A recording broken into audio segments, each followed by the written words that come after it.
Okay, everyone. Well, welcome to day 2 of Save Ancient Studies Alliance 6th Annual Virtual Conference, Opening the Ancient World.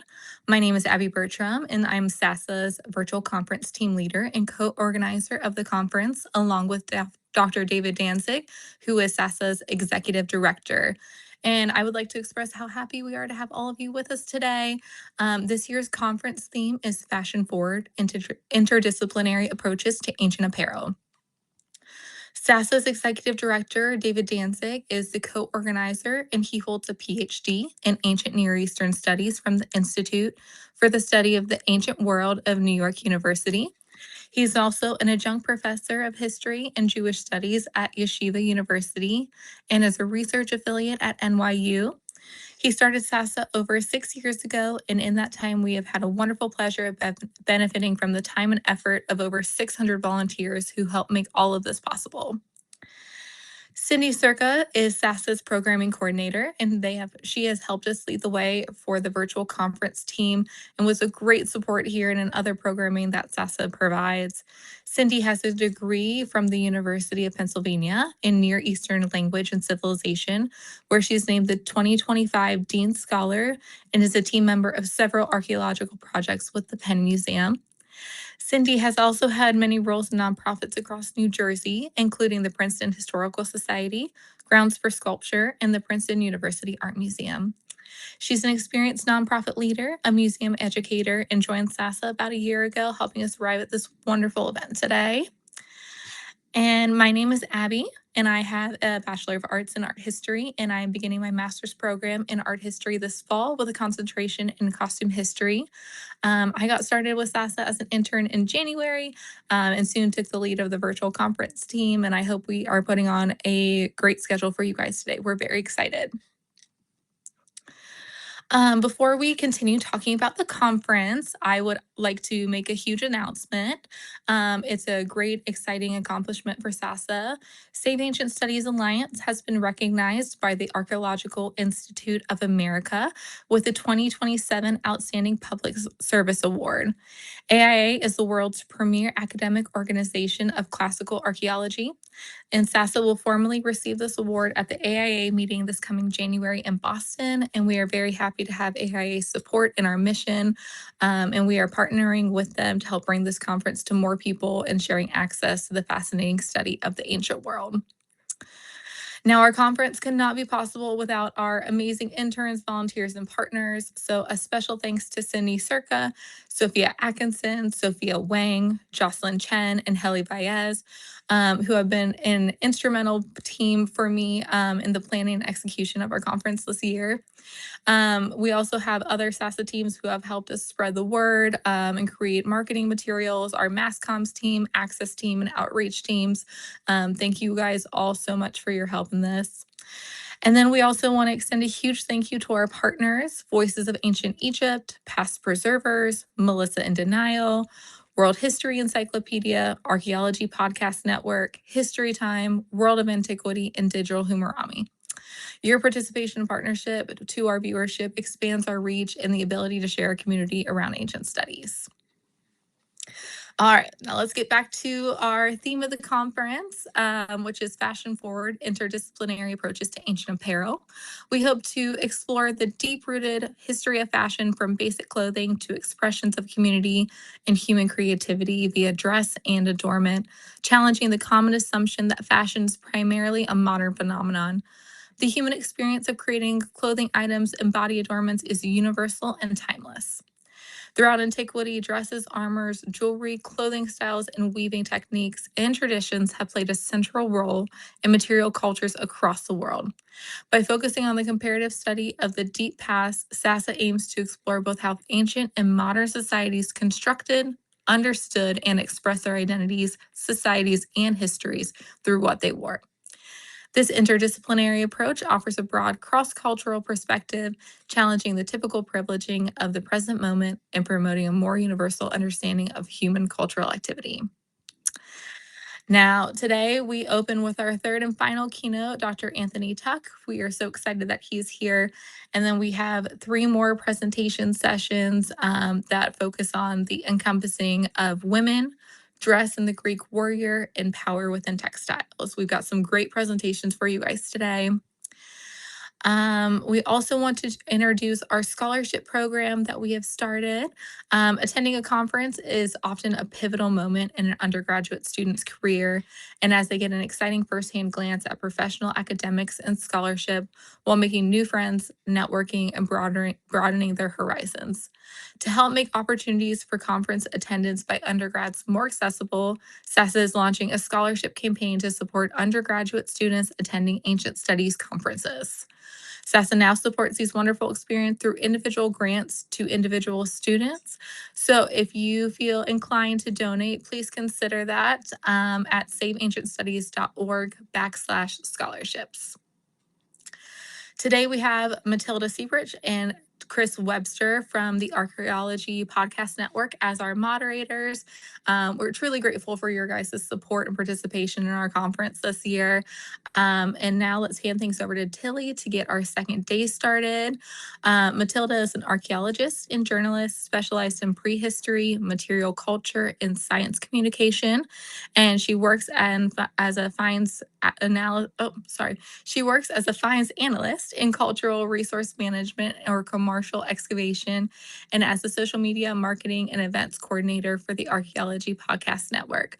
Through her platform, The Archaeologist Teacup, she aims to share her love for archaeology and prehistoric objects in an accessible and approachable manner. So Tilly, go ahead and take it away. Thank you so much, Abby. Welcome everyone to day 2. For me, it's after lunch, so I'm having a lovely chill time. I know for a lot of people watching, it's first thing in the morning, so let's power through and carry on with this day. So without further ado, I'd like to introduce our third keynote of the conference, Dr. Anthony Tuck, who is the Caroline H. Horowitz Professor of Mediterranean Archaeology at the University of Massachusetts Amherst. He serves as Director of Excavations at the Etruscan site of Poggio Civite in central Tuscany. I feel like I'm getting all the mispronunciations. I think that they've done this on purpose. There, the settlement's abundant evidence of textile production sparked in him a decades-long interest in this essential industrial behavior. One facet of his research explores the phenomenon of mnemonic devices that are sung by ancient weavers that encoded information related to textile patterns. Anthony's talk is entitled The Cloth of Helen, Textiles and Narratives Transmission in the Archaic and Classical Mediterranean. Now, Tony is here, so we'll be able to answer questions after the talk. However, I believe we will be showing a recorded version of the talk as he is currently away on excavation and so is therefore has slight technical issues and internet availability. So I will let our lovely digital elves in the background start off that recording. As always, if you have any questions, please do leave them in the comment box wherever you're watching. And again, the lovely digital elves working behind the scenes will forward me all of your questions so that I will be able to ask them to Tony afterwards. So yes, whoever's in charge of streaming, go ahead. Digital elf right now, and I'm going to share my screen. I can read things. There we go. And we're going to get started with Dr. Tuck's talk just right now. Thank you, David.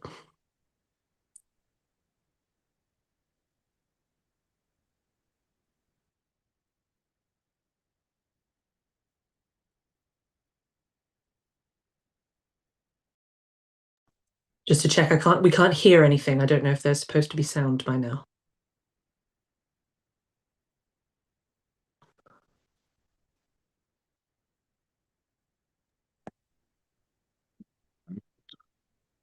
It was how we fixed it last time was if you share the screen again, there'll be a little checkbox somewhere with enable sound sharing or something.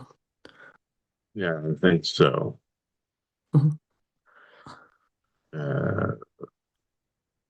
As I said, ladies and gentlemen, first thing in the morning for a lot of us, so please bear with us.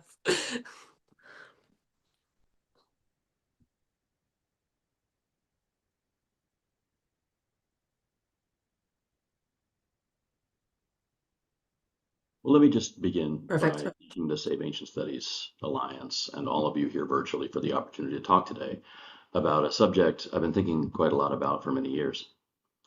Speaking to you from Poggio Civitate an Etruscan excavation of the 8th through 6th centuries BCE that preserves a remarkable range of material associated with the daily lived experiences of a people about whom the historical record tells us really very little.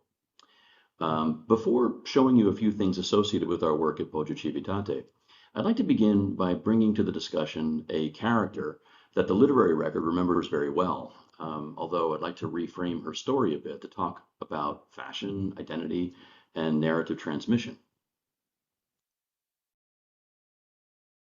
When the Iliad of Homer first introduces us to the character of Helen, it's in Book 3. And interestingly, she's weaving when we first see her. The text reads as this, but Iris went as a messenger to white-armed Helen. She found her in the hall, where she was weaving a great purple web of double fold, and thereupon was weaving the many battles of the horse-taming Trojans and the brazen-coated Achaeans, that for her sake they had endured at the hands of Ares. Now, of course, this is one of humanity's great poetic achievements, and so it's not surprising that the image is a compelling one. But what's especially interesting here, at least for our purposes right now, is that when we meet Helen, she's weaving a textile that depicts the story in which she herself is a character. When we think of Helen, we tend to focus on the romance of the story, the idea of the face that launches 1,000 ships, and the poem certainly encourages us to do so. But another, and perhaps more pragmatic way of understanding the situation in which the character Helen finds herself is really that of a captive. Her married life begins in Sparta, and she's taken by Paris off to Troy. And while this very famous example of a geometric vessel showing a man grasping the arm of a woman as he climbs onto a ship may or may not represent this aspect of the story, it's also true that mythological women, through a number of Greek narratives, find themselves taken from one household and into another, and are compelled into service that often involves the requirement that they produce textiles. Helen's counterpart throughout the Iliad is the wife of the great character Hector. And Andromache weeps at the thought of a future life of servitude that conflates both sexual enslavement and constant textile production. And we learn of this in Euripides' Trojan Women.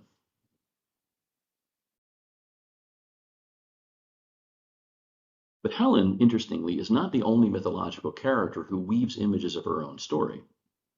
So this statue is called Acropolis 1358, and it was originally recovered in 1836 and appears to be the same statue described by the Roman travel writer Pausanias, who visited and described the environment of the Acropolis in the 2nd century CE. And he says, in the text you see here, there also are set up Timotheus, son of Conon, and Conon himself, Procne too, who has already made up her mind about the boy, and Etus as well, a group dedicated by Alcamenes. The statue was recovered near the northwestern tower of the Propylaea, which is roughly consistent with where Pausanias describes seeing this particular image. So we start with a question: who is Procne? Certainly not nearly as famous a character as Helen is, and why is there a statue of her in this sanctuary? Pausanias calls the image Procne and her son Etus, and we see an image of a child pushing against his mother's dress. So if this is Procne, what then has she made up her mind to do? Now, this story is among the grisliest and most brutal to survive among a network of brutal mythological narratives, but the story goes like this. Procne is an Athenian princess. She is married by her husband, or by her father, Pandion, to Tereus of Thrace. She misses Athens and wants to visit with her sister, Philomela.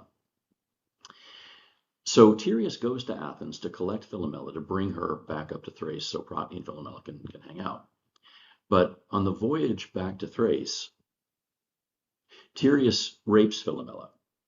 And then, in order to obscure his crime against her, he cuts out Philomela's tongue, so she now can't speak. Philomela then produces a textile. And it's unfortunately the play in which this particular kind of narrative was captured by Sophocles, dating to around 430 BC, doesn't survive, or rather only survives in fragments. And so we really have to kind of reconstruct elements of the story. But Philomela then produces a textile, and she or somehow the textile is presented to Procne. Procne looks at the textile and knows what it is that Tereus has done to Philomela. So what Procne then decides to do, and this is the moment depicted here in this particular statue, is she takes her son Eetus and she kills him and cuts him up and bakes him or cooks him into a stew, which she then feeds to Tereus. She then announces to Tereus what it is that she knows what he's done to her sister. And then the play ends with Tereus attempting to, or rather we think the play ends, with Tereus attempting to kill Procne and Philomela, but being transformed into birds. A much later version of the story survives in Ovid as well. It's a horrible story. It's a truly, truly horrible story. But it does kind of leave us with this question. How does Philomela's textile communicate this kind of complex narrative to her sister?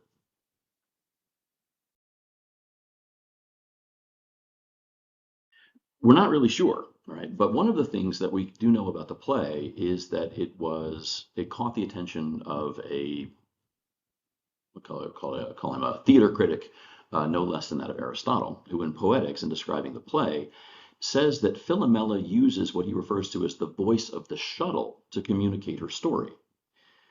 Now, precisely what this means is not entirely clear to us, but I think that there might be a way of looking at some available evidence that gives us a better sense as to how this actually would have worked. So Helen and Philomela possess very different character arcs, but both are, in some very explicit ways, marginalized women. Both behave in ways that are entirely consistent with what's expected of them as women. They weave. And in both cases, what they weave are physical representations of the myths in which they themselves are characters. So I want to pivot for a moment away from mythological narratives and talk a little bit about the practical lived experience of textiles producers in one corner of the ancient Mediterranean. In this case, this is Etruscan Italy. So this hill that you see here is a hill known as Poggio Civitate, and it's located in central Tuscany. This is where I've worked for the past several years and where I'm speaking to you today. Poggio Civitate is one of the very few examples of a very well-preserved Etruscan community dating to the dynamic years of the 8th through 6th centuries BCE, a time that saw significant social development and urbanism in central Italy. Poggio Civitate experiences three major phases of development, each phase typified by an elite domestic structure of increasingly monumental scale and ornamentation. The earliest elite palazzo consisted of a building with a smaller back room and a deep eastern-facing porch. This building was surrounded by several small, considerably simpler domestic structures and appears to have been dismantled sometime in the second quarter of the 7th century BCE. In its place was constructed a considerably larger elite household, and that's the building that you see on the top of the screen, the northern end of this particular plateau. And it was joined on the plateau by at least two other structures, an industrial building and a religious structure. We're actually excavating right now. We might have found a fourth building of this particular complex, but we're not quite sure yet. But in any event, this phase of the site was destroyed in a sudden and seemingly accidental fire around the end of the 7th century BCE and replaced by an even larger building that joined the various functions of this phase into a single edifice. So this phase, this final phase of Poggio Civitate, consisting of a four-winged structure, occupied the approximate area of a modern football pitch. So it's an absolutely enormous, enormous area. And it in turn was destroyed around the middle to end of the 6th century BCE in a deliberate and very violent event that saw the building dismantled, its architectural elements smashed and buried around the building's perimeter, after which the site was never re-inhabited. Actually, right now, we're excavating evidence of this particular event and kind of coming to better understand different dimensions of it as well. So it's really very interesting. So the abandonment there at the middle to end of the 6th century BCE of Poggio Civitate leaves us with an archaeological situation of unparalleled clarity in the region. And as a result, we're able to see details of daily life within the community that typically are invisible elsewhere. For example, one significant aspect of the community's economy was textile production, and this is reflected in the thousands of examples of loom weights, ceramic spools that we call rocchetti, and spindle whorls that are recovered around the site. The long duration of excavation at Poggio Civitate gives us the ability to see geospatially the different areas where these materials tend to concentrate, And unsurprisingly, they're most heavily represented in industrial and domestic areas. But a slightly more nuanced consideration of this same evidence reveals even more. As I expect many of you here probably already know, the process of spinning thread is realized through the rotational motion of a weight affixed to a spindle stick. A spinner will choose her spindle whorl based on what type of thread she intends to produce. As a general rule, like heavier, thicker threads benefit from the slower, sustained rotation of a heavier whorl, while especially fine threads benefit from the fast rotation of very light whorls. And here in this particular view, you see at Poggio Civitate the distinction between larger forms and then much smaller forms. So as a result, with this information, we can use Poggio Civitate's excavation database and mapping tools to see that at Poggio Civitate, larger, heavier spindle whorls tend to concentrate in the industrial structure of the settlement's intermediate phase. And that's this area that you see just over the little icon on my head over here. And you've got that really high concentration of very, very large whorls right there in the middle of the floor of that workshop space. And of course, to the north, there are other concentrations, but again, we're interested there as well. But smaller whorls, the ones that are appropriate for producing finer threads, when we map those, they show a clear concentration within the same phase as elite residents. As you can see over here, that's where they tend to cluster. The implication of this is clear. Heavier, coarser textiles are being manufactured in non-elite and industrial spaces, presumably for a range of intended purposes that we can't now see. But when women produce especially fine textiles in this kind of environment, they do so within the reserved, socially elevated space of an elite palazzo. And of course, it is reasonable to deduce from the available evidence that the women produce textiles throughout the region, but the form and style of textile that they produce is connected to their social status within the community. Now, I'd like to explore this question of social status a little further and show you another object recovered in association with this same phase of life here at Poggio Civitate. So this is an example of a spindle whorl that we recovered from the floor of a small, simple house dating to the same phase as those three structures that we just talked about. It has very deep grooves along the side, presumably to help secure the forming thread as the raw wool is pulled down. But when we found it, we immediately noticed something else about it. On its underside, before it was fired, and while the clay that formed the whorl was still soft, we think a child took her fingernail and pressed it into the clay, forming these really remarkably kind of subtle, sort of beautiful little crescent shapes. Now, I obviously can't prove what I'm about to say, but when I look at an object like this, I don't just necessarily see textile production. I see a relationship. A child whose finger decorates this whorl will learn how to spin thread from a mother, from an aunt, from an older sister. The practiced, learned experience of forming that thread, of winding it on a spindle and stretching it out on a loom to make cloth, is shared between these individuals and across generations. And I really want to emphasize that point because when we talk about the evolution of technological forms or the introduction of novel ones, what we're really talking about is the presence and movement of the people who possess and embody these capacities. And here, we might see a glimpse of a really lovely example of that relationship. But I'm afraid it's just as likely that the mode of technological change, when new equipment or new thinking about textile production enters into a community, may not always be quite so pleasant to imagine. So this is an element of a carved horn with a hexagonal perforation through its center. Now, for years, I wasn't really certain what this object might be, and until I encountered a rather different form of spindle whorl. Of the hundreds of specimens of spindle whorls that we recovered at Poggio Civitate over the years, all are conical in form and made out of ceramic. But there's another kind of spindle whorl that consists of three elements, two intersecting cross pieces held in place by a spindle stick. This modular spindle whorl represents a completely different technical approach to converting fiber into thread. And it's a form today that we call a Turkish spindle whorl, more generally recognized to not just be Anatolian, but kind of generally native to the Indo-Iranian plateau. So how does one end up at Poggio Civitate in Enlil, central Tuscany? Now, probably, once again, through a single person who possesses a knowledge and experience of this type of spindle whorl, originating in a part of the world very far distant from where she ultimately leaves us, this faint trace of her experience in a place like Poggio Civitate.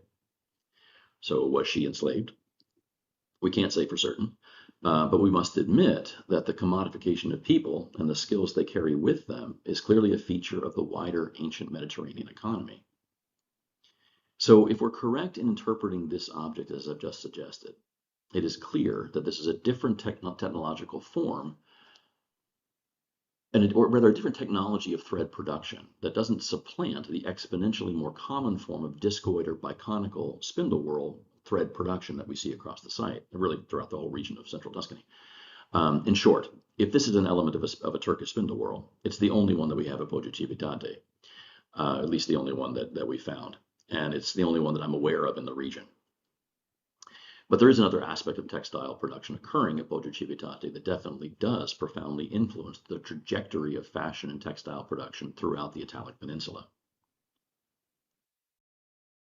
So stepping back into Poggio Civitate's earliest phase, to the southeast, excavation has revealed traces of a structure located on a terrace below the main plateau, and you see it labeled here just to the side of my little icon, called Poggio, or rather called Civitate C. That's the name of that's the name of the area where we found this building. This structure preserves an oval floor plan and indications of a simple timber frame indicative of an early form of architecture characteristic of the Italic Iron Age. So within the 8th or early 7th centuries BCE. Now, these curvilinear huts are reconstructible to us because of the use of ritual burial customs in the area, wherein the cremated remains of individuals were placed in containers made to look precisely like this form of house. And you see one down here at the bottom of the screen. The way the physical form of houses was used to represent political, social, and ancestral authority is a topic that we could discuss for hours. But we're here to talk about textiles, and one of the things occurring within this space that you see here at Poggio Civitate, this Civitate C hut, appears to have been one of the peripheral aspects of textile production. What we have here are specimens of Bolinus brandaris, an animal native to the Mediterranean, some 70 to 75 kilometers distant from Poggio Civitate, and well known throughout the Mediterranean basin for its use in the production of purple dyes. And so we have a huge concentration of these shells, all of which have been broken apart from the floor of this hut structure. But as you can see here, this kind of Google Earth view, Poggio Civitate is a non-trivial distance from the coast, although it is connected to the coast by the Imbrone River that flows just south of the site. But even so, it's curious to see such a concentration of this specific marine animal so far inland. And while Bolinus brandaris is technically edible, a much likelier scenario is their presence here in this hut is that they're associated with a small-scale dye works. But there are additional factors to consider. Being as far from the coast as it is, it's unlikely that the people of Poggio Civitate in the 8th century were frequently engaged in such work. Moreover, the production of this dye, which involves the extraction of mucus from the living animal's glands, so the animal has to be alive when you do this, and it is an unusually noxious process, producing such an unbearable odor that the practice in better documented parts of the Mediterranean was left frequently to enslaved people. So with this structure, we have a simple form of traditional architecture that is dwarfed by a considerably larger building, employing a much more technologically sophisticated roofing system a bit further away, and evidence of an unusually difficult and disgusting activity occurring within the space that was almost certainly not part of the indigenous technological vernacular, which leads us to the possibility that this hut is occupied by a non-local person, bringing with them a set of skills associated with the production of a non-local high-value commodity. And of course, it's precisely this commodity that becomes an essential socio-political status marker in the later Roman world centuries later. Right? Purple dye or purple cloth. And while we might imagine that the person tasked with producing purple dye at Poggio Civitate was valued for the work that they did, I think, well, I'm afraid that a more likely explanation is that their presence at the site was an effect of coercion or enslavement. But even in spite of that, we can see and appreciate that such a person was more than just the faint traces of her experience that she leaves behind. She was potentially an origin point for influential technological and aesthetic forces within her new community. She possessed narratives native to her place of origin and novel within this new space. And over time, she surely developed a linguistic capacity to communicate these narratives to a new audience ready to incorporate them into their own indigenous paradigms. In short, this person, and many more like her, would have been a significant force for material and social change within a place like Poggio Civitate, even if she herself is largely lost to us. Now, I've been thinking a lot lately about evidence for enslaved peoples at sites like Poggio Civitate, and I think that there may be other material opportunities to see them. But you're probably wondering what this has to do with Helen of Troy and the idea of the movement of technological forms and fashions through the wider Mediterranean through textile production. Now, trade in textiles clearly occurred, although such material forms are usually archaeologically impossible to see because the textiles simply don't survive. But as with Andromache and Helen, like whoever occupied our small hut here atop Poggio Civitate, another way that textile technology might move is through people possessing the knowledge and ability to replicate novel forms of non-native expressions of textiles in non-native spaces. Now, sometimes this may happen through the mechanisms of intermarriage between communities. We have good evidence for that. But also very likely through the less benign processes of enslavement, such as that imagined by the character Andromache, who was a queen reduced to servitude through the fate of war precipitated by a different captured queen, Helen. And of course, when such movement occurred, these were real people, bringing with them the stories and ideas native to their homelands. And there's another feature of the wider technological process of textile production that could have also encouraged aspects of meaningful cultural exchange that we see throughout the Mediterranean during this period. So in addition to my work at Poggio Civitate, another branch of research that I do involves thinking about narrative transmission, like specifically how do stories move between communities across regional, linguistic, and ethnic boundaries, across languages. And interestingly, there's a feature of the technical process of textile production that relates directly to this question. When you encounter texts like Homer's Odyssey, you'll find a number of women engaged in the act of weaving. And one consistent feature of these episodes is that every time a woman is described as weaving, she's also singing as she works. And interestingly, once you look for it, you find a remarkable number of literary references across ancient literature that describe episodes connecting the act of weaving to singing. So why do these mythological women sing while they're weaving? Well, not very many modern scholars have asked this question. When they have, the answer is usually to say that the repetitive rhythmic act of weaving encourages them to idly sing. They're so like field songs or military cadence songs to coordinate action and flow. But if we look into the field of ethnomusicology, we can see that something much more significant is at work.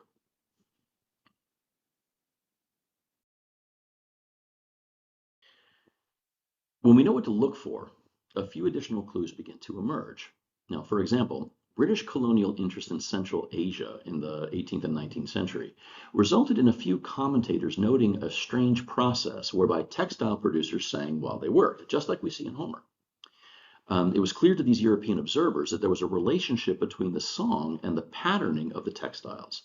But this was really never pursued beyond a few very brief comments, which is to say, it was clear to the occasional European observer that this wasn't simply idly singing while working. So John Mumford here in 1900 reports, but in the more remote sections and among the nomads, the women do all the weaving. They are the designers too. They invent from year to year all the modifications of the old patterns. The head woman makes a tracing upon the earth, doles out the wool, and in some tribes chants in a weird sing-song the number of stitches and the color in which they are to be filled as the work goes on.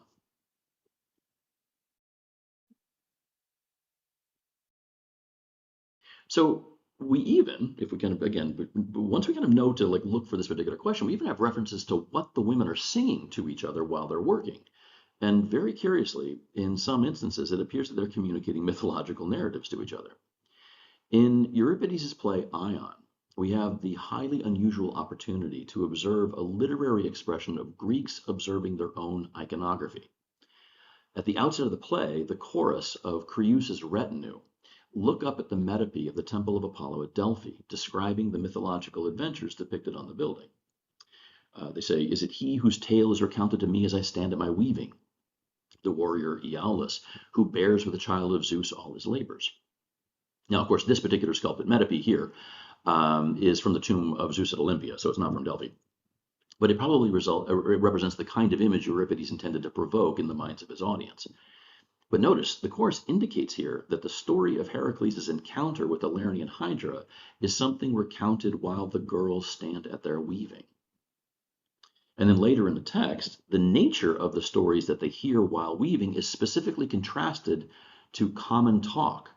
So neither in stories at the loom, nor in common talk have I heard the children of gods partake of happiness for mortals. So it's as if the nature and form of one kind of recitation is knowably different than the other. Common talk is different than how stories at the loom are then communicated. How? Why? So when we see a representation of women working at a loom, like this example of a lekythos painted by the Amasis painter, or this wonderful image of Penelope weaving the funeral shroud of her father-in-law Laertes, there's reason to believe that the audio environment involves singing that communicated pattern-related information that were also sometimes apparently connected to the recitation of mythological narratives.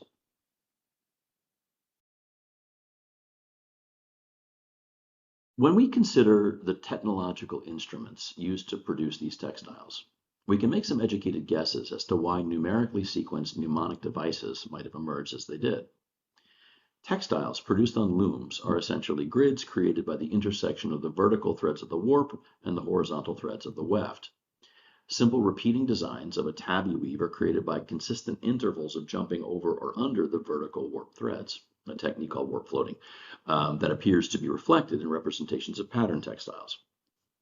Now, obviously, we can't use the tools of archaeology to reconstruct what Helen, Philomela, or Penelope sang while they weave, but there are still some regions of the world where traditional textile production gives us a sense of what that environment might have sounded like. In southeastern Iran, there are vestiges of this tradition called nashke khani, or pattern songs. So these songs consist of repeated musical phrases that carry lyric explicitly instructing weavers producing knot pile carpets. So let's see. Here we are. برگشته دوتا بادومی داره عقل چهرهی بتونه جا خور عقل سفید که از آخر دارشتن یکی سفید از اول شارت من بتونه عقل سفید که از آخر برگشته یکی بتونه دوغیه لاکی دارن رونن دوتاره دارشتن یکی سفید از اول شارت من بتونه دوغی میشه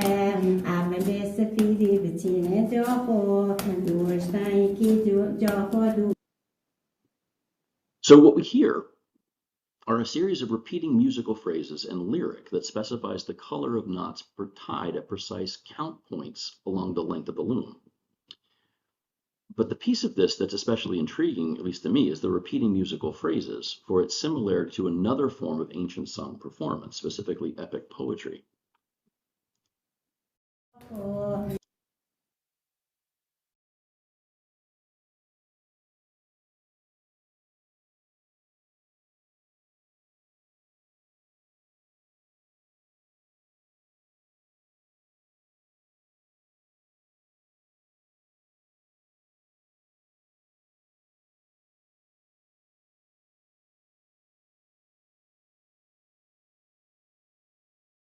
The near victories of the Trojans or the tragic kind of final duel between Achilles and Hector.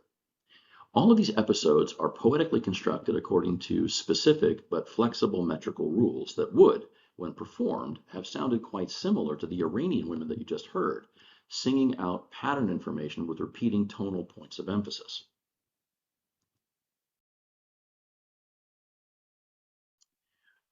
So before my many good friends in the discipline of philology completely lose their minds, I want to emphasize here that I'm not suggesting that the Iliad is itself a secret textile code. That's not what I'm saying. But I do think that it may share some aspects of a lineage that was once more directly connected to textile production. And when we consider that lineage, we see some very curious points of similarity. One of those places is in the poem's metrical structure. In the form of Homeric epic that survives today, the poem's metrical form is that of dactylic hexameter. And so those of you familiar with metrical forms will recognize trochees and iambs and any of the other arrangements of stresses that typify traditional poetic forms.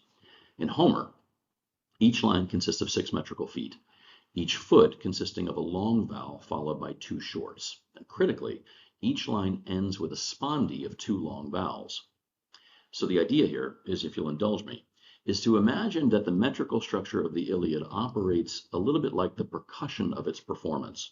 Now, clearly, we're missing a lot of information, but what might that percussion tell us about a possible pattern that could emerge if it were associated with textile manufacturing?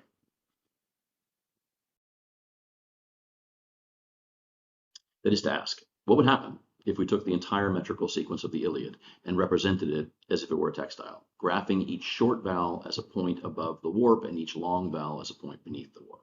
So this is what it looks like. Not very impressive. However, as I mentioned earlier, the Iliad, as it survives today, is not a textile pattern code. Instead, it is the surviving version of an initially oral and later textual tradition. When rhapsodes would perform episodes of the poem, they did not need to concern themselves with adhering to strict metrical rules and could substitute any number of variations, enjambments, and metrical substitutions however they wanted. Now, once we introduce the technology of literacy and people begin to textualize the tradition, we introduce another layer of potential distortion to the text that we're graphing. But one of the best things about working with this project is working with people who aren't academics. One of those folks who helped with this project was not a philologist or a programmer, but rather a weaver. Adriana Barton learned the technique of inkle weaving from her Armenian grandmother, and it was Adriana who suggested that maybe each double long of each Homeric line's concluding spondee didn't represent 2 points, but rather was just a single point, as if the spondee didn't just audially signal the end of a line, but could also signal the end of an element of patterning. And I certainly know that Adriana suggested this before we had access to the video of these Iranian weavers who conclude each phrase of pattern information with that change of pitch that you hear. So when we tell the code to represent the poem's scansion in this manner, we get something considerably more interesting. Now again, this is a graphic representation of the Iliad's meter at the end of the millennia-long process of change and evolution from an orally performed into a textualized poetic expression. But within it, when we graph it in this particular manner, again with the spondee as a single point, we begin to see a much greater degree of pattern coherence. And if we imagine not the flexible rhapsodic tradition, but rather the representation of dactylic hexameter sequences without any variation, we see something very interesting. This graph shows us what pure dactylic hexameters look like when graphed at a point count of 775, what would be 775 vertical warp threads. But because there's, of course, another variation we haven't accounted for. We can clean up the Iliad's text and represent metrical sequences in this manner to show what a warp float would look like along the horizontal axis, but we don't know the count sequence of the warp's vertical axis. So that's a critical missing piece of information. How do we solve for that? Well, that's not that hard. Now, unfortunately, the ancient representations of looms are not sufficiently detailed to show us that information. But thankfully, we can ask our Python code to show us as many variables as we'd like.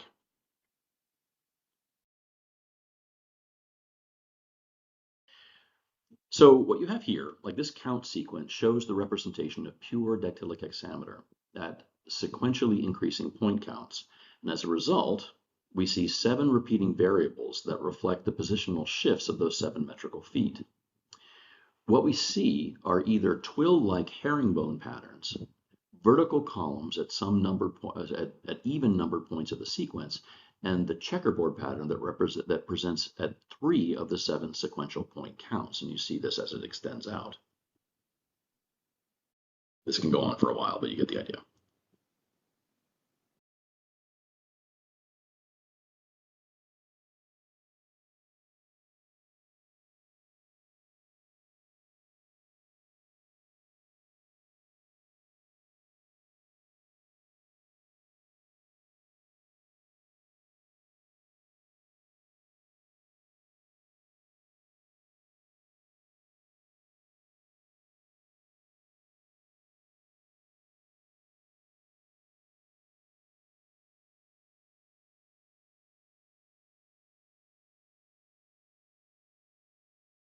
Vase painting. Designs are very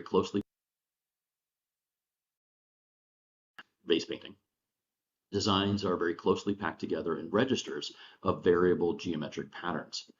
So people have long suspected a relationship between this style of decoration and textile production, arguing that this dense decorative design is exactly what you'd expect from a textile, where you don't want a large space between design elements because the weft threads would catch and snag.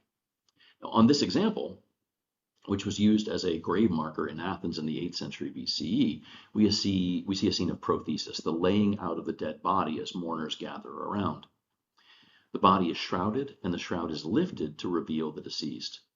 And the shroud is shown to be a checkerboard pattern, akin to what would be produced by the replication of metrical sequences of pure dactylic hexameter transformed into a woven textile. In fact, in dozens of examples of similar vessels representing prothesis scenes, the same checkerboard pattern is used to represent the shroud.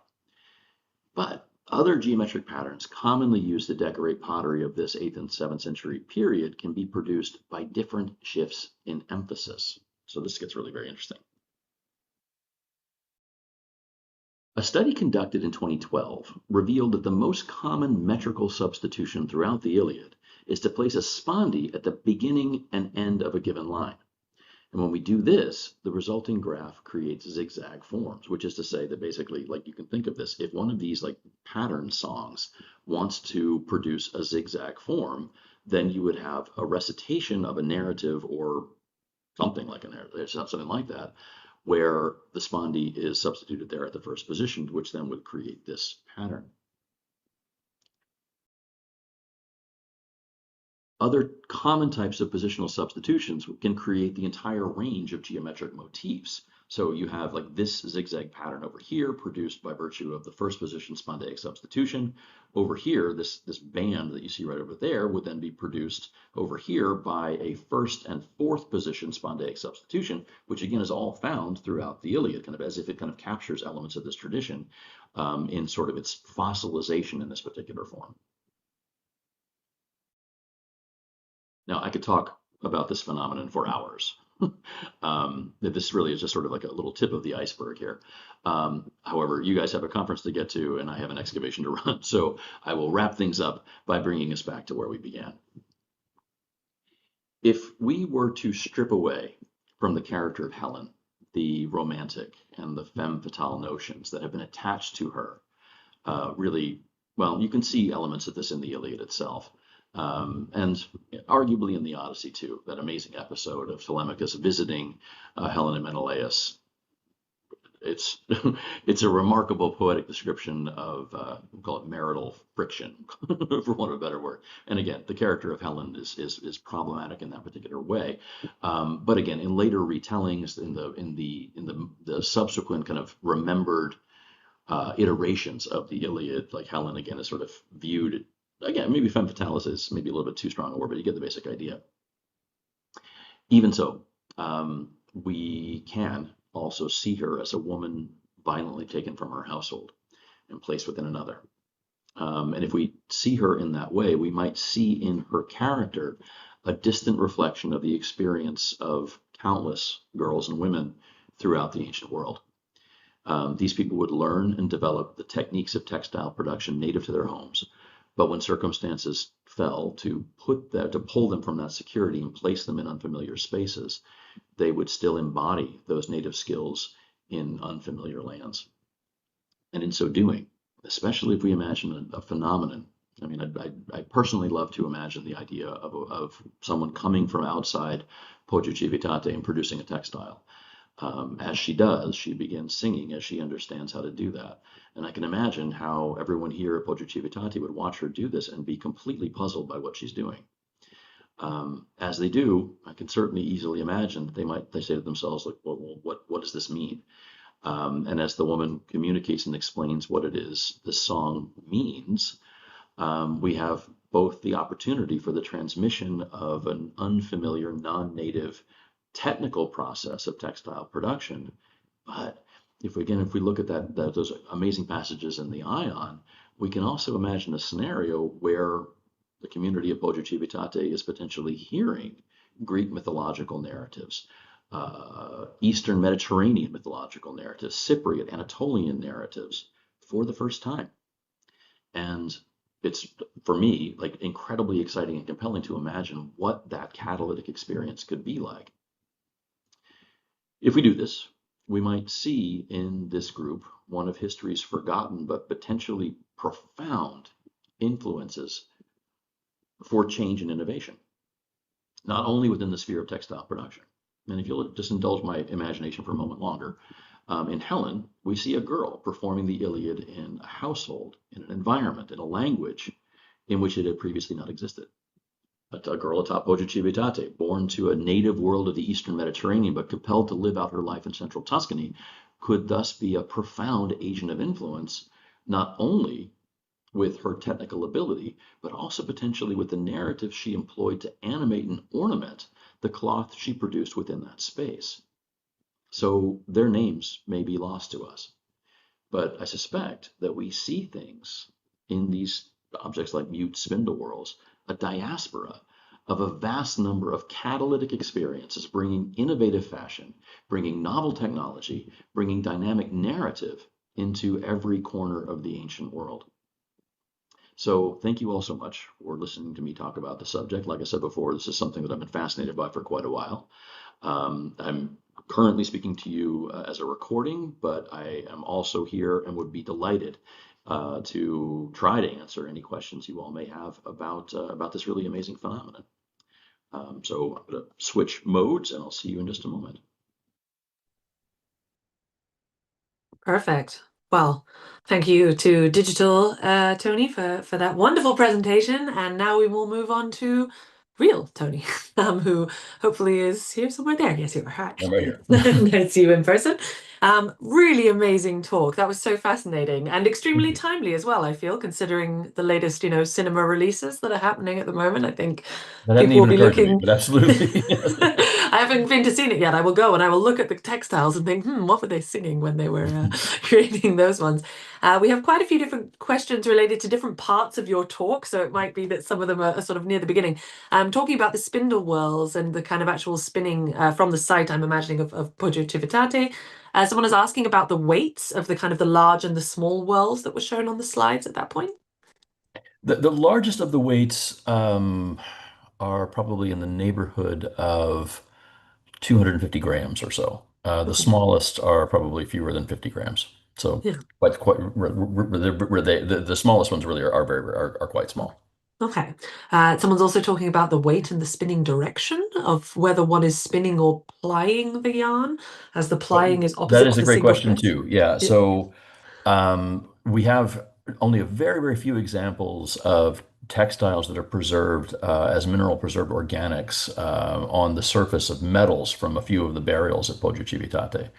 And they do appear to be using both Z and S spins. As far as the plying goes, we just simply don't have the textiles preserved to know. Okay, fair enough. Are there any plans for any kind of experimental archaeology or sort of replication of that? Oh, on a weekly basis, a large crew of students who at the moment are now being tormented by being forced to make tablet weaves, and so that's their project of the week. So Fair enough. And a lot of people were talking about during the talk, mentioning about the similarities in other places. So sailors and their shanties, Roman drums. I immediately thought of like the Orkney women doing the wool working as well.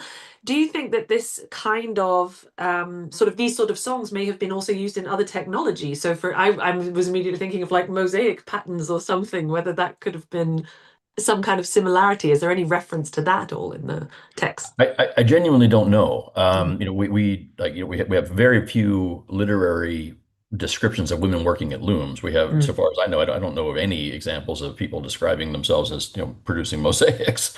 We do know that mosaic production, at least in the Roman sphere, is informed by the existence of pattern books.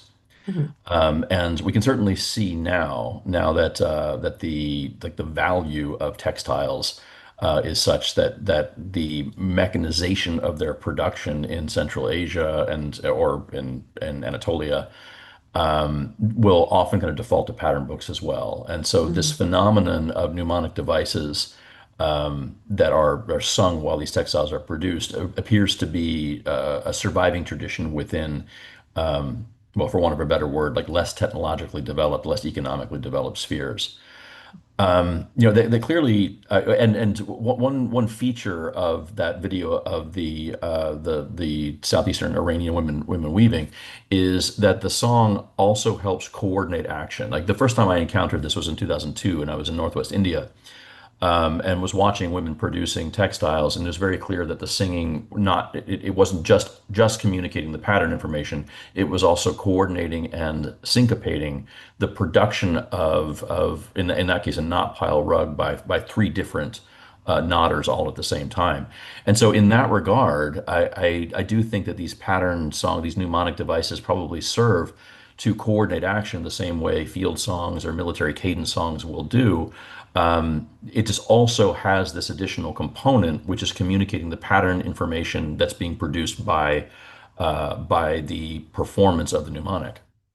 And is that something that then is, because I can imagine you were talking about, Helen moving into a new culture and everything, and I can imagine that therefore the patterns that you learn must be different, surely, in the different places. Or do you think it's one of those things? I mean, I'm just thinking nowadays, I'm not in any way a knitter or anything, but I know that in some different countries you have slightly different words used, or pattern Oh, absolutely, technologies. Yeah, absolutely, yeah.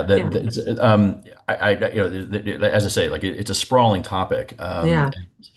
I think that there are some traces of evidence that suggest that or not well, there's compelling evidence to suggest that some of the earliest textiles are being produced in the area of the Caucasus in the 6th or 5th millennium BCE. Hmm. And this, of course, this gets very thorny and very complicated, and I'm slamming a lot of information into a very short period of time. Yeah. But of course, this is the same region of the world that is generally suspected to be associated with the emergence of the Proto-Indo-European language form. And as you have then the diaspora of Proto-Indo-European language speakers, you see, I suspect what we then see is the spreading of this technology. Now, my suspicion is that this Mm. kind of mnemonic actually exists even at such an early point, which is why we see, well, I mean, even like an idiom like spinning yarns or weaving stories, which we have in English, that idiom exists in literally dozens of different Indo-European languages. Mhm. Which and so the folks who kind of look at the question of linguistic evolution through Proto-Indo-European would argue that the presence of these common common mythological, common linguistic, or in this case, common technological phenomena probably relates to original root form present within that early community. Um, Mm. Sorry, that doesn't really answer the question exactly. No, It just no, it does. how So complicated the it's whole sort thing of, is. there Yeah. was probably Um, indeed some kind of shared understanding and but loosely but shared understanding. Exactly. Yeah. As an Indo-European population moves Yeah. eastward, they take with them this particular technical form, but then it evolves on a different trajectory, which is completely Mm. separate from what we see occurring within the Greek sphere. Okay. Yeah, and so as a result, they share some structural similarities, but begin to evolve radically in different directions, and for different technical, different social, and different economic purposes within these new and evolved spaces. Okay. Yeah. We do still, by the way, have 10 minutes. So if people have more questions, please do put them in the chat. I have a few questions here, so we'll have time to type them down. I'm just curious. I can't remember if you mentioned it specifically. Apologies if you did. What kind of spaces were people actually doing or are still doing these kind of mnemonic things? Because I can imagine that you'd have to be quite skilled. It's more of a production space. Were they also happening in private spheres, or would it be sort of a family, so a mother teaching her daughters also using the mnemonics? How would you foresee that happening? Well, there are, again, very, very few opportunities to see women in the ancient world producing textiles. Hmm. There are that you know, there's of course the very famous episode in the Odyssey where Penelope describes having produced the textile, but the text never shows us her working on them. Hmm. But when the text describes Circe and Calypso, they're both introduced to the reader as producing textiles. They're doing so singly, like they're doing so as Okay. individuals. Hmm. And what is actually kind of interesting about the episode with Circe is that the companions of Odysseus approach her house and they hear her singing. And the text is very, very clear. They can't see her, but they hear her singing, and that's how they know she's weaving. That there's something about how she's singing that communicates what she's doing. So before they ever see her, they recognize that she's engaged in weaving because of what the song sounds like. Yeah, and so in that instance, you have a description of but of course, like Circe and Calypso are mythological characters. They're quasi divinities or witches or whatever. And so how true to real experience is this? It's really impossible to say. Yeah. There are I've found one 18th century description of a Khanate court in Bokhara, where young girls who grow up within the court, who typically are abandoned, that they're left with the Khan to kind of, because the families themselves can afford to raise these girls. But girls who are capable of memorizing or developing or creating their own forms of textile production will there are documented cases of them marrying into no, like noble families of Bokhara because of their capacity to I know. produce textiles in a novel way. So clearly there's innovation as well. And even in that Mumford quote, he seems to be saying that there are different kinds of innovations. And so effectively, what he seems to be describing is someone tracing a pattern just in the dust on the ground and looking at it and then translating that pattern into a performative code, which then creates that pattern. Oh. There's a modern phenomenon in Afghanistan of they're called like picture carpets. They're images they're non-traditional images. It's Afghanistan, and so kind of sadly, a lot of these non-traditional images are images of weaponry, and these things are called war rugs. Okay. And I had a friend of mine in the State Department I was talking with about phenomena associated with this, and showing this friend of mine examples of some of these war rugs that were referred to as war on terror rugs, and these dated to around 2002 2003, Oh. where what you previously had were Russian weapons, and now all of a sudden they were American weapons. And there were strange little phrases, or an American flag and an Afghan flag would be stuck together. And I was asking my friend at the State Department what he thought of these things. He immediately recognized them as representations of propaganda leaflets, which were being dropped down into the Pashtun regions of Afghanistan. Mhm. And so once I realized that, I then got in touch with somebody in Kabul, whose aunt was producing some of these things, and I asked, like, well, what is the process with this? And her first answer was like, well, they just fall out of the sky and we make them into rugs. And I was like, well, okay, but what happens then? And she would describe looking at the image and translating the image into the song. And so so just her and this is a woman who was, I mean, like, illiterate, somebody who never had the opportunity to learn how to read, but had this remarkable cognitive capacity to look at any image and translate it into a code, which could then be produced in this pixelated form. Interesting. Which Mhm. actually, a couple of questions have just come in related to that. Because I guess some of the ones you mentioned are more like specific patterns, but this person's asking, how relevant do you think song is in regards to plain weaving? So I guess sort of the majority of classical Greece, you have just very plain textiles. Would that also have been used in that respect? I don't think so. I think that this is a phenomenon that's reserved specifically for pattern textiles. So again, this is really kind of a sprawling conversation. So I apologize for jumping That's all over why the we're place. here. I mean, Right, right. don't worry. But to go back to those passages in the Ion, where you have girls looking at the decoration of the Temple of Apollo at Delphi and describing and recognizing what they're seeing because they're stories that they hear while they're weaving. Mm. Um, they're talking specifically about an episode in the Labors of Heracles. But the text then continues to say, oh, and there's another one, that's the story of Bellerophon riding around on Pegasus. And then the next 5 episodes that they describe all come from the Gigantomachy. And so that, the battle of the gods and the giants. And what's interesting to me about that is that we actually know that the peplos that was worn by the sacred statue of Athena, the statue of Athena Polios, that was produced every year by elite girls in Athens, depicted the events of the Gigantomachy. And so here you have a reference in Euripides of someone connecting the mythological narrative they're hearing to the depiction of a myth that we know actually existed in that particular form. Yeah. So it does have the link. Someone else, I don't know, this might be a little outside the sphere, although it sounds like you have a very wide sphere, asking, has this also been connected to Semitic language speakers? Al Kilmer gave a talk about a connection between the visual patterns in cuneiform epic poetry and the likely patterns in woven textiles. Don't know if you have Could you please send me that reference? I would love to read it. We will. We will find lovely. it. Anne Kilmer. So there you go. Well, we will look that up. Thank you. But I think, David, you said you had a quick question. Do you want to pop in and ask that yourself? Thanks, Anthony, for this wonderful talk. It was really absolutely fascinating. And I love how you're weaving together musical concepts and literary concepts and mathematical concepts, because all of these different types of forms are basically different types of repeating patterns, what we call translation symmetries. And that's basically how you're representing them in the Python code that you're writing, is making them translations as they're moving in directional space over time, over space. So the one area that I found really fascinating about your talk, aside from all the other fascinating parts, is how this might have been an interaction space between cultures. And I mean, I've worked myself on interethnic cultural contact and how that leads to changes in cultures and how cultures meet.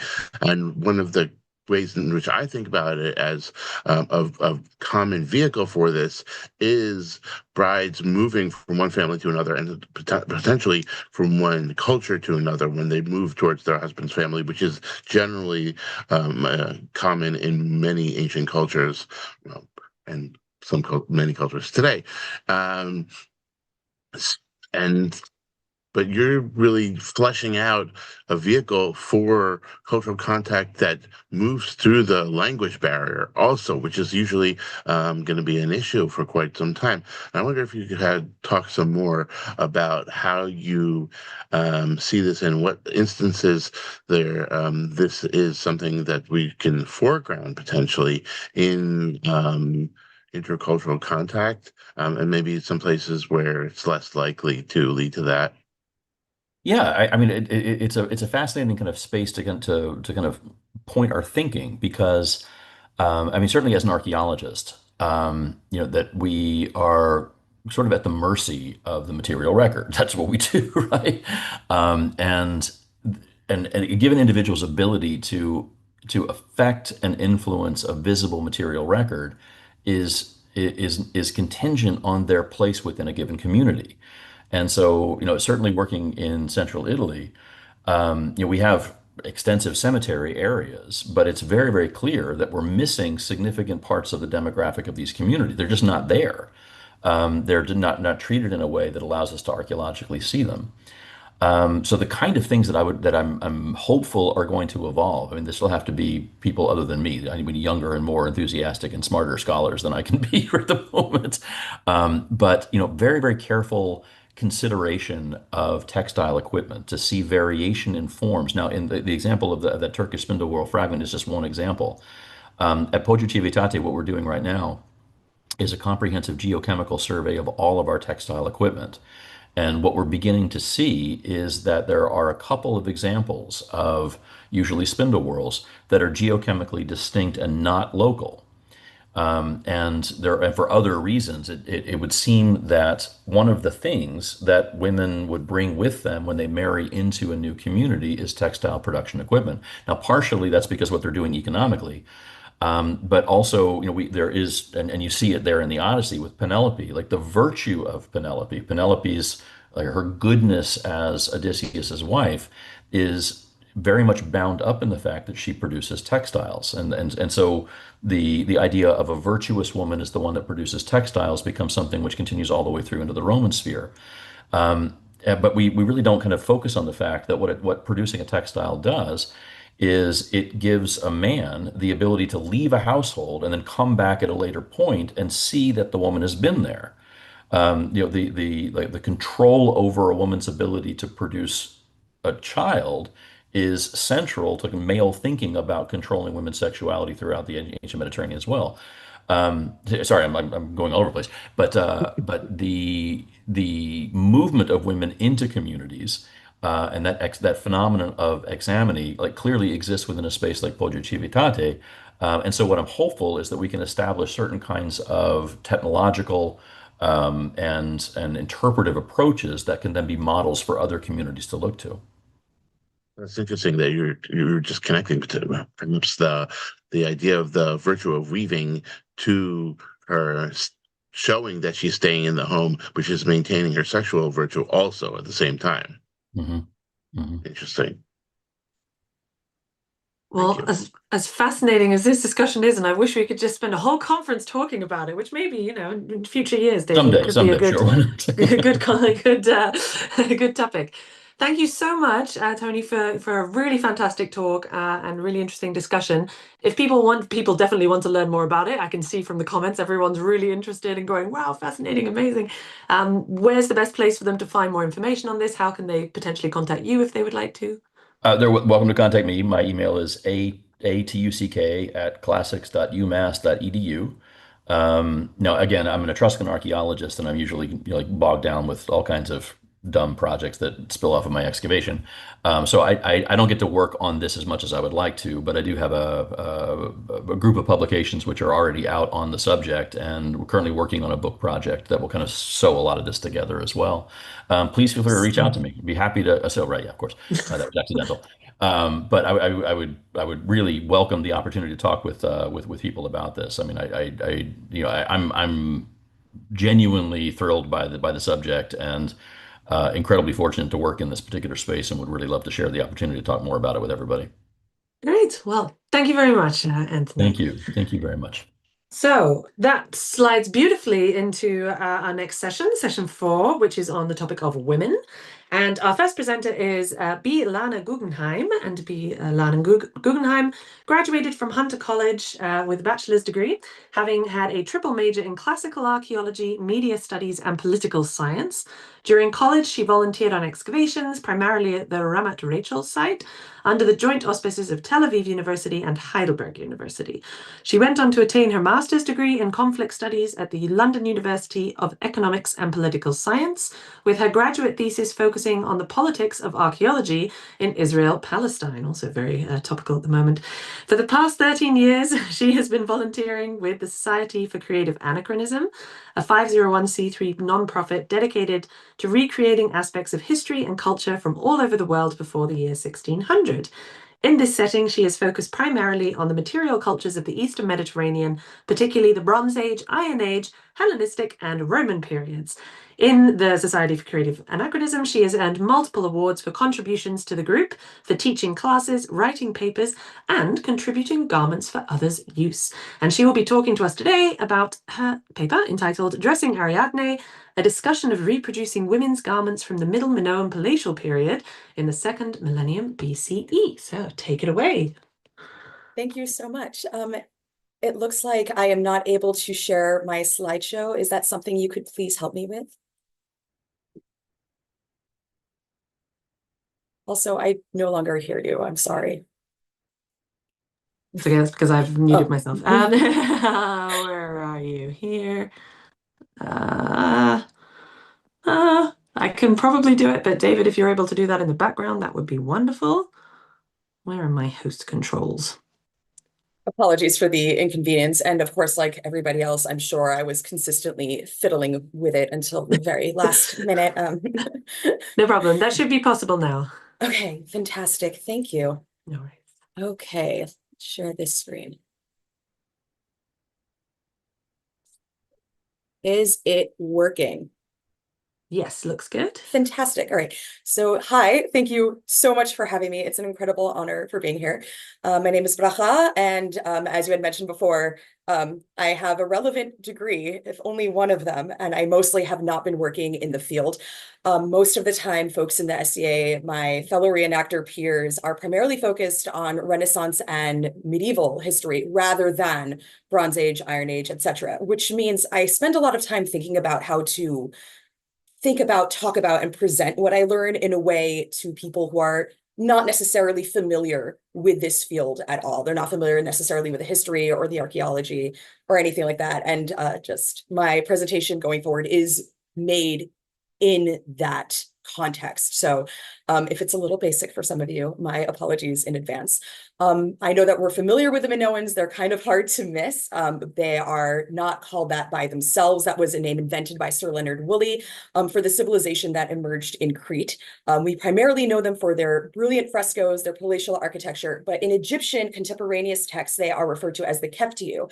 This may or may not be the same as the Kaftor that appear in the Torah, the Old Testament. Unclear. It could also refer to Cyprus. We were not sure. They did eventually come under the domination of the Mycenaeans and are eventually subsumed into Greek culture. We also don't know what language they spoke. We have yet to decipher Linear A or any of the hieroglyphics that preceded it. We don't really know much about their religion. All the documentation that I found is fairly speculative on that. We know that they were a major maritime power, a major cultural power, documented trade links and artistic influence swirling all around the Eastern Mediterranean. Today, it's very easy to consider Crete as simply part of Europe. But I personally would caution against imposing modern borders on ancient populations, as the Eastern Mediterranean was its own highly interconnected region. Areas that we now define as being separate areas, North Africa, the Middle East, Southeastern Europe, were at the time very deeply connected politically, economically, and culturally. And they were so interconnected that multiple times throughout history, you had the rise of a shared art style, fittingly often referred to as the international style, particularly when it comes to Bronze Age diplomatic trade and elite trade diplomatic goods that have this shared iconography and shared style. I do think we understand a lot more about Minoan culture when we understand it in that international context. And going forward, you will see that I do sometimes turn to the neighboring cultures to shed light where it is possible on what we can understand about Minoans. It is also important to note that there are no surviving Aegean textiles from this period. We are left to images like these to discern what we may as to what Minoans may have been wearing or how these garments may have been constructed. At the same time, we have to be careful when we read these frescoes because these are not photographs, right? They don't depict what our eyes would have seen at the time. You're going to have artistic conventions. You're going to have symbolism that as modern people, we may not have the context for recognizing or understanding.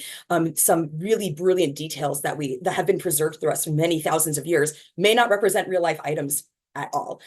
So experimental archaeology and trying to recreate it using what we know existed for the technology at the time can help us kind of make a little more headway in understanding what is likely to be real physically about these items that we see and what is artistic representation or something symbolic.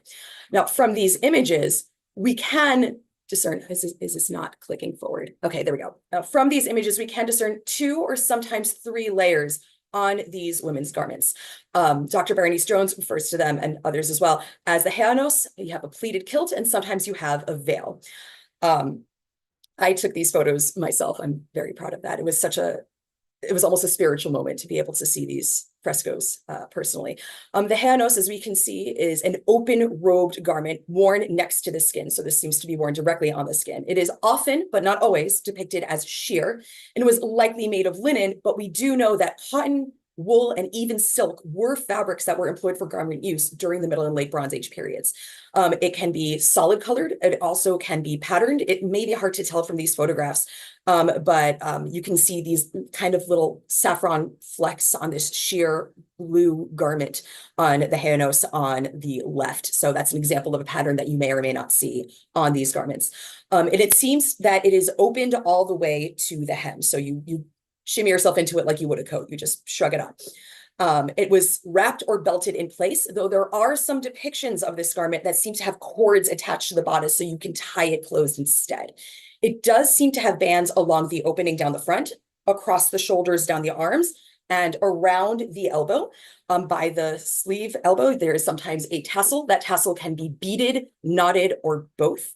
The bands across the back and down the sleeves of the garment are probably, if I had to guess, a woven selvage edge.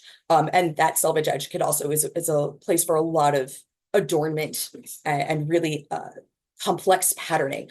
Whereas the bands down the front must have been applied rather than woven in. Sometimes they are the same color, sometimes they are different colors. So you do kind of get a hint from the images itself that they may or may not be matchy all the time. In her book, Ariadne's Threads, Berenice Jones does discuss different ways to get the haenos to fit the body. In this depiction, a little bit differently, you do see that the haenos seems very loose. You have almost like a dolman sleeve. You have all this space between her arm and the body, and then it cinches up at her waist. But in other depictions, it looks very skin tight. And this bears the question, how does that even happen? The simplest way is to simply cut the garment to fit, which is in fact a method that I used when I was creating my own version of this garment. And that will work, but this method does generate a lot of fabric waste. Fabric is incredibly labor intensive and expensive to produce. And if you don't believe me, start drop spinning thread and see how long it takes you to eventually weave the garment. It is very, very labor intensive, and cutting away a large amount of fabric is unnecessarily wasteful, especially for the expense that we're talking about.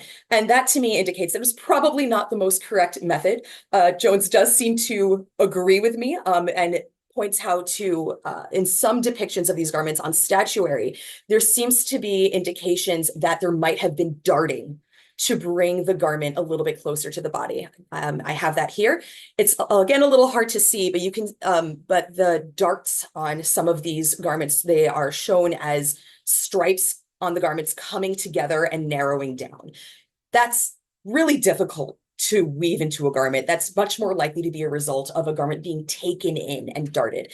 There are advantages to this much more labor intense method, mostly because that not only preserves the fabric, it allows the garment to grow with the wearer throughout their life. Our bodies change throughout our lives, and that way the garment can be adjusted to fit you. It also means that if the garment survives, it can be adjusted and taken in or let out, not just for pregnancy or body changes or whatever, but also to the next generation. So you would get multiple uses out of the garment. So they were making them to last for quite a while. However, this is also assuming that these representations are accurate representations. They may not have ever been that skin tight at all. This is where I am turning across the water to Egypt, where the Minoans had a very, very well-established trade and political relationship. And the reason why I want to take you to Egypt is to show you this really, really cool late Bronze Age tunic. And it, as you can see, is one giant square. It is very loose, very easy on, very easy off. It'll fit everybody throughout their whole lifetime. It does have woven bands applied as decoration, and it's contemporaneous with the Minoan civilization, and so is this tomb painting.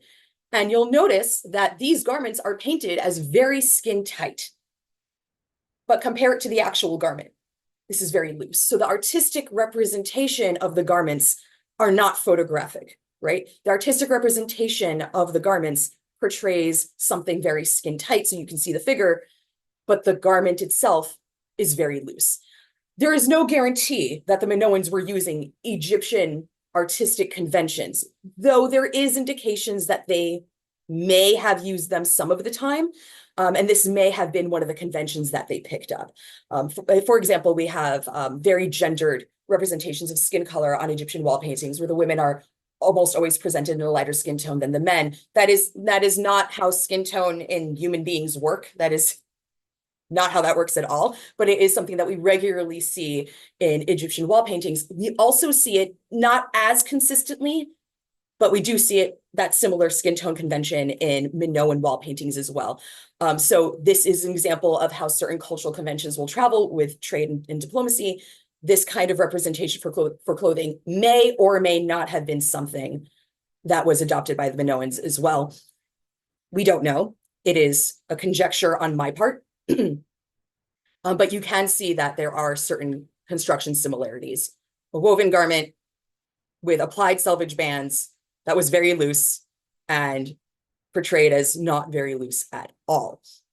Though, of course, that being said, you can see that Senefer in this photo of the wall painting, he's wearing a pectoral collar. So there's also not a guarantee that's the exact same garment as the photograph I just showed you. I think it's fair. I think it's very likely, just judging by the fact that he has applied bands on this tunic as well, and he's wearing multiple layers. So it's something to think about. It's something that I've been thinking about when it comes to making choices in my garment reproduction from these civilizations from this era. I would like, again, to talk about those brilliantly decorated applied selvage bands and the woven bands. Some of the bands at the elbow, wrong slide. Some of the bands at the elbow do terminate in tassels, as we can see here. And they could be knotted or beaded. Sometimes you also see depiction of tassels on men's kilts. So this is not a gendered item. The kilts are over here. So you can see those are some pretty long tassels over here as well. I personally do suspect that the tassels were warp threads that, rather than being cut and sewn under, were used to create further adornment. And otherwise, they could simply just be made separately and then physically attached to the armband on the sleeve of the hanos. They could be tied or sewn, please pardon me, onto the garment as well. Tassels are also not a uniquely Minoan construction. We can see from some, oh, here we go. Here's more beaded tassels. So you can see one of these are just kind of a loose tassel on this young woman in red. You can see that hers look a little more knotted. That may or may not be a representation of glass beads or simply decorative knots. This one is very clearly glass beads. And then you have another wall painting that shows a Minoan and someone from the Levant, possibly Syria or possibly also Canaan, but I suspect Syrian. And you can see that all of these individuals have tassels on their clothing. So you're all looking at brightly patterns that are applied to the garment in some way, either woven or painted, we're not sure, and tassels being used as decor. And all of this is something that you'll see across the Eastern Mediterranean, albeit in different ways. I haven't seen other garments represented with tassels coming from the sleeve. It's more that you see tassels beaded and knotted at all. Jones does argue that the stripes in Mesopotamian garb on kings and deities, like the striped and slit tunic of Ishtar in the investiture painting from the palace at Mari, that is possibly related to the knotted tassels that you see on the Jewish talit. That is still something done to this day. An Iron Age, it rose in the Iron Age, but has older Bronze Age roots. And as well, the use of murex dye is something else that was spread throughout the region by the Minoans, and then in some places is still used to today. So this is the beaded tassel slide. I do want to address the elephant in the room about Minoan open-chested fashion. Were they going around like that? Well, we have no way of knowing because none of us have visited them. We can't go back in time to check it out, but my instinct as a woman suggests not. Jones does suggest that this is likely a ritualistic pose, so the art is ritualistic rather than photographic. It's possibly a fertility-related pose. We also do see that Mycenaean versions of the fashion show them wearing a little bolero and that their breasts are covered. So that may have simply been a regional variation, but it may also have simply been maybe a depiction of, we're actually this is a little uncomfortable and the sun is out, so we're gonna cover up. It's not a particularly supportive pose. Again, I cannot promise you that, but I'm going to express significant doubt that they were going around like that all the time. So that is the basics on the Hanos. This is an example of West Asiatics, Levantines, possibly Canaanites, possibly Hyksos. Again, bright patterns. Not evidence of tassels, but evidence of those really riotous patterns and colors that we do see from the Minoans. So you do see certain use of color throughout the region. We saw this one already. Sorry, I talked ahead of my own slideshow. I apologize. The kilt is, as we have seen before, multi-layered, brightly colored. There's a couple of different variations. I see this variation on the frescoes most often, which is to say 3 or 4 layers. They have that labrous double axe shape. Men's kilts, in contrast, tend to be much, much shorter. Occasionally on women's kilts, like we saw in the statuary, it's like 10 layers and these little flounces going all the way down, kind of like those big dance skirts that you see. This kilt is never not vibrantly colored. It is literally always a treat for the eyes. They are always some sort of wrap garment. They are belted and tied. I am not clear on if the belt is something that is sewn into the skirt or woven in so that it's attached and you tie it like you would tie a wrap skirt, or if it's something that is a garment that you apply on top of the wrap skirt to keep it closed. There does seem to be some bulk, especially on some of the statuary, that indicates that maybe the hem was rolled or that there was something else that was applied to kind of give it that fluffy bulk. But on these frescoes, it looks like the tie is just part of the skirt and there's much less bulk. So there may be multiple iterations of skirts going on.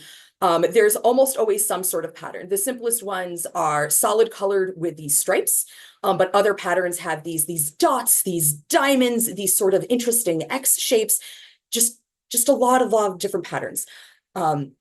Those stripes may have been woven in, they may have been painted on, or they may have been applied bands. Again, we have no surviving textiles from the Aegean, so it's really hard to tell.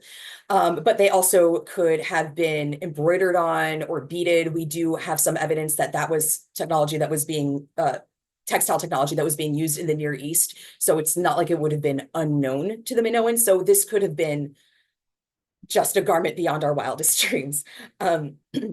I do personally suspect that there is a relationship between the woolen flounced garments that we see a little bit earlier in Mesopotamia, which do date back farther than the period we're currently talking about. Jones does experiment with a variety of flounced constructions in her book, but she does not attempt to mimic the woolen flounced garments that we see in Mesopotamian garments or compare them to how they may or may not have made a Minoan shaped skirt.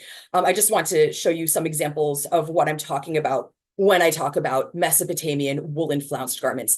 These were generally created from edges that were allowed to fray to create these fringes or tassels.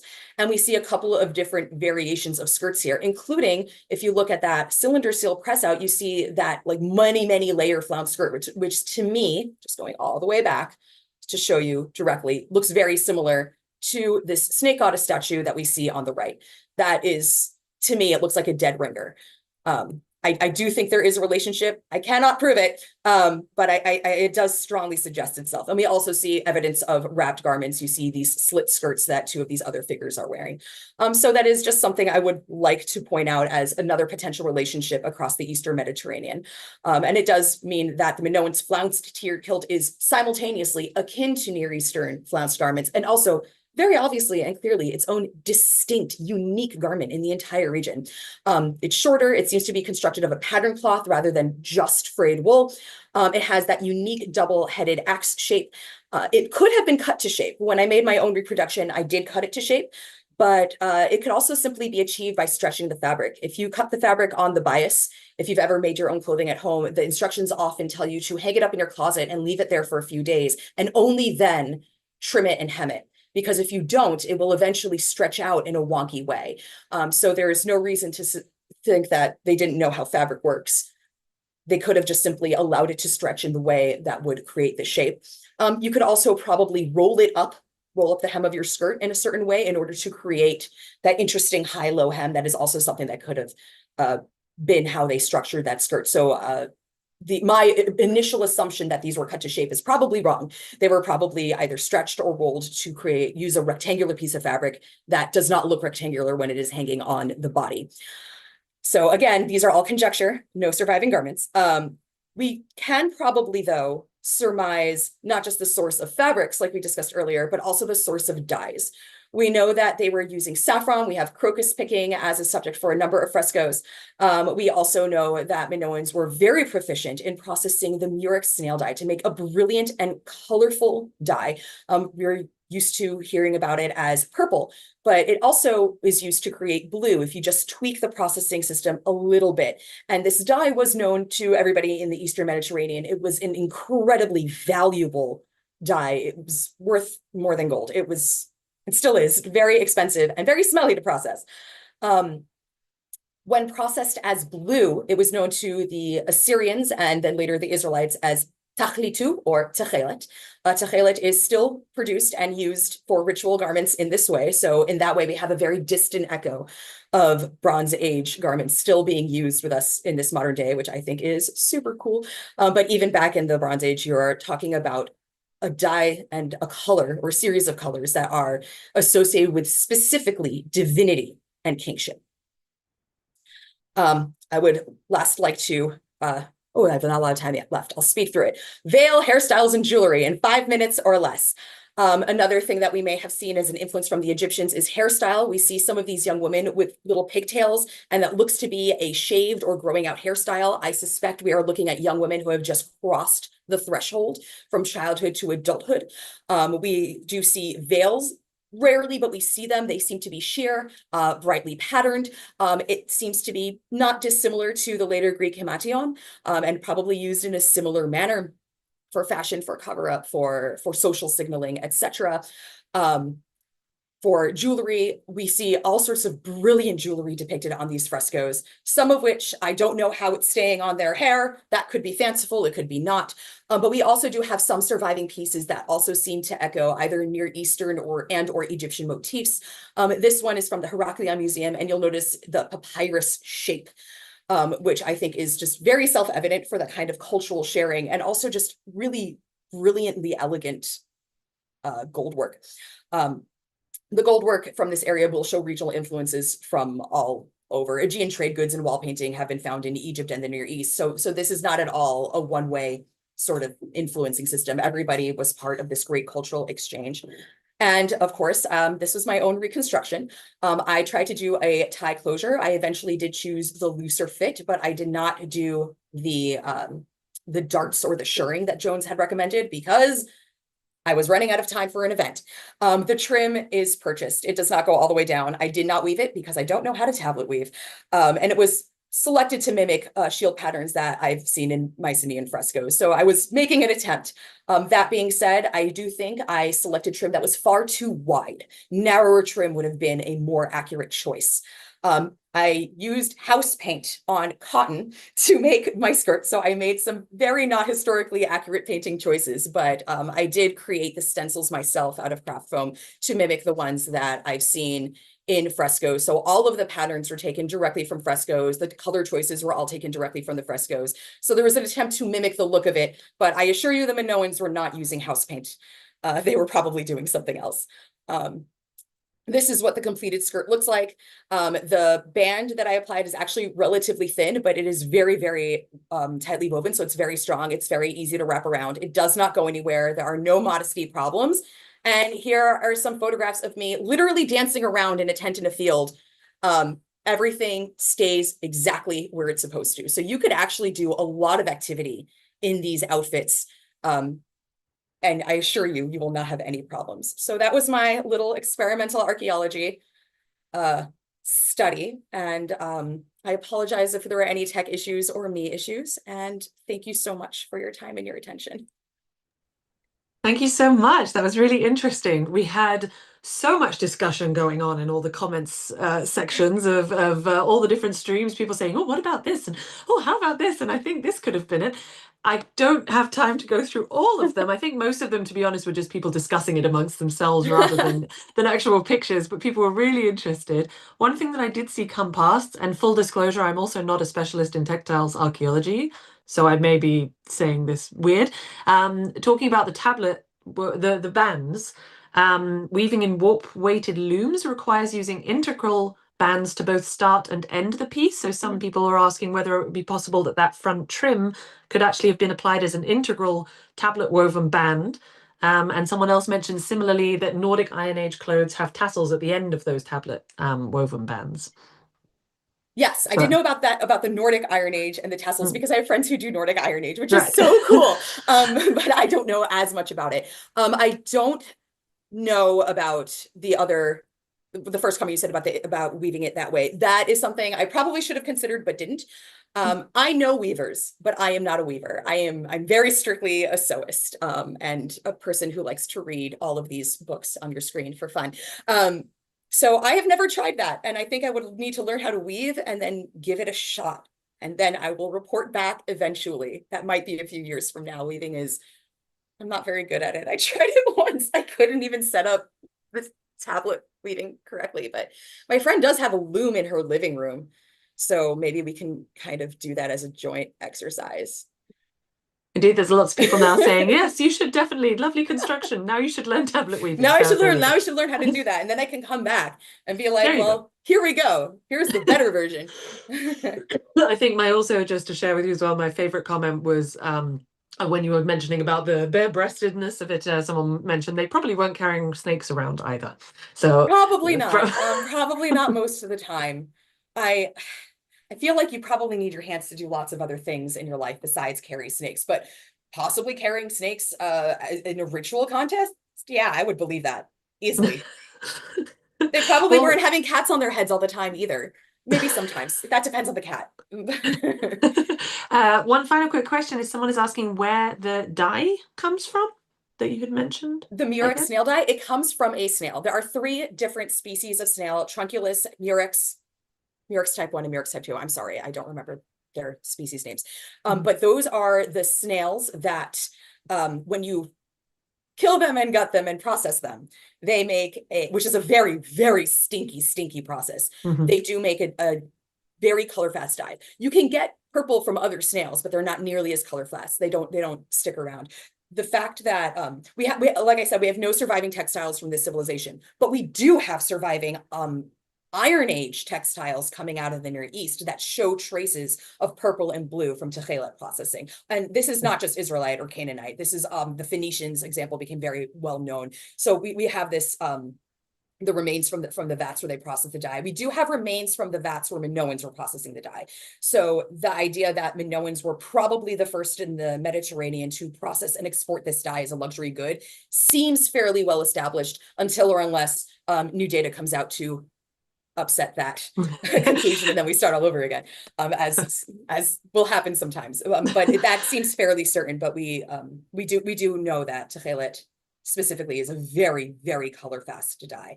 And in fact, in the talit that I own and that I use every week when I go to synagogue, it has tzitzit, the knotted tassels, and it has a blue string of Tekhelet, and it's made with snail dye. And when I told my friends, they were very disturbed, but it is very, very appropriate for what I study. Well, thank you very, very much for your talk. If people want to get in contact or learn more about what you do, where's the best place to find you? That is a great question. I guess my personal email, I'm going to put it in the chat right now. So feel free to share that with everybody. I hope it's okay if I don't say it out loud for the YouTube, because I don't need that much. I don't need that much. Thank you. That much. Great. Well, thank you. Thank you so much. Thank you. Thank you. We will now be moving on to the next talk, which will be by Sydney Chavez, who I believe is here already. Yes, there she is. Sydney Chavez is a PhD candidate in classical philology at Yale University.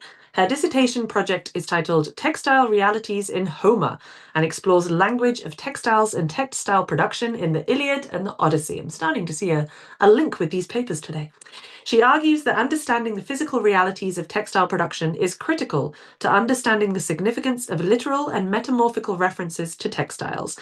Currently, she is particularly interested in exploring how the sensory and technical experience of textile production is reflected in epic language. So to do this, she integrates material culture and experimental archaeology into her literary study.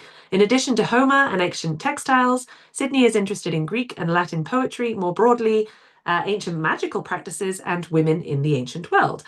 Originally from LA, California, she received her BA in Classics from Cornell University, where she wrote her honors thesis on the relationship between female persuasion and agency in the Iliad and Odyssey. She has spent time abroad in Germany at the Ruprecht Karl University of Heidelberg and in the UK at the University of Cambridge, Pembroke College. She's also conducted summer study at the University of Copenhagen's Centre for Textile Research, the Textile Research Centre in Leiden, and College Year in Athens. In fall 2026, she will be an IAKA Fellow at the University of Zurich in Switzerland.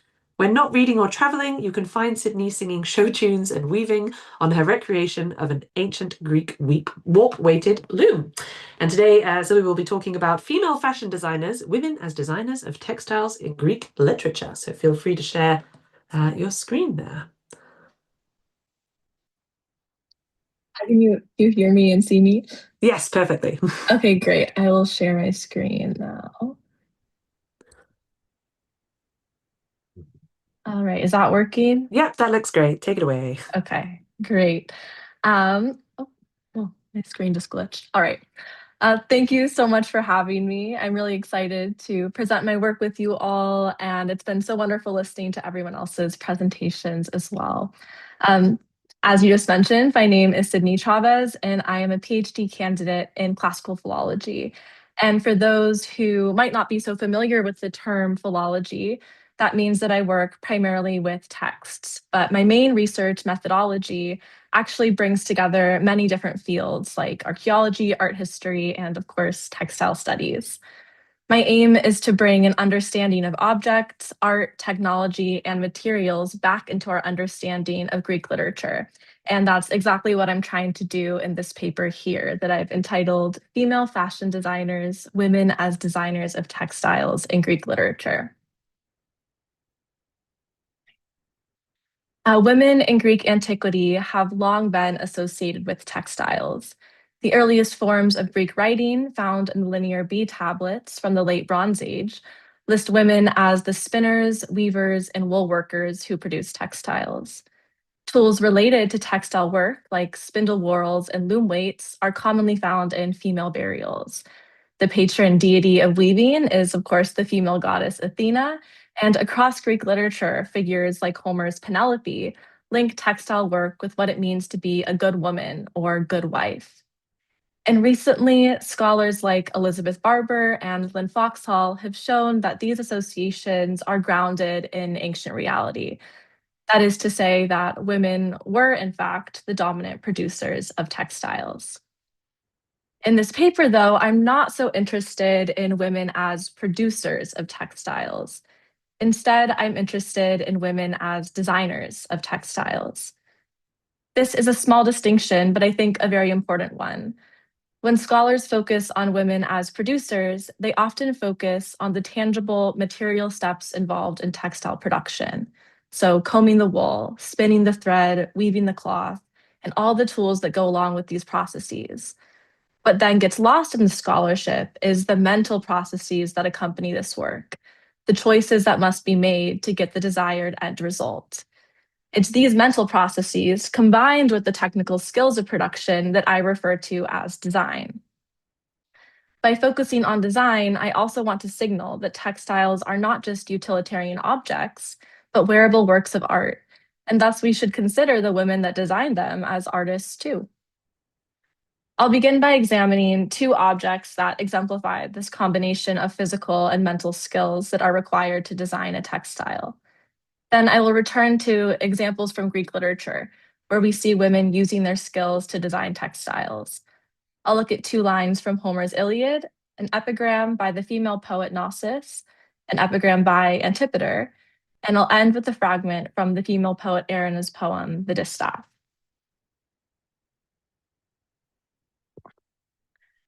In antiquity, fashioning a textile was a long and laborious process. The raw materials, either wool from sheep or linen from the flax plant, must be processed into usable fibers, cleaned, sorted, all before being spun into thread and woven on a warp-weighted loom, like the one depicted here on the left and this one here. A warp-weighted loom, as has been mentioned in previous presentations, is a type of vertical loom that stands upright and uses weights, these tiny weights here, that are tied to the vertical warp threads to hold them under tension in order to facilitate weaving. After the cloth is woven, it is cut from the loom and then goes through further processing and laundering before it's ready for use. Experimental archaeology has shown that a simple linen tunic could take approximately 355 work hours to produce, with the spinning of thread and weaving alone taking up 80% of this time. And it's this 80% that is represented in these two objects shown here. So on the left, we have the Penelope vase, which depicts Penelope here seated and her son Telemachus in front of a warp-weighted loom. And on the right, we have the Amasis painter Lekythos, with its central scene here that has been sort of unraveled and flattened into this long image at the bottom. So the Amasis painter Lekythos shows us the major steps in textile production. On the left, we have women folding cloth, followed by a woman spinning thread, another woman preparing the wool to be spun, two women in the center here working together on a warp-weighted loom, two women weighing out wool. So we have a scale and the wool and these little bundles they're weighing, another woman communicating with them, maybe instructing them on how much to weigh out, and two more women here preparing wool to be spun. Now, all of these steps have to occur in order for the cloth to be made, and the women carrying them out must be in communication with each other, since small changes in any step of the process can greatly impact the end result. So for example, the way the thread is spun, how thick or thin, is affected by the quality of wool chosen and how that wool was prepared, in addition to the physical way that the spinner spins it. These qualities of thread, in turn, affect how the thread behaves on the loom and how soft or translucent or dense the resulting textile is. The ability to produce figural designs and patterns, like the ones depicted on the Penelope vase, is also dependent on how the threads are arranged on the loom. This means that their colors and positions must be carefully chosen in advance. And this is contrary to what a lot of modern translations and commentaries say when they use the word embroidery. But we can see here the designs on the loom and also the designs on these ladies' garments would have been woven and designed into the fabric of the textile itself. So they were not added later through embroidery or through dye techniques like we might do today. So women making the textile then must envision what they want the end result to be long before the loom is even set up. And it's this complexity and the elements of planning and design that I want to bring into our reading of textile scenes in Greek literature. So I'll now turn to an example from the end of Book 22 of Homer's Iliad. Just prior to these lines, Achilles has killed the Trojan hero Hector, but the news of his death hasn't yet reached his wife, Andromache, who we find here working peacefully in what has often been read as a sort of typical textile production scene. So she is weaving a web in the innermost part of the lofty house, a purple double-folded cloth, and she was sprinkling in colorful flowers. Two design elements are immediately clear. The use of purple thread, implied by the fact that the cloth is called porphyrein, purple, and the fact that the cloth is diplaka, double-folded, which may refer either to its large size or to it being a reversible cloth. Another design element is hidden in the use of this word epasa, combined with the preposition en, meaning literally to sprinkle in. Translations of these lines will often use the verb embroider. However, we can see the cloth is still on the loom, right, weaving a web. And just as we've seen with the Penelope vase on the previous slide, these type of designs could be created while the cloth was still on the loom.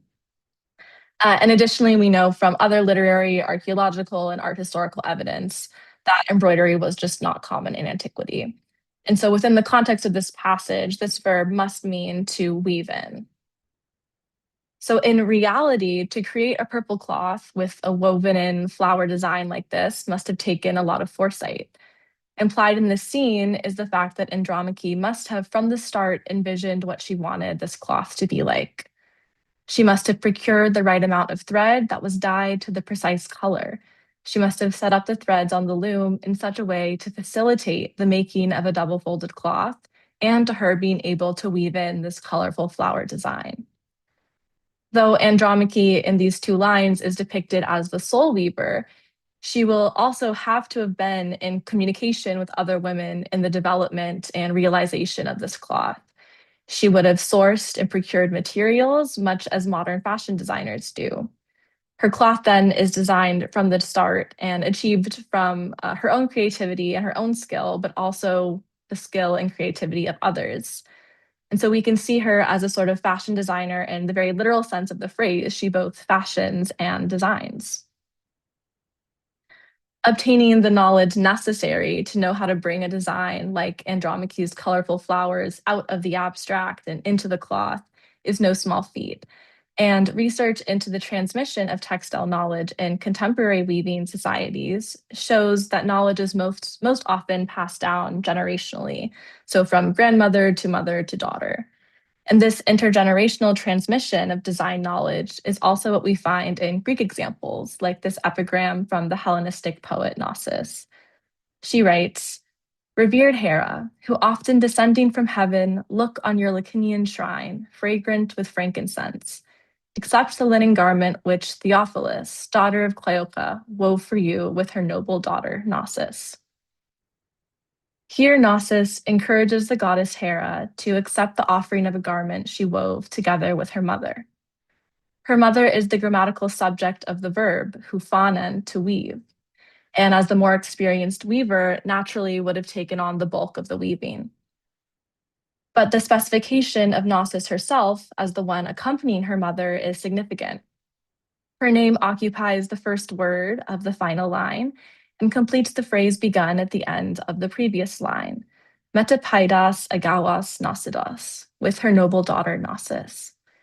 Here she is still learning. She's still a paidos, a child. And learning from her mother, Gnosis, as the author of this epigram, also acknowledges the woman that her mother learned from, her grandmother, Cleopa. The construction of the last line of this epigram then forms a sort of genealogy of women that also preserves the genealogy of textile knowledge from youngest to oldest. Gnosis, who learned from her mother, Theophilus, who learned from her mother, Cleopa. Textile knowledge then doesn't come from nowhere, and this knowledge isn't simply restricted to the physical task of weaving, but to all the design elements that accompany it. The specification here of a linen garment is significant to this. Linen was a common material used for textiles by this point, but requires very different treatment from wool. It cannot be as readily dyed, but it can be spun into thread that is much finer than wool and thus poses its own special complications while being woven. The choice to weave a linen garment, then, must have involved its own set of considerations and lessons for the young Gnosis to learn in her journey to becoming a textile designer. Girls' learning, though, was not done alone. Just like the women working together on the Amasis painter Lakitos, girls worked together too. There are numerous epigrams that describe this, but this one by Antipater describes girls working together to execute their designs and then dedicating them to the gods. He writes, "Artemis, fairest of virgins, sovereign lady of women, we three wove this border for you.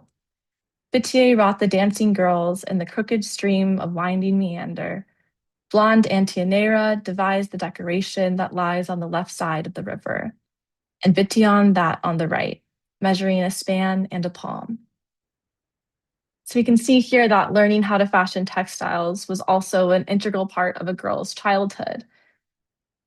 And this is further exemplified by the Hellenistic poet Erinna's work, The Distaff, a poem whose name itself refers to the long stick used to hold wool while spinning. So we see this example here from the British Museum of a woman spinning with a drop spindle and holding a distaff with this little red blob of wool on the top. In this poem, The Distaff, Erinna laments her childhood friend Balkis, who has recently died just after getting married, and she recalls memories from their shared childhood. The text is very fragmentary. That's what these little brackets indicate. Those are all spots from where the text has had to be reconstructed. And so as such, I'm following the interpretation and translation of Josephine Balmer.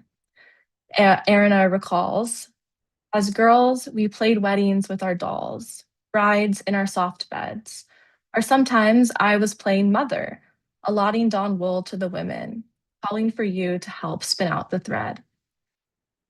Here, Erinna remembers the imaginary games that her and her friend Balkis would play, acting out scenes with their dolls and role-playing mother and daughter.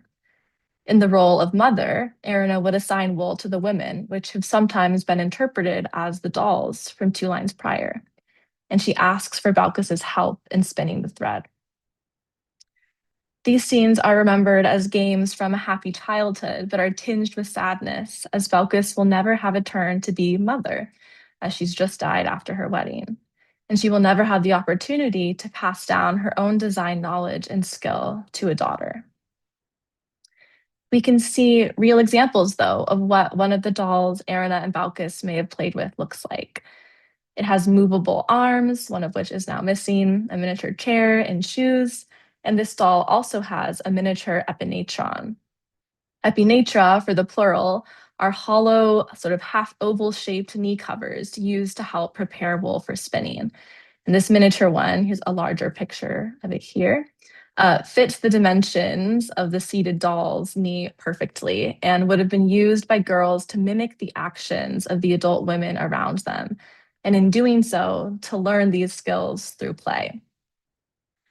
By playing at spinning wool, like Erina and Balkis, girls are not only learning the physical movements, but also the mental ones that accompany it. They're learning the set of skills that constitute design. So in this talk, I've shown how the combination of physical actions, communication with other women, and mental planning involved in fashioning a textile constitute design skills. We see in Gnosis how these skills and knowledge are passed down through generations.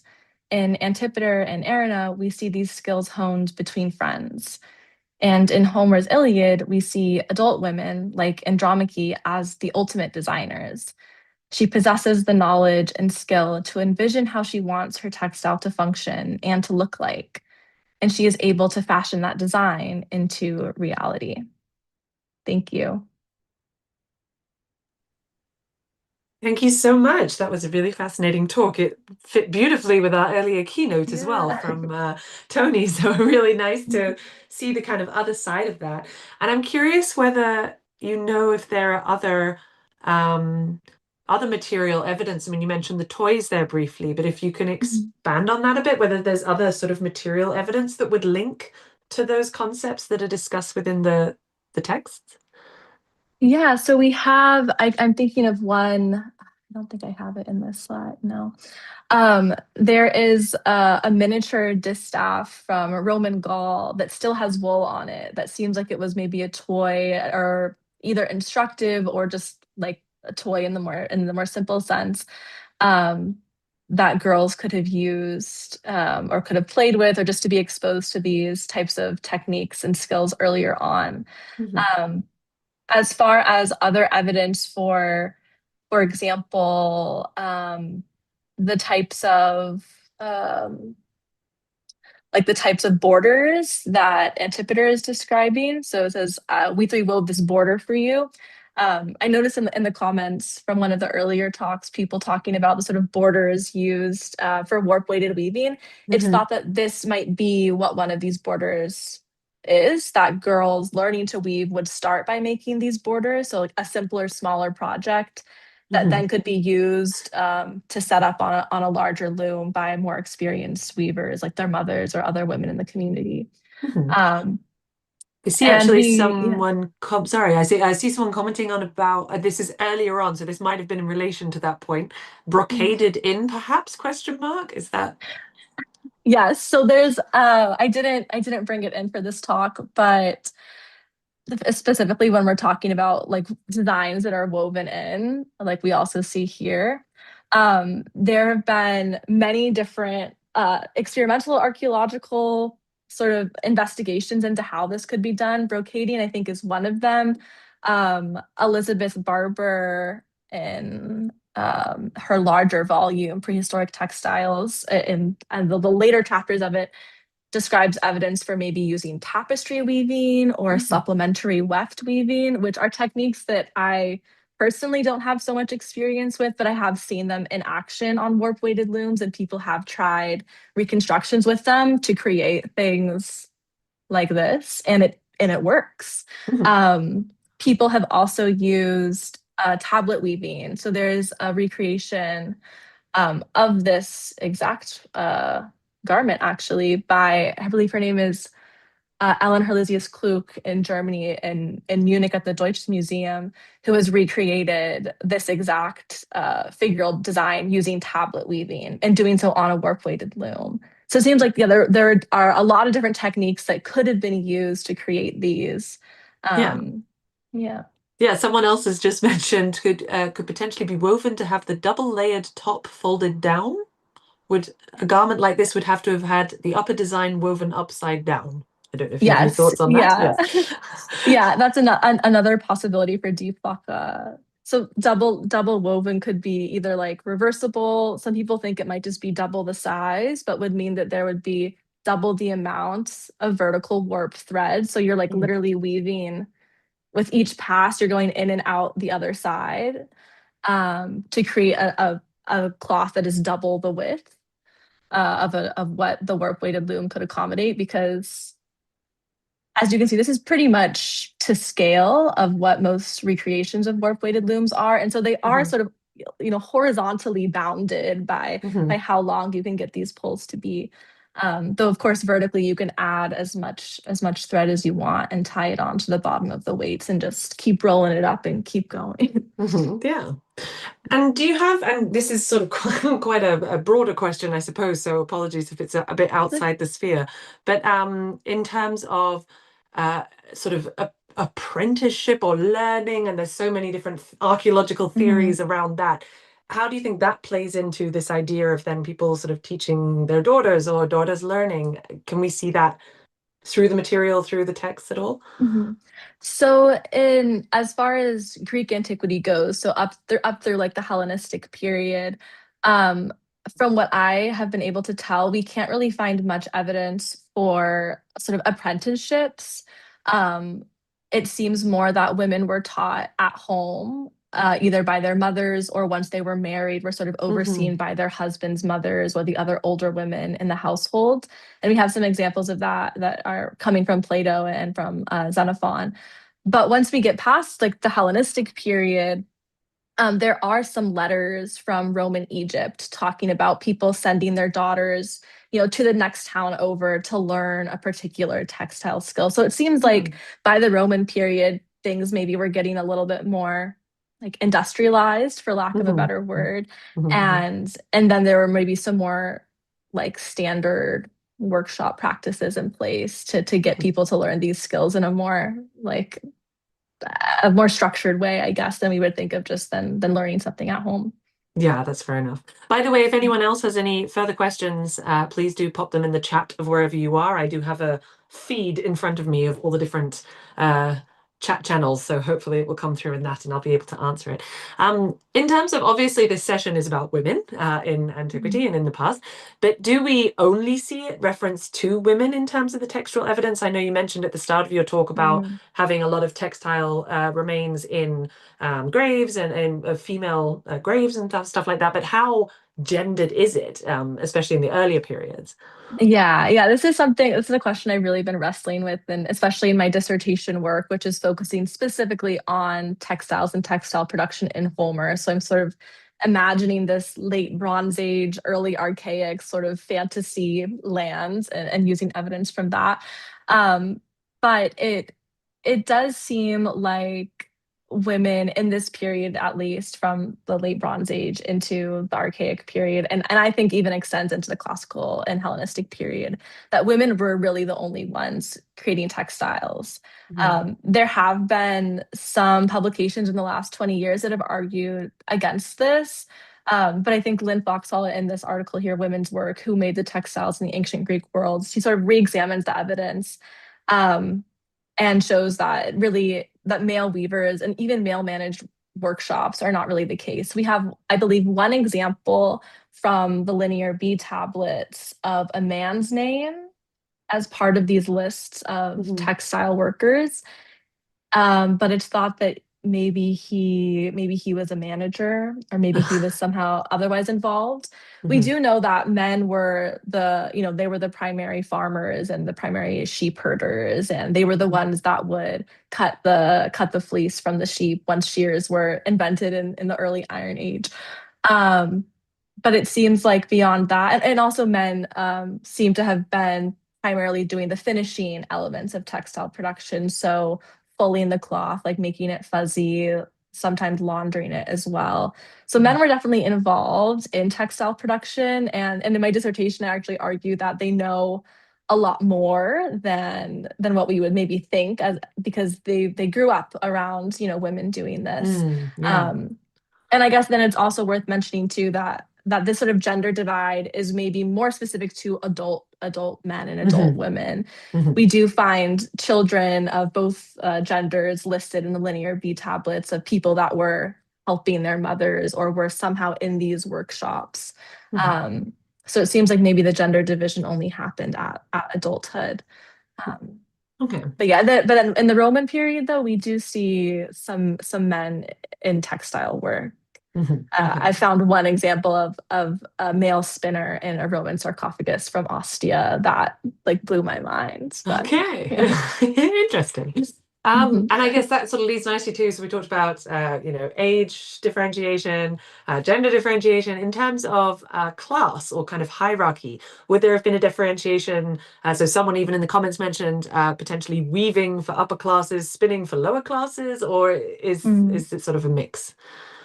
Yeah, so from the evidence that I've seen, that I've worked with, it doesn't seem like there was so much of a mix between classes in terms of like lower classes spun, upper classes wove, but maybe more so in how much control you had over the work you were doing. So, for example, we know, especially in Homer, we see enslaved women and women being taken captive specifically for the reason of being textile producers.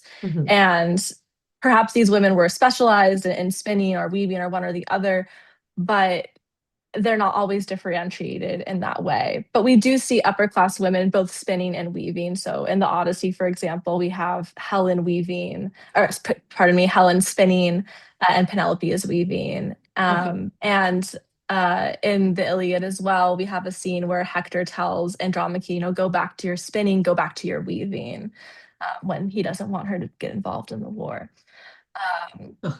So it seems like it was maybe more of a differentiation between whether you were weaving and spinning what you wanted to be weaving and spinning for whether you were doing that weaving for your own project. So like Andromache making her own cloth versus I am making the thread for Andromache's cloth. Right. Okay, great. Well, thank you very much again for a very interesting talk, very interesting discussion. If people want to find out more about your work or get in contact, where's the best place for them to go? Yes, you can email me, and you can feel free to contact my Yale email, sydney.chavez@yale.edu. Perfect, great. Thank you so much, Sydney. Thank We'll be you. moving on. Thanks. We'll be moving on now to the final talk of this session from Princess Ornica August. And Princess Ornica August is a St. Lucian writer, feminist, biblical scholar, and historian who examines how gender, mythology, the Bible, autonomy, violence, and the sacred interact across cultures. She holds a BA, an MDiv, and an MTS, and is currently completing a Master of Arts by Research. Her scholarship seeks to reclaim erased female voices and challenge dominant narratives. Her writing appears in Christian Feminism Today, the Shiloh Project, Pop Culture and Theology, and the Bible and Critical Theory Journal, where she published Reclaiming the Sacred, the Bible, Critical Theory, and Caribbean Identity. Her contributions also include explorations of Greek mythology and chapters on feminist legacies in pop culture. Through her work, she weaves history, theology, and pop culture to amplify the voices of overlooked women and inspire critical engagement with the past and present. And we'll be talking today. She will be presenting today her talk entitled "She Painted Her Eyes and Called His Name: Judas, Esther, and Jezebel and the Weaponized Body." So if you could, I see that you have shared your screen, but it's on a different window, I believe. Can you see the The screen? conference schedule for anyone who's interested is up now. We can see the conference schedule at the moment. Okay. Can you see my screen? Is it? Can see the screen? Can you? We can see your screen, but it's currently on the conference schedule rather than your presentation. Oh, escape. Which is also wonderful to look at. So it's good to remind people of what's coming up. Oh, sorry. Let me No just problem. close it. Let me just close off. Okay. Screen share. PowerPoint. The beginning. Can you see the screen now? Not yet.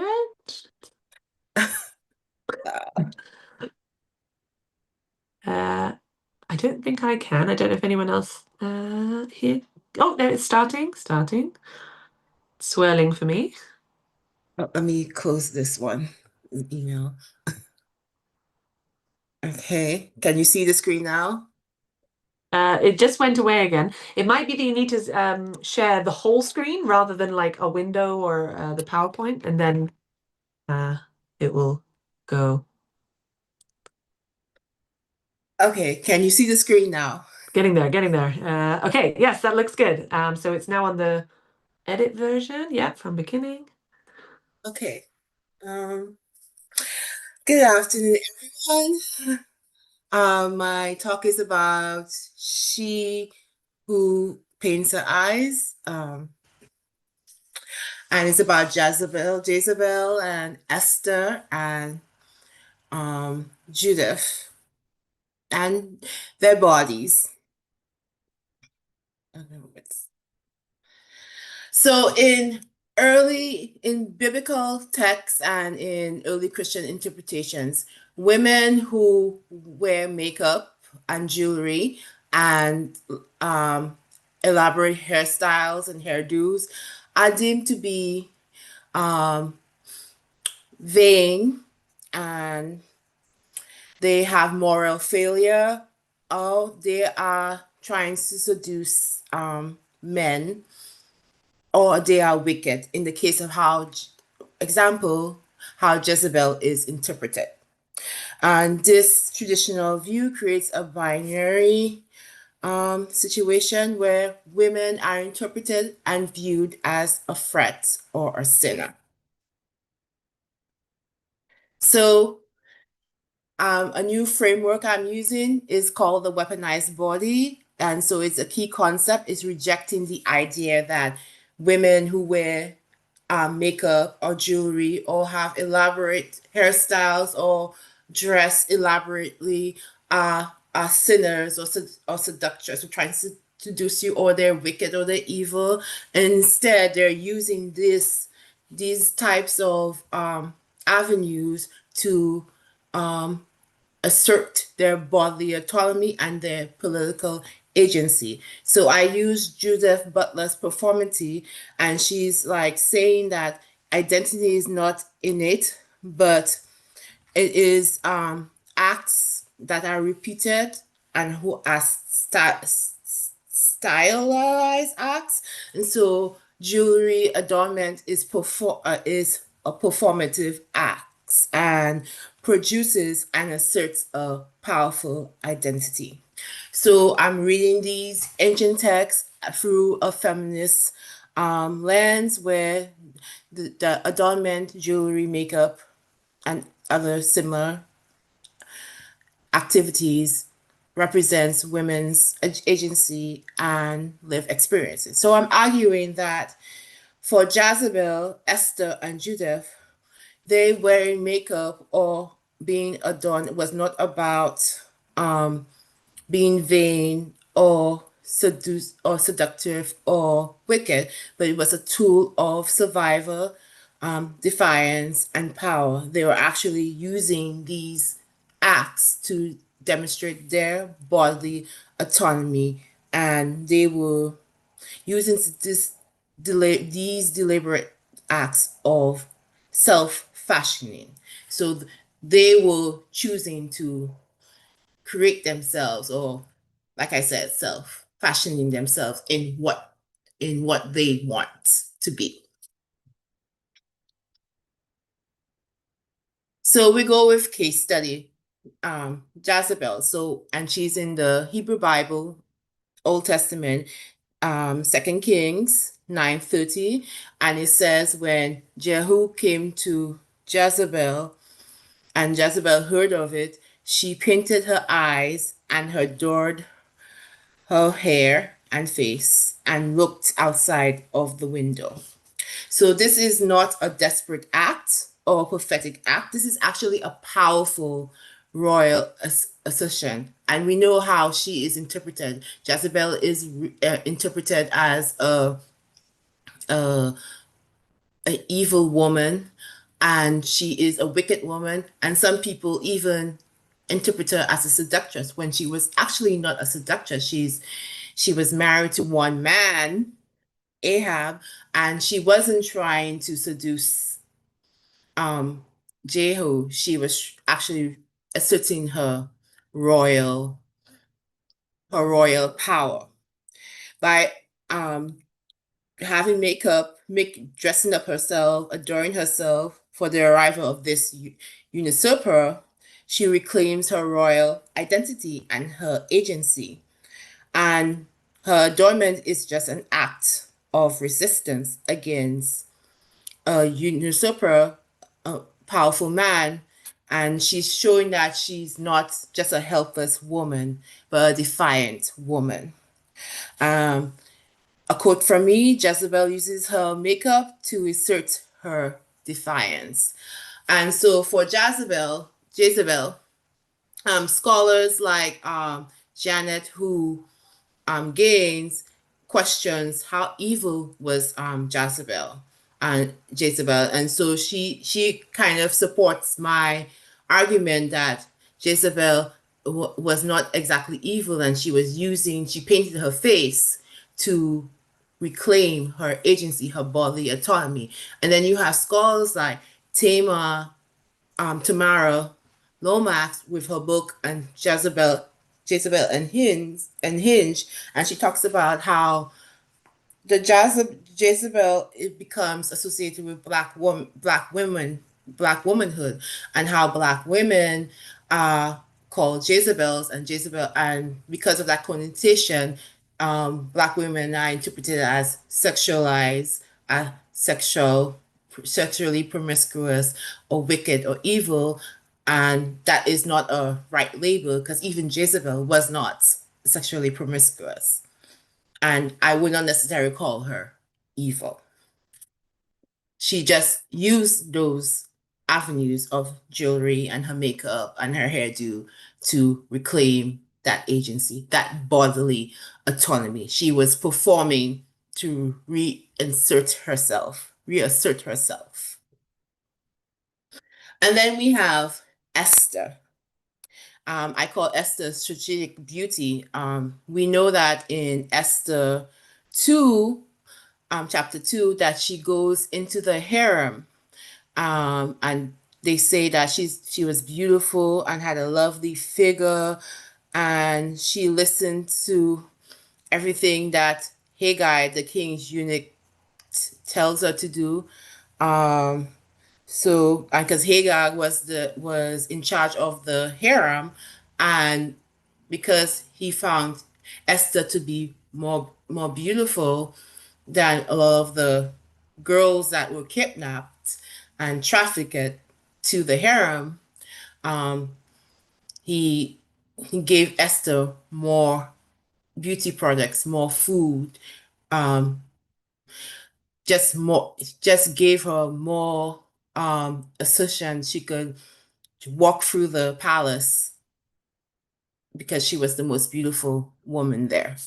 And so we have to also take in consideration that Esther, along with other young girls in the book of Esther, will kidnap and human traffic, and that beauty contest was not just a beauty contest. Scholars like Randall C. Bailey and Erica Demba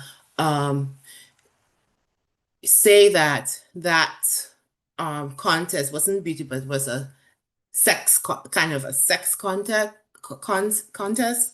and it wasn't a beauty contest. It was who can please satisfy the king sexually, and Erica Demba calls her that these girls and Esther were human trafficked into the palace, and so Esther, being human trafficked and thrown into this sex contest, has no autonomy, but because Haggai finds her to be the most beautiful and the most lovely, she kind of uses that to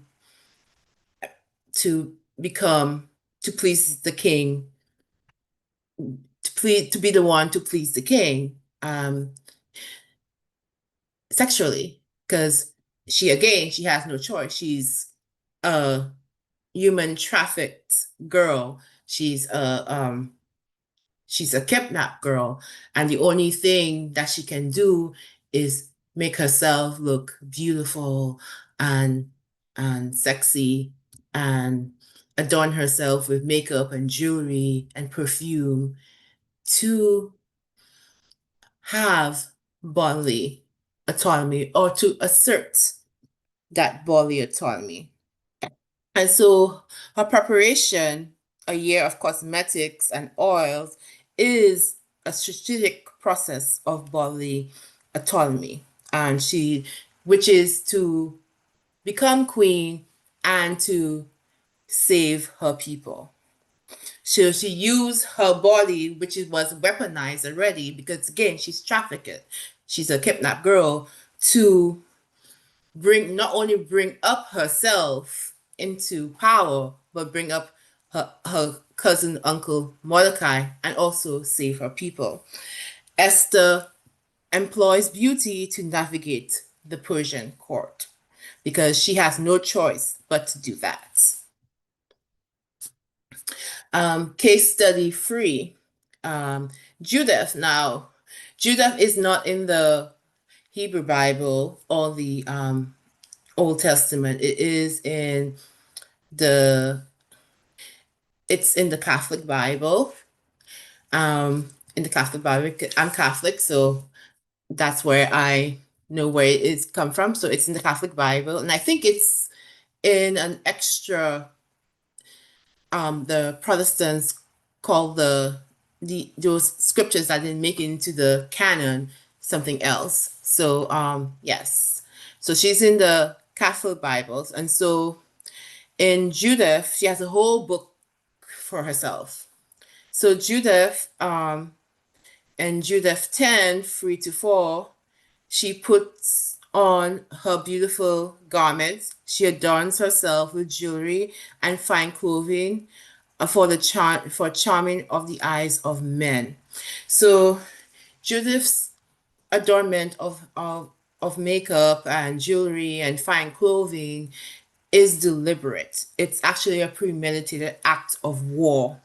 Her beauty is the primary weapon. She infiltrates the enemy camp by weaponizing her body to disarm her foreignness. This is a violent, powerful act of bodily autonomy in service of a righteous cause. So her foreigners is and his army is trying to attack the Israelites, and Judith uses her beauty, the makeup, the fine clothing to go into his camp, making him think that he's going to have sex with her, and then she kills him. And so Judith adores herself to infiltrate the enemy. And so she has bodily autonomy from the get-go, and she reclaims it and reasserts herself by doing that. Then we move on to the New Testament. Now, the New Testament is totally different from the Old Testament. You see that, Judith, Esther, Jezebel, it's free for them to.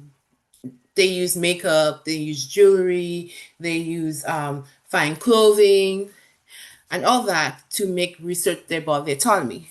But the New Testament restricts these acts of bodily autonomy, which I consider 1 Timothy 2:9-18. Women should not adorn themselves in clothing, should adorn themselves in clothing, modesty, and be discreet, and not with braided hair or pearls or costly garments. And then you have 1 Peter 3-5, that basically tells them that being adorned is wrong. And then in early Christianity, one of the church fathers, Tertullian, writes against women's adornment of beauty and having makeup and jewelry and fine clothing. So, and in a way that the New Testament is adhering to the Greco-Roman culture, particularly the Athenian Roman culture, where upper class women supposed to be subdued and modest, and they're not supposed to wear elaborate stuff. So they're there. So, but when we come to the New Testament, we realize these New Testament writers are adhering to the Greco-Roman culture that's surrounding them, that's oppressing them at this time. So while the Hebrew Bible gives, even though that it condemns Jezebel in some ways, it actually gives women more rights to assert their bodily autonomy we see with Esther and we see with Judith, even though Judith is not really in the Hebrew Bible, but is still part of that ancient Near East, ancient Israelite society compared to what the Greco-Roman society tells them to do. And so women, the women in the New Testament and in early Christianity, have limited autonomy in the public sphere of the church. Adornment is frowned upon, and so that is a significant shift from the Hebrew Bible and the ancient Near East to the New Testament, early Christianity, and Greco-Roman society. So, two worlds, two visions of bodies. In the Hebrew Bible, tool of power and agency, a certain identity, performed for purpose, survival, liberation, emancipatory, self-fashioning. New Testament is adornment, jewelry. Fashion is a symbol of worldliness and vanity. It helps you to conceal your identity, and it constrains for control, and it limits women, and it poses modesty. So a transition, a narrative shift from recognizing adornment and agency to condemning it as a threat to social power. So I'm advancing this conversation, and so what my work does, it unites feminist hermeneutics and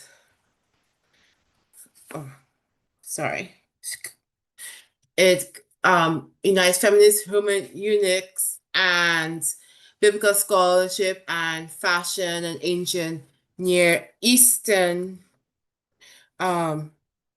history to study on intersect bodily autonomy and fashion and how women of these texts assert or reclaims body autonomy. I don't think that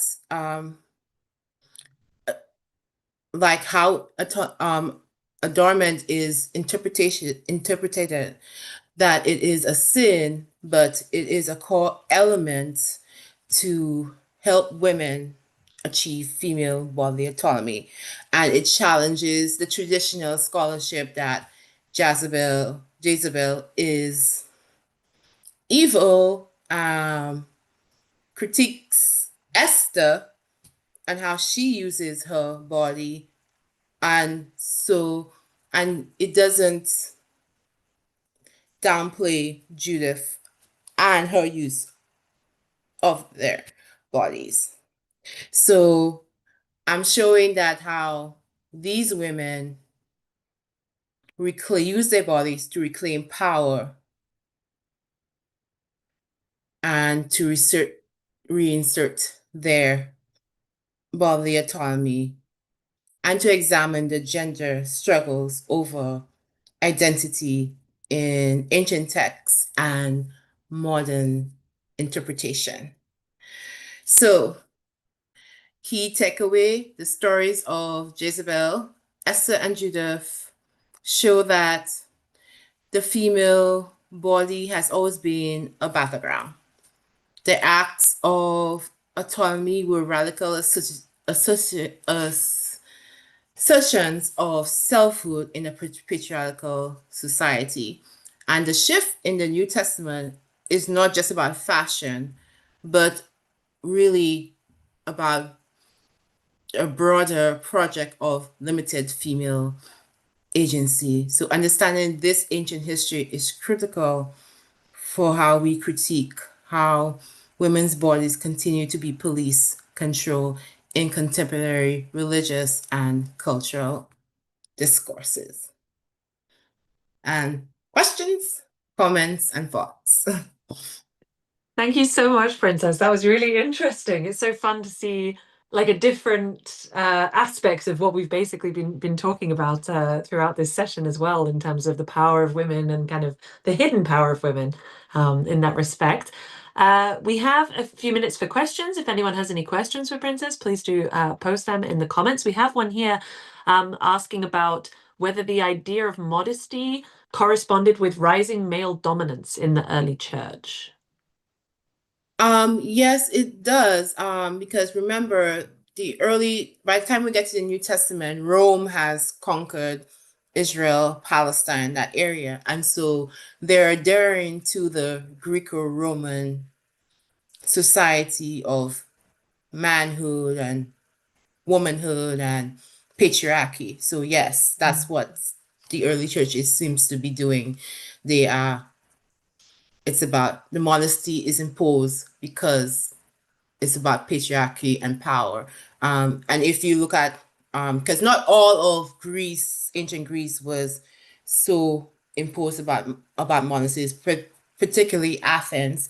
And then even within the Rome, is mostly the upper class women that have been imposed to dress modest and to not to have elaborate hairstyles and stuff. And would you say that sort of obviously this is kind of a critique also in light of our modern view of, you know, these things, but do you think that, especially seeing the difference in the Old and the New Testament, that was how it was originally intended to be written? Actually, it wasn't intended to be shaming or anything like that. It was intended to show that female power. I think the more so in the Hebrew Bible, that's what the authors were trying to do. Yes, they had their agenda, if you look at what they did with Jezebel, but in general, they were trying to show that when female power, female agency, female body autonomy within a limit, within a limitation. They supported it, but they believed that it should have been. I think that the writers of the Hebrew Bible and the Jewish text and the would probably, yes, we support women having a little rights and agency, but within restrictions or within limits. Because if you look at Jezebel, she acted way out of that limits, and so they considered her evil. Yeah. I've just noticed, by the way, I'm so sorry. I think you have a camera cover on. I'm sorry, I was looking at your presentation and I didn't even see your video. Oh, Do you have a little cover on your camera or something? do I have what? A cover on your camera? No. No. Oh, unfortunately, we can't see you. We can just see a pink prick of light. Sorry, I didn't even see that before. I was so focused on your presentation, I didn't look at your video. It's okay, we're at the end anyway, I'm sure, hopefully.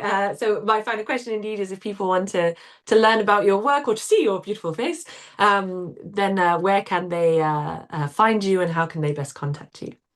Well, they can find me on you can email me, Princess Onaika Ogis at gmail.com, and they can find me on Facebook or Facebook or Instagram. Okay, great, perfect. By the way, if anyone, all of these contact details we've been getting from people, if anyone wants to contact any of our speakers and can't find them, and they've said they're happy to be contacted, please just contact us at SASA or contact the team at SASA, and they will forward them on. Thank you so much, Princess, for your talk. Really interesting, and was great to hear from you. Thank you.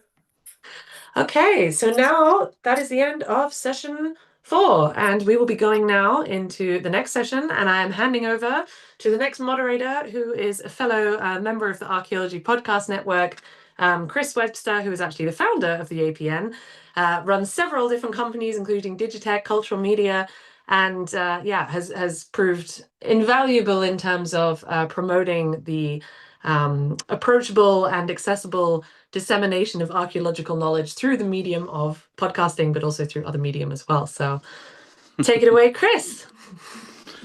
All right, thank you. Good to meet everybody and then to join in with this. I've been following over the last day and a half or so of the conference. It's actually the first one I've followed, and it's been really interesting so far. So thank you, David, and the SASA team for putting this on. So I'm gonna do my moderator duties here and say something about the scholarship really quick. Attending a conference is often a pivotal moment in an undergraduate student's career as they get an exciting firsthand glance at professional academics and scholarship while making new friends, networking, and broadening their horizons. To help make opportunities for conference attendance by undergrads more accessible, SASA is launching a scholarship campaign to support undergraduate students attending ancient studies conferences. SASA now supports these wonderful experiences through individual grants to individual students. Consider donating to the new scholarship campaign at saveancientstudies.org/donate. Okay. All right, let me share my screen with the slides. Okay, so let's get on to our next speaker. That is going to be Patrick Clancy. Okay, Patrick Clancy is a current PhD student at the University of Birmingham, UK, researching the importance of athletics and athleticism in classical Sparta. Patrick earned his undergraduate degree in classics from Canisius College in 2011 and his master's degree at the University of Buffalo, SUNY, in 2020. He currently works as an academic advisor at the Bryant and Stratton College online. Okay. So let me stop my share and we'll bring Patrick in. Patrick, how you doing? I'm doing well. Can you hear me? We can, yes. Perfect. Let's go ahead and see if I can also share. Can you see my screen? Yes, we can. All right, go ahead. Perfect. All right. Hello, everyone. First, before I get into anything, I do just want to say a huge thank you to everybody at the Save Ancient Studies Alliance virtual conference team. It's a difficult thing to put a conference together, and everybody's been working so hard. Also want to say a thank you to fellow presenters for all their hard work as well. Really, everybody involved with today, even if you're viewing, we're all preserving ancient history through scholarship in an accessible way, and it's a great thing to see that's happening. So for my analysis today, we're doing athletic dress in classical Sparta. So I'll be discussing classical Spartan fashion, how it was focused around highlighting the athleticism of a Spartan body rather than expensive materials or technical skill in tailoring.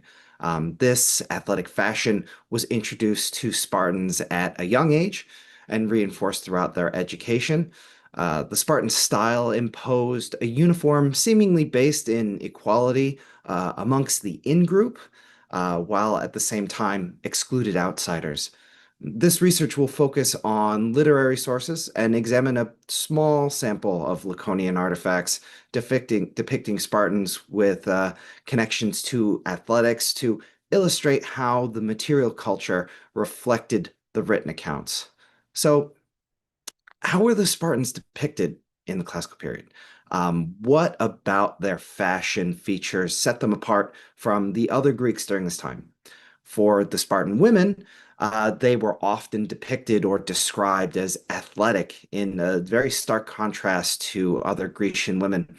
For the classical Spartan men, their athletic participation was heavily recorded for their schooling and their martial training, which shaped their bodies. Additional fashion accessories included simple cloaks accompanied by long hair and beards. I don't have the long hair though. So we'll start off with some best surviving examples which depict athletic Spartan fashion for women. These two bronze figures, we'll refer to them. Figure 1 is the top one, figure 2 is the bottom, both dating roughly mid-6th century. In figure 1, it's pretty evident from her short chiton and exposed right breast that this is a runner in the Heraea race. The Heraea was a festival open only to women, which featured a foot race that took place before the Olympic events. Since Spartan women practiced in athletic competition daily, there is a high likelihood that many of the competitors in the Heraea were Spartans. In figure 1 and 2, they both closely resembled the description provided by Pausanias of an athletic woman wearing a short chiton with the right breast exposed for the Heraea race. Now, while figure 2 does not have the exact same chiton with the exposed right breast, it also may be a representation of a young Spartan maiden or Parthenos participating in the Heraea. So general human features of Laconian workshops were lean bodies with comparatively slim, short torsos, long legs, strong thighs, long noses, and prominent chins. For female figures, other characteristics also included underdeveloped chests and long necks. Of course, these observations could entirely be artistic styling, though this may have been intentional design on the artist's part to convey typical characteristics that they would have observed. The diet, along with rigorous exercise typical for a Spartan woman, helped them to develop into their tall, athletic figures, which were generally reflected as beautiful in the ancient Greek world. Aristophanes notes this in his introduction of the Spartan character Lampito, who is described as both beautiful and strong, enough to strangle a bull. Both Aristophanes and Euripides state that Spartan women did participate in athletic contests such as running and the bibasis, thigh flasher, or butt kicker dance. This dance would stimulate the calf, thigh, and gluteal muscles, all of which are prominently displayed in figure 1 and figure 2. Running would also utilize these muscle groups as well as aid in maintaining that slim torso, both of which prevalent in these statuettes. Thus, These statuettes match the written description of Spartan women and illustrate how their athleticism was on full display not only to each other within the community, but those viewing from the outside of their community. So Spartan women had their own educational system in the Roman period where they learned their culture and practice athletics, albeit there is no direct mention of such a system during the classical period. They potentially had a similar system then. For boys, the state mandated education known as the paideia, but more commonly known during its Roman period named the agoge, was very well documented. Their education established the norms of Spartan life: obedience, teamwork, communal living, hunting, participation in athletic contests, and even basic literacy. For the Paides, these were boys age 7 to 12 or 14. They were only given one cloak, himation, a year to better deal with facing the heat and the cold, and went barefoot. Xenophon heavily implies this lack of clothing was for the practical purposes of becoming accustomed to the difficulties while faced on campaign. Spartan soldiers needed to have tough bodies for fighting, which could adapt to changing weather, as well as keep stable footing on all surfaces. It's not entirely clear from the sources on whether the Paides were given just one himation to last the entire year, or they were only given one type of cloak, so forcing them to adapt a single style of himation to work in both hot and cold temperatures. So whichever was the case, they either had a mismatched himation for the weather, or they had a worn out piece of rags by the end of the year. This would help distinguish them within their age class. The Paides, as well as the Paidiskoi, which ages 12 or 14 through 18 or possibly 20, would all have closely cropped hair, giving them all a similar appearance as well. There is some debate on whether the Paides, the Paidiskoi, they would have short hair, but getting into the Hebontes, so these were men aged 20 to 30. These were citizens who were on probation, would eventually become Spartiates or full citizens.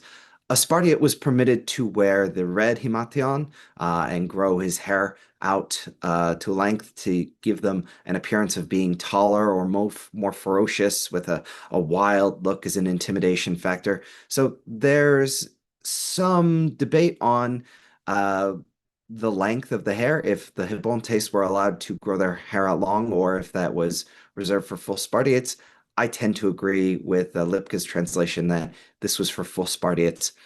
So this tradition of sporting long hair in Sparta goes back to their victory over Argos in the contested Battle of Champions in 546 over the Thyrea area. This long hair and beard was particularly Spartan. So Plutarch notes that Alcibiades, who was used to being a social chameleon, blending in wherever he went, was unable to fashion himself in neither the hair and beard styles of Sparta while he was there, nor adapt his daily regimen to include physical fitness. So was this Spartan hair length just a fashion statement? Did it more broadly associate them in their practice with athletics or demonstrate athletic prowess? The Spartans' long hair signified themselves as men of leisure. Long hair was a luxury in ancient Greece, and it hindered manual labor. Perhaps this is also played a role in why the Spartans did not participate in certain events such as wrestling, boxing, pankration at Olympia. We're told through Plutarch as well as Philostratus that the Spartans were not permitted to participate in sports where one could surrender. Conversely, having long hair or a long beard may have been a disadvantage in these sports. Long hair and beards could have afforded extra places on which an opponent could grab. A physical toughness or penchant for pain while being struck would matter less if someone could achieve athletic victory by pulling a long beard or hair, just as Leontisicus, the Pancratinist, won by bending fingers rather than going through more difficult submissions. So despite all the training and everything, the uniforms, not everyone could become a Spartiate, and they could always still lose their citizen privileges at any time. Degradations of citizenship would have been taken against cowards or tremblers, the Treantes, who were typically ostracized, stripped of their Spartiate status, and were dishonored, Xenophon says, to the point where death seemingly may have been preferable. Plutarch gives examples on how a trembler had to distinguish himself apart from full Spartiates. He says they wore patchwork cloaks and had to shave parts of their beards so all could plainly see that someone was a coward. Xenophon states that no one wanted to have a coward as their wrestling partner and that he would not be welcomed as a messmate. When teams were picked for ball games, they were decided, last. Everyone was picked before a coward, and in choral dancing, cowards were given shameful positions in the back where no one can see them. Many of these punishments centered around athletic competition, which were integral to Spartan life. So, although beards and cloaks were important to distinguishing the Spartan style, the main fashion focus of the Spartans was on their athletic physiques rather than expensive materials and fine tailoring. Spartans trained twice a day while on campaign, focusing on important muscle groups such as arms, legs, and neck equally. So, in the spring of 395 BC, Agesilaus stopped at Ephesus to train his army in athletics and prepare their bodies and spirits for the coming campaign.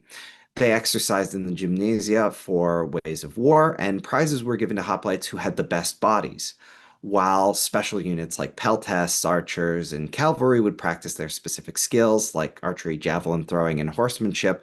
It appears that hoplites simply had to look physically fit. Their appearance was enough of an indication of their skill level. They were likely judged on who had the best physiques, and prizes were distributed accordingly. Judgment may have gone much like the euandria, masculine beauty or manly excellence competition, which was almost like a male beauty pageant organized around strength and physical fitness, where the strongest, most handsome man would typically win. Although the euandria was unique to Athens and the Panathenaean Thesia festivals, Spartans also often judge on physical appearances. When Agesilaus showed the Spartan army naked Persian captives, they were elated to see them because they believed fighting against them would be easy since the Persian bodies appeared to be soft, unused to toil, and pale, much like mine is. An echo that we can see of this is in American football NFL combine. The combine is where players are stripped down to tight compression clothes in what was formerly just their underwear. And when I say formerly, I mean early 2000s. This is Tom Brady to participate in what was called the meat market and given an unofficial name of the Underwear Olympics. Players were judged on their appearance for potential growth or performance, as well as their ability to perform certain tasks in these revealing outfits. So, indeed, those who did not use their leisure time productively by participating in athletics or exercise may have found themselves in a similar situation to Nauclides, who was fined for being too fat. The genesis for this focus on athleticism of a physically fit body over clothing can be traced back to when the Spartans first discarded the perizoma loincloth exercise in the nude whilst anointed in oil. Before 720 BCE, during the 15th Olympic Games, Greeks were embarrassed to exercise in the nude.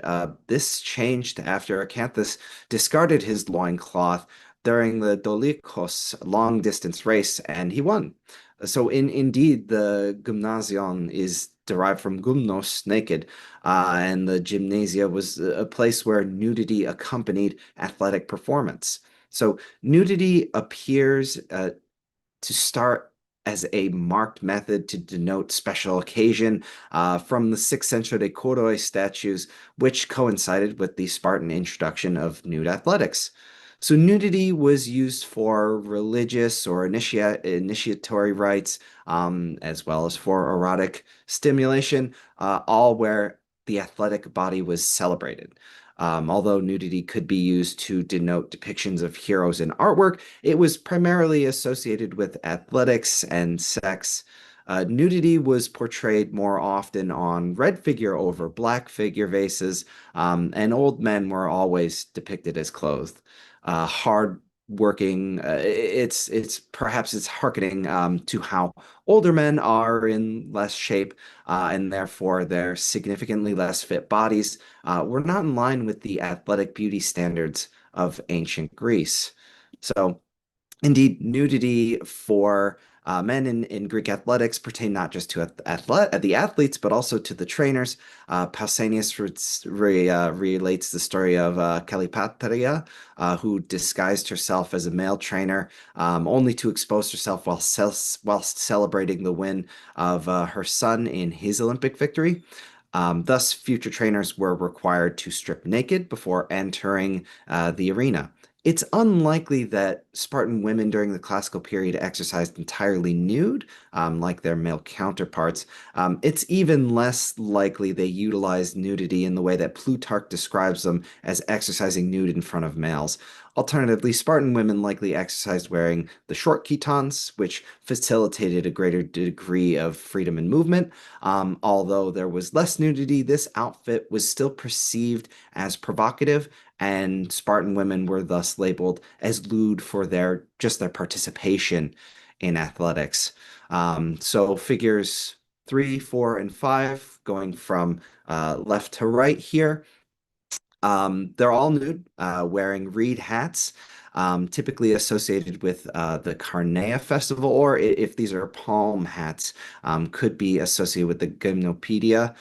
There's no possible, it's not possible to accurately distinguish these hats for completely accurate identification. However, it is enough for this analysis to know that these figures were associated with either festival, which both festivals had culturally significant attachments to athletics. Figures 3 and 5 are likely from the Archaic period with no specific identifiable dates, whereas figure 4 in the middle is potentially mid-6th century. Figure 3 has long hair, but does not wear a beard and has a youthful appearance. So in those figures, we have, I'll go back to that. We have their muscles, looking similar, but slightly increased on their lower half of their bodies compared to their upper half. Nothing appears overdeveloped, and all feature slim, athletics, Laconian art style. Xenophon is the only classical source mentioned that Spartans included exercise in their daily regimen in preparation for war. He doesn't mention the exact exercises, but we know those muscle groups would be focusing on the legs and arms and neck equally. Potentially, they obtained more developed quads and glutes and calves from running and wrestling, and we have more records of them participating in these events, which heavily rely on the lower extremities. From the brief evidence that's available, the development depicted does match what Xenophon wrote about, and thus I believe that this material culture can be reasonably accurate within the limits of artistic style to display Spartiates in how they maintain their athletic bodies, with visible focus on calves, glutes, and quads, not overly developed chests or arms. The same can be said about the conditioning in figures 6 and 7, so the top and bottom, which both depict a nude male rider from around the mid-6th century. They were both completed by the rider painter, however, these may have been copies of Naucratis painter. In figure 6, he appears to be receiving garlands from a winged daemon. In figure 7, it appears the garlanding daemon may be leading a procession of the subject. This piece may be interpreted as an aristocratic male in his procession. Both pieces may depict a triumph or athletic victory, perchance a hippic event. This procession may have also been in connection with the Artemis or Theia, due to the waterfowls accompanying the rider. In both portrayals, the subject has well-defined calves, quads, glutes, a slim core, and well-toned chest and shoulders with nothing too overly developed. So in summation, Spartan fashion was all very centralized on athleticism of the body. Spartan women, whether their written accounts or material culture, were clearly identifiable by their athleticism and the short chitons that displayed their musculature. As Paides, Paidiskoi, and Hebontes, the Spartans in training would have had years observing Spartiates they would eventually replace, and after their intensive training. The hair, beards, cloaks, as well as their physiques were all pieces of that uniform that united Spartans together as warriors and homoioi, peers, more accurately, similars. All of these fashion features of Spartan athletic Greek dress allowed Spartan men and women to stand apart from cowards and other Greeks. Here I have bibliography, which I know is a little too small, but can be shared if anyone has any questions on that or would like to know my sources. I'm happy to send. Okay, thank you. That was awesome, Patrick. I've just got a couple of questions here. Actually, one question from the chat is, did the Spartans use archery? So we really don't have accounts of Spartans. So we when we think of like the Spartiates, there were other people in their armor. They would have perioikoi. So these are the dwellers around. As we get a little bit later into the classical period, they rely more heavily on their the helots, which are their enslaved people who are enslaved to the land. It's almost more like a serfdom than it is chattel slavery. They would typically be javelin throwers, slingers, may have been archers, but as we get later in, when we hear more about archery, they're typically hired out to Cretan mercenaries rather than the Spartans would really the Spartiates would be hoplite soldiers first and foremost. Other aristocrats may be hipes or knights. They would be cavalry, but the cavalry was less of a desired position, unlike it would be in other Greek polis, because they really want to focus on their athletic performance. They're a hoplite soldier. Sure. That's more of the focus that they had. Okay. All right. And I've got a couple of questions. The first one is, well, it's really more of an observation. I'm a little disappointed you didn't wear the costume behind you for this presentation. Is that wearable, or is it is it decoration? It is. Yes. This is Penthesilea. So it's a female mannequin. On top of the armor. So it's off of Penthesilea from the Iliad, where Achilles is killing her and falls in love with her as he notices that she's a beautiful Amazon warrior. So I thought, very fitting for my female mannequin to have male armor on. Yes, no, right. It can be worn. It'll take some time that I won't do that, but I'll do the questions with the helmet. How does that sound, everybody? Nice. Getting in character. Yes. I love it. This is perfect. Well, we just saw the Odyssey Friday night, so it's bringing me back. How did you feel about that? Honestly, I liked it from it's a fictional account anyway, and it's a Matt Damon movie. He's always pretty good. But as far as historical accuracies go, I know there's a lot of chatter about that. It is fiction, I'll give you that. And they do take their license, but putting all that into account, I gotta say the only comment I would have on it is it was a little slow, right? For like a 2.5+ hour movie, it was a little slow. They probably could have sped it along in some places, but aside from that, I think it's definitely worth seeing. So there's good acting and good cinematography in it if you want to look at it from that standpoint. So yeah. Okay, one more quick question for me. You mentioned cowards and how they have different hair, different dress, and they're treated differently. How did people redeem themselves from being a coward? Usually by killing themselves. That was That's it. tended to be, when we have, I'll bring it back up. I do love the movie Yeah. 300. Like you say, Yes. we're never going to get historically accurate movies. But we have Aristodemus. He was, he had ophthalmia, so he was sent back, and then he came back, and he did it a very, how I guess he saw it as a heroic thing. He went, outside of the phalanx and was cutting down Persians left and right, and um, he there was some debate with Herodotus on whether he was the bravest of the day. You would get an award for being the bravest soldier. There's some debate on it, and he ultimately did not win the award because the others saw it as, well, he was just trying to have a heroic death and redeem himself. So, he rather, and this is, kind of the beginning where we get, oh, they'd rather die than be a coward. And I'm blanking on, because there was another survivor from Thermopylae, and he killed himself too. So Wow. this was also I'm getting a lot of feedback here, so Yeah. take that off.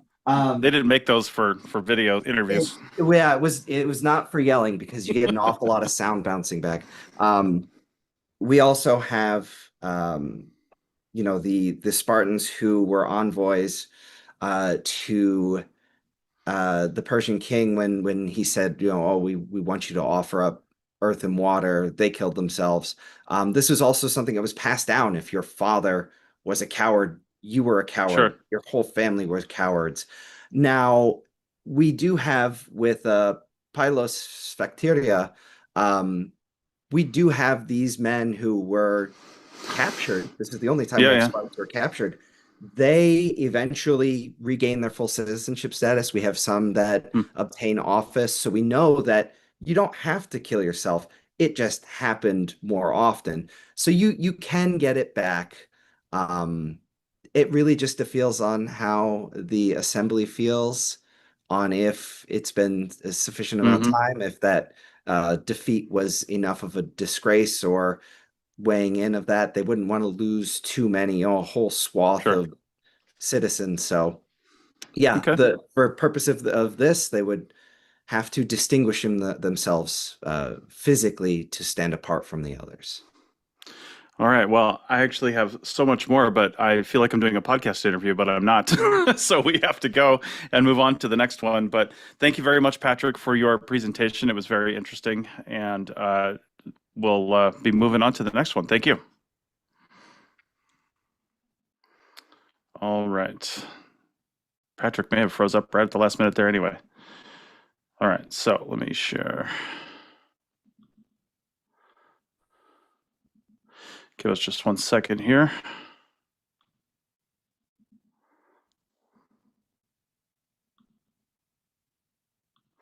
Okay. We just got to figure out how to, I think Patrick froze up on it, so we got to figure out how to get him out of there and unshare his presentation. Give us 1 second.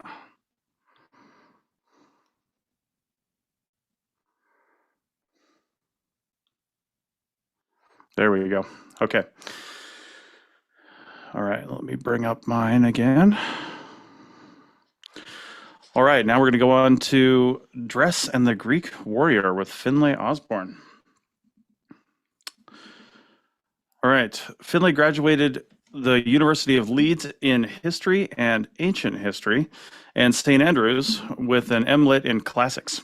His research focuses on understanding the lived experiences and emotional impact of ancient warfare. His MLit dissertation recontextualized perceptions of betrayal, alcohol abuse, and expressions of antisocial violence on Alexander the Great's campaign as indicators of a widespread trauma response within his army. He was invited to present this research at the Homerton Psychiatric Hospital at their Clinical Sciences meeting in 2025, where he developed his work on how cognitive analysis of ancient texts could be assistive to trauma sufferers. He has additional experience with living history and experimental archaeology as an educational vessel. His BA thesis focused on recreating a Macedonian cavalryman's panoply uniform sorry for pronunciations there, conclusions about the field, maneuverability, and practicalities of a rider in Alexander's companions. He is currently refining his PhD proposal, which will use an interdisciplinary approach, combining psychology, linguistics, and sensory archaeological models to analyze the emotional realities of war in antiquity. All right. Finlay, welcome to the conference. Hello. First of all, can you see and hear me? We can, absolutely. Excellent. Fantastic. Well, thank you so much for the introduction. You've saved me about 5 minutes of my presentation, so I really appreciate it.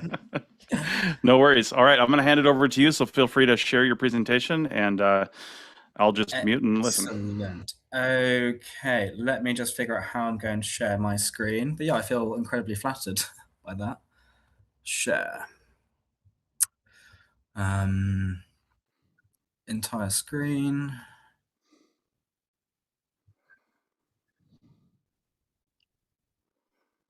Okay. I just want to say, can you see my screen there? Yeah, we can see it, the full slide presentation. Excellent. Fantastic. Yep. Right, let's get it up.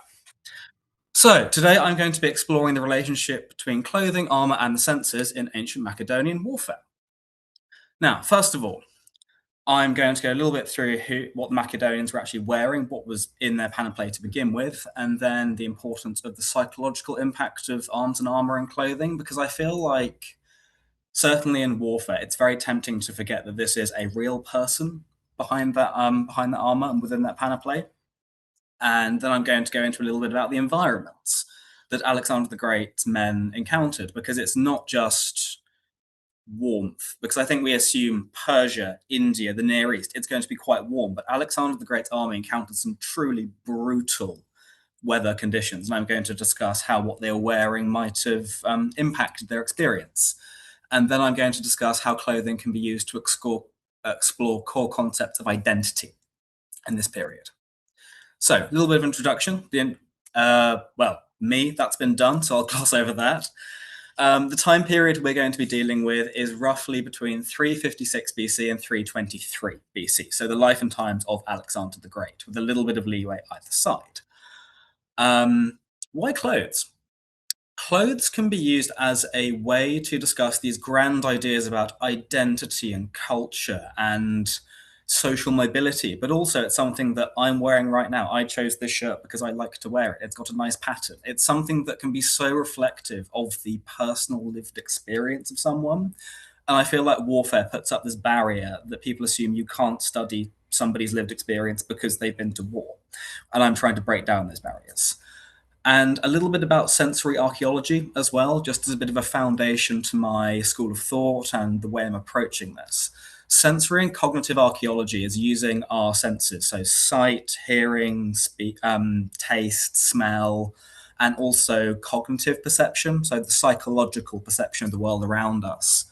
And I'm applying these theories and these senses to the ancient world. And as you can see on the right there, I spent a lot of time, I think it's about 200 hours I spent making that armor, but I have painstakingly gone through the sources to try and recreate a panoply of one of Alexander the Great's companions as faithfully as possible.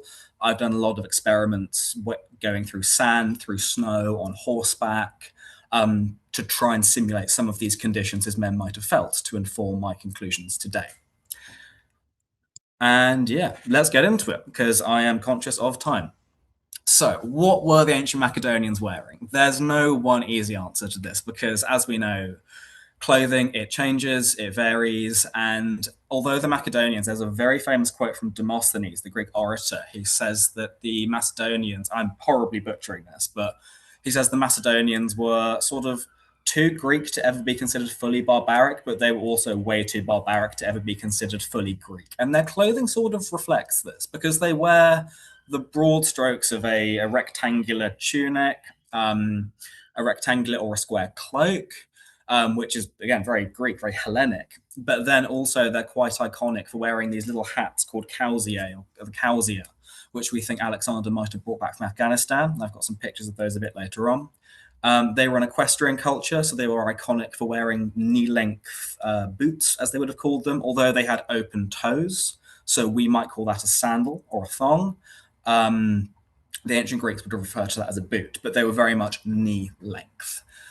Although we have some limited sources, the sources, as we can see here from the Aggai tomb, are pretty good, certainly for depicting that Macedonian clothes were exceptionally colourful. Even the chap in the upper mosaic here holding the red shield with the purple center, he is probably some sort of page, some sort of cupbearer, and even then he's got quite a nice saffron yellow tunic. So we know they really, really liked colour, which is something I will discuss later. And very broadly, bare arms and completely bare legs. The bare legs is a point of identity for both the Greeks and the Macedonians. If you are to wear a clothed leg, that's a sign of barbarism. And despite being in very hot climates, you want to cover up to protect yourself from the UV, and also in cold environments, it's an extra layer of warmth. The Macedonians still seem to refuse to do that, which is a very interesting reflection on how they would rather be sort of stubborn to their identity than they would actually protect themselves from the cold. So yeah, as I've said, armor adapts, it evolves, and yeah, I've pretty much summed all of this up. But why I think we have this concept and this idea, which is purely informed by Hollywood, which I'll go back to this slide to sort of emphasize this point, that soldiers, they have the biggest gun, the biggest rucksack, and they have grenades and webbing and lots of ammunition, and they are these super soldiers. And I think we have a bit of assumption, because of 300 probably, that soldiers in the ancient world were these sort of super soldiers to be deified and heroized. But if you ask any soldier, and throughout my master's dissertation, I did work with a lot of primary accounts from soldiers who were in the War on Terror in the noughties. And the first thing they'll tell you is, what can we get rid of? How can we lessen this weight? How can we get rid of this bit of armor, these ammunition magazines? How can I downscale my weapon? What is essential? And this is sort of reflected. Like, these chaps in the mosaic are probably elite bodyguards. They're probably the hypaspis of Alexander. We are talking the elite of the nobility. And even though they're in repose, they are depicted in a helmet with a shield and a spear. Within Alexander the Great's campaign, the point I'm trying to emphasize is the environments he is fighting in are so diverse, so flexible, and so ever-changing, and the environments are so hostile. What is the minimum amount of weight that they can carry onto the battlefield and get away with while still being operationally effective? So that's a little bit of a misnomer that has been pushed in academia for a long time that I'd quite like to dismantle. And here are some examples of the panoply that I have created based on the historical sources, mostly the Aggai mosaic. So now we're getting into the nitty-gritty, the psychological impact and the effect of armor. I've talked about how the Macedonians may have gone to battle in a helmet with a shield and a spear. But let's think about the Macedonian phalanx. So the phalanx, for those of you that are not aware, is the evolution of the hoplite in ancient Greece. The hoplite with this big round shield called the hoplon, a helmet, maybe something on their chest, and a 8 to 9 foot spear. That's taller than I am, but it's still not incredibly long compared to what the Macedonians were bringing to battle, which was an 18-foot long pike, which is longer than a bus. And you have to sort of imagine that the Macedonians, when they're on the battlefield, they have these serrated ranks where they are standing in the battlefield. They have this 18-foot long pike in front of them. The rows behind them are holding this pike out. So you're not really actually going to be able to see where your enemy is, nor are they going to really be able to see you, because there is just this serrated wall of metal that you're going to be facing, which would be very auditorily stressful as well. So that's the visuals that we're working with in the infantry of Alexander's army. But when you see a lot of his infantry, they are wearing a very small helmet called a pilos cap, which was very associated with the Spartans as well. Now, the pilos helmet's interesting because it's effectively just a little round bronze cap that they wear. There's nothing that goes on the cheeks or around the face. It's very, very simple and leaves a lot of your face exposed. And there's a very interesting idea that if you look at medieval knights, for example, or indeed ancient Corinthian helmets, they completely enclose the face and it dehumanizes the individual. It takes away their humanity. And if you look at Greek theatre as well, they are embodying another person. They're embodying this person that they're not. So they have to cover their face up, because if you see someone's face, it's a very easily recognizable touchstone. Whether you like them or dislike them, it will conjure an emotion in you. If you put something in front of your face that completely strips you of emotion, that can be incredibly insidious and quite sinister, which I believe armies use as a terror tactic on the battlefield. Medieval knights, the best example of that. When they go into war and they want to know who has killed them, they will lift their helmet up. But if they are cutting through these ranks of their enemies, they'll put their visor down. Alexander's phalanx relied on very tight social cohesion. And if they have the enemy at the end of this 18-foot-long pike, they don't really need to wear something on their face to scare them. And if they're relying on this human connection with the person next to them, that they would be able to, and I'm sorry, it's very graphic and horrible, but they will be able to smell their sweat, their urine, the blood, the gore. They would be able to hear them screaming if they got injured. You are very, very close to this person next to you. But actually being able to see someone next to you, it's reassuring. If you have trained together, if you've grown up together, having an open-faced helmet in this phalanx would actually be a way to promote social cohesion and also remind you the person next to you is a human. They're a friend of yours. They are fighting and they are going in this exact same direction as you are.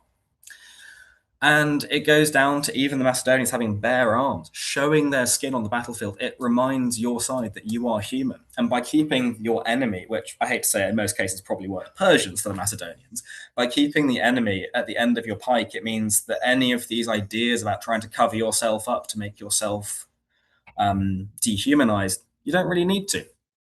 And I think it brings me on to my next point, which is very pertinently summed up by our last speaker. He put his helmet on, said he was getting lots of feedback. When you're on a battlefield, it is loud, it is stressful, it is noisy, it is incredibly hard to hear anything, to see anything, because there's going to be dust. And the more enclosed that your helmet is, the more difficult it is going to be for you to have spatial awareness around you. And it's why if you get onto Alexander the Great's cavalry, they are quite commonly shown wearing the Boeotian helmet, which is this shell-like helmet, which I have got a recreation of in the right there when I'm wearing the purple. The amount of auditory perception I can have when I'm wearing this helmet is incredible. And especially if I'm someone on a horse, I'm able to actually take in, right, I have a elevated position. I can take in the battlefield around me, which is a much more beneficial helmet to wear for someone who's on horseback, as opposed to someone who's in the phalanx, who just needs to be put, right, you're going that direction. Don't step out of line, otherwise things will go wrong. And there's also something very psychological to be said about wearing a helmet. There were lots of tests done in the 18th century around the American Revolutionary War, which is where they ask soldiers, why do you wear a helmet? Because if you shoot it or cut it with a sword, it'll just it comes off, it breaks. It does not protect you in any way, shape, or form. And the soldiers replied and said, it's psychological. It is having something over your head that reminds you, okay, the most vital organ of my body is protected. I'm going to be safe. It doesn't matter whether it's true or not, but just by having that tokenistic gesture on your head is a very, very important thing that a lot of people forget about ancient battlefields as well. Now, going on to the experience of the environment, and I'm going to read out two quotes, which are probably not what people assume about Alexander the Great's campaign. The first one is, the heat of the summer sun scorches the sand and everything on them is baked as if by perpetual fire. That is taken from Alexander the Great's crossing of the Gedrosian Desert, which is in modern-day Pakistan. And then the next one is, the blazing heat and the lack of water caused innumerable casualties. Most of the animals died of thirst or from the effects of the deep burning sun-baked sand of the same crossing. Now let's compare that to slightly earlier when Alexander the Great was up in northern Afghanistan. And Curtius also has to say that the perpetual snows, which violence of the cold had bound with ice. That seems to be a little bit of a dichotomy. And the experience of the environment and the weather is something that hasn't really been studied within Alexander scholarship. And you have to imagine that this Alexander's army has been taken from quite fertile, quite warm, fuzzy Macedon and northern Greece. They've gone into the Near East, sort of down through Turkey, which can be quite mountainous and get very, very hot and then very, very cold at nighttime, down through Syria into Egypt, which is very dry, very arid, into Iraq and Afghanistan, which is, again, really dry. And I think they would have had quite a similar shock to a lot of soldiers who went to serve in Afghanistan and Iraq, that a lot of the Western perception, which has informed a lot of scholarship, might I add, the perception of the fighting wars in the Middle East was informed by Kuwait and Iraq, which was very dusty, very sandy, really arid, and incredibly difficult to maintain rations and hydration. But then when the coalition deployed to Afghanistan, they realized, oh dear, this is actually very mountainous, very snowy, and very cold. And I've attached a picture at the bottom showing the American troops wading through the snow in the Kringle Valley. These are the same environments that Alexander the Great's troops would have been facing. And it's that you have to go back to those initial depictions I showed you of Alexander's men wearing bare legs, bare arms. They would have had a cloak made of wool, maybe a helmet, maybe a woolen hat, but their protection against the environment was woefully limited. And we know by the casualty numbers he suffered specifically in northern Afghanistan in November through to January, and also crossing the Gedrosian Desert in the late spring, early summer. It killed more of his men and his stock animals than any battle, any altercation combined in his campaign. And there's a little bit of a misnomer as well, because we assume that the ancient Greeks wore either textile armor made of leather or linen, the linothorax, or the muscled armor made of bronze or maybe iron with silver plate. If I said linen armor to you, that sounds quite nice and refreshing. However, a lot of experiments that were done at the reenactment events in Plataea of men and women who put this armor on, made of maybe 15, 18 layers of linen and leather pushed together, they actually found it took longer to heat up, but once it heated up, it did not let that heat go. And if you imagine you are stuck in the middle of a phalanx, in the middle of the desert, wearing this kind of armor, you are going to probably die of heat stroke before you're going to get killed by your enemy. And the ancient Greeks, they did acknowledge that heat stroke existed. And although there's no specific mention of this word that I've put in the Gedrosian crossing, we know the ancient Greeks were aware of the dangers of heat. And I think it emphasizes how stupid or hubristic Alexander the Great's behavior was when he made his men across the Gedrosian Desert. Because he knew what heat could do to an army, and it culled them in half, which was awful. But if you look at modern... I know environments have changed and temperatures are going up in the world, but if you look at a lot of modern meteorological studies of the route Alexander the Great made, specifically from northern Afghanistan down into India, he was crossing it when there would have been sandstorms, malaria. The waters are starting to evaporate from the rivers, so it's going to be intense monsoons as well. And there is a very famous anecdote, I believe it's in Curtius as well, where Alexander's men get into India and they say that they are physically having to burn their clothes because they're so trashed, so ruined, their supply lines can't keep up with what they're wearing. Their journey would have been so deeply uncomfortable and deeply unpleasant in ways that very few people today can even imagine, and also their contemporaries couldn't imagine as well. So the environment is a very underrated enemy, and indeed Alexander the Great's biggest enemy, I think, is the point I'm trying to raise here, based on what the Macedonians were wearing. And I'd like to cap this little section off by talking about clothing and identity, and going back to one of my favorite things in history, which is color, and talking about how the Macedonians were incredibly visual people. All ancient cultures, historical cultures, are very visual people. But it ties into a very core concept of their identity. The Macedonians were a very competitive culture, which is reflected in their social and military customs, and especially in their drinking customs. And we know Alexander the Great famously promoted individuals based on martial merit and their ability to perform in battle. But how, in an army of 32,000 soldiers, how are you going to pick an individual out? There is an argument which is proposed, which is the symbols you see on the shields there and the colors of the helmet we used to segregate ranks and units and maybe sort of where someone has come from in the Macedonian army, a little bit like how tartan and kilts were used by the British in the early 19th century, which I think it definitely rings true, but it goes a bit deeper than that. If the Macedonians are very socially cohesive, but also competing against their fellow men to be promoted, are they using color as a way to make themselves more flashy, make themselves literally peacock on the battlefield, so it's easier for one of their officers to point them out and say, oh, that man killed 5 Persians today, I can remember him because his helmet's painted blue? It's something that there is no rhyme, reason, or cohesion to the symbols and the colors that you see come up within the Alexander sources, which may indicate a higher level of personalization And that is something that does come across very true. It's these individual and unique symbols that you see presented on the shields and the helmets. And even you can sort of see very vaguely the purple embroidery around the edge of the companion's cloak. Color is being used as a way to not just distinguish yourself on the battlefield, but actually reflect this core concept of competition and the desire to be martially superior within the Macedonian army. And this leads us on to the color purple. And of course, purple, if I say, please tell me a time in nature that you can see purple, I can think of lavender, maybe a sunset, but there are very few animals that are purple, limited amount of flowers that are purple. It's not a commonly naturally occurring color like, say, green or blue is. But indeed, the ancient Greeks didn't actually have a word for blue. But anyway, purple is a very peculiar color.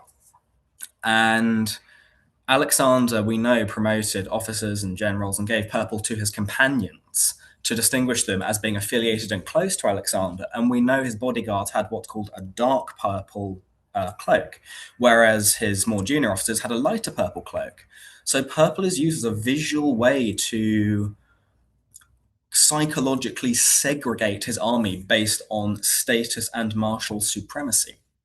But also, as Joel comments, we know Alexander the Great probably decimated the Eastern Mediterranean of Murex supply because of how much purple he was funneling out to his men. But it would also be a way of veterans coming home to say, look, I served with Alexander the Great. I think it's Craterus brings back a purple hat. And people point in the street and say, oh, that's Craterus. We know he went to India because he's A, got the hat, and B, it's purple, knowing he was one of Alexander's bodyguards. So purple is used as a byword for almost a veteran association affiliation in Alexander's army. And I'm going to end on a slightly down note, but it ties into my dissertation research, which is there a link between psychological trauma and clothing in Alexander's campaign? I touched on it briefly, and there's not enough evidence to corroborate it, but I think it's an interesting idea that when he gets to India, his men actually have to burn a lot of their clothing. They've gone to Persia, they've raided the Persian treasury, they're wearing these lovely purple tunics and this lovely new armor. They get to India, it rots, it falls apart, and they have to burn it. And we know when Alexander's army gets to the Hyphasis River that his army has this complete psychological breakdown because they're treading in a land that even the gods couldn't tread in.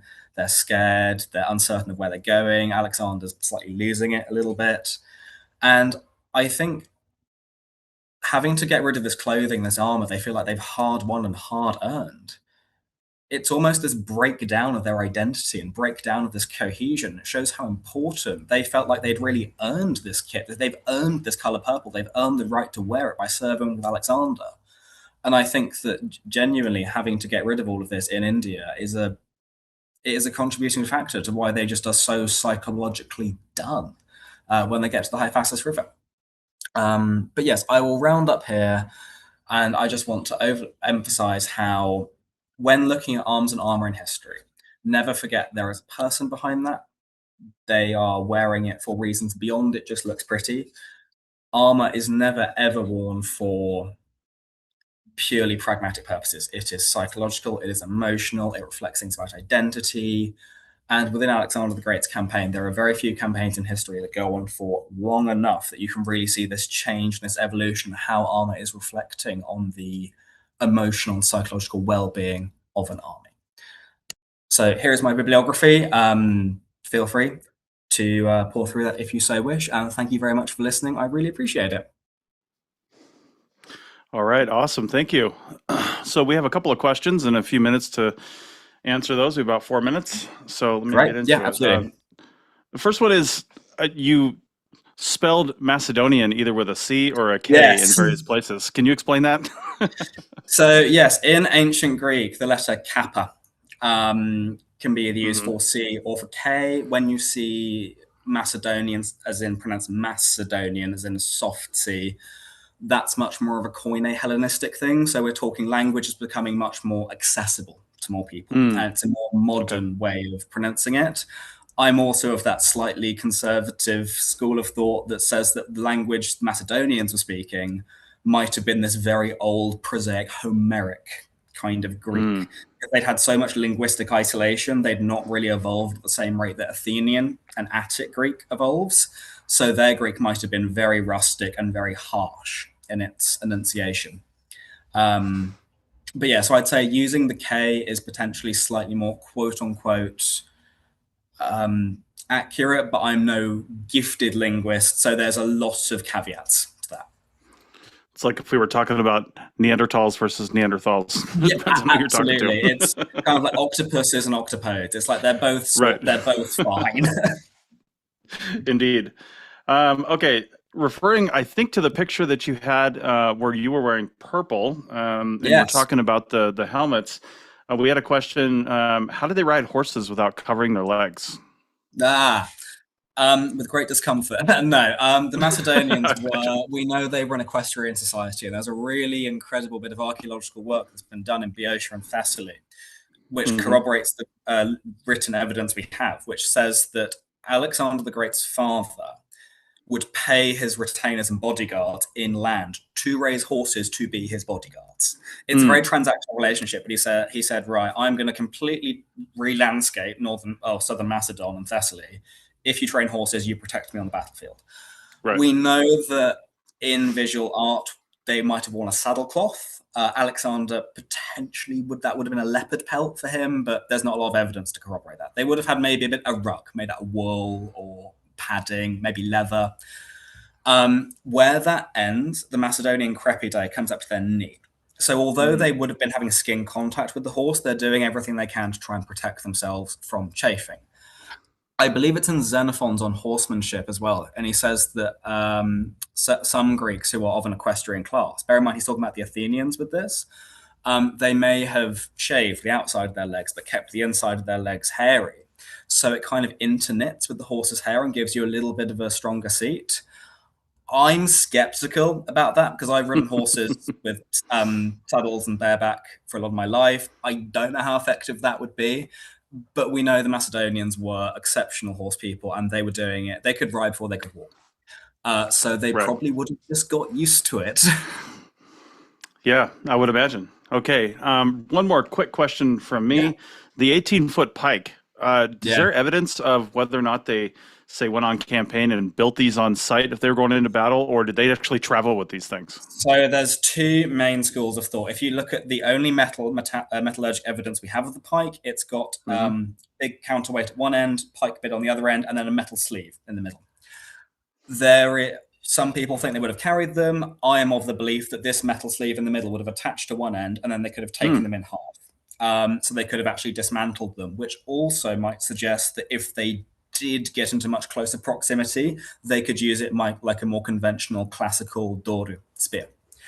But we have so limited evidence of the actual metalwork of the sarissa, it's very difficult to say with any certainty. But I think it's nice. All right, awesome. Well, that's all the time we have. Thank you. That was a fascinating presentation. And good. I'm glad. No, thank you so much. Really appreciate it. And take care. Awesome. Thanks a lot. Appreciate it. Bye. Okay. Well, I'm going to hand it over to the folks at SASA for some announcements.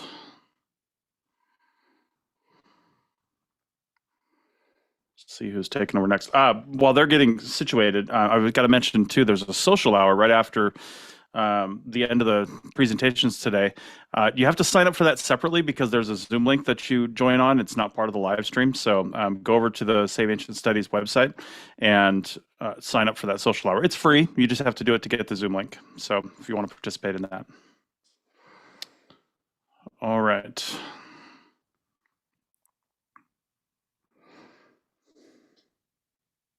Hi, I think I'm up next. My name is Nicole Honnold. I'm going to give a short presentation about my work here at SASA and what my team does at SASA. So I'm the current team leader for the Inspired team, which is a social media campaign that runs year-round. We have our own social media accounts, but we also post to the main SASA social media accounts. So if you're familiar with any of our platforms across social media, barring YouTube and Twitch, you've probably seen Inspire content. And what Inspire does as a team is we try to bridge the gap between academia, and especially higher levels of academia, and people who are maybe more hobbyists or have an entry-level interest in ancient history. So we make content primarily for young adults and older teenagers, usually in the college age range, and it's typically content that is supposed to be more casual and fun-toned, but is also rooted in academic research and work. So we try to keep things fun and interesting, but also rooted in something that is real and foundational in education. So I always like to say that we are an educational social media account, but we also do a lot of creative works, and we've also done a lot of outreach sort of social media projects. Currently, we are doing a writing contest, which is something that we do every summer to try and get up engagement with our followers on social media. And it's a great way to bridge kind of the gap between follower and social media account. And it's also a great way to get people interested in ancient history because it's an ancient history writing contest. So that's a really great example of the kind of stuff that we do as part of the Inspired team. My interns and volunteers are extremely creative and intelligent people. Most of them are researchers and historians themselves who are very familiar with different parts of the ancient world. And they kind of come up with different ideas and different ways that we can engage with our audience in the series format and post format. And we have had really great volunteers in the past. Ironically enough, Finn Osborne, the presenter who I just got the tail end of his presentation, he started with SASA in the Inspire team. We're very proud of him. And he actually is a super great example of the kind of work that my volunteers and interns do at SASA, because he, as part of his time on my team, he came up with a series that we ran for about a month and a half called Where in the World is Alexander the Great? And this was this January. And it was a very engaging kind of series where we followed Alexander through a series of places in his life and after his death where his legacy continued on. And that was completely thought up by Finn, and he wrote for it and he created for it and he did all of that kind of that work. And it ended up being a really fantastically popular series. So he's a prime example of what we do in Inspire. So I was really happy to see him presenting here.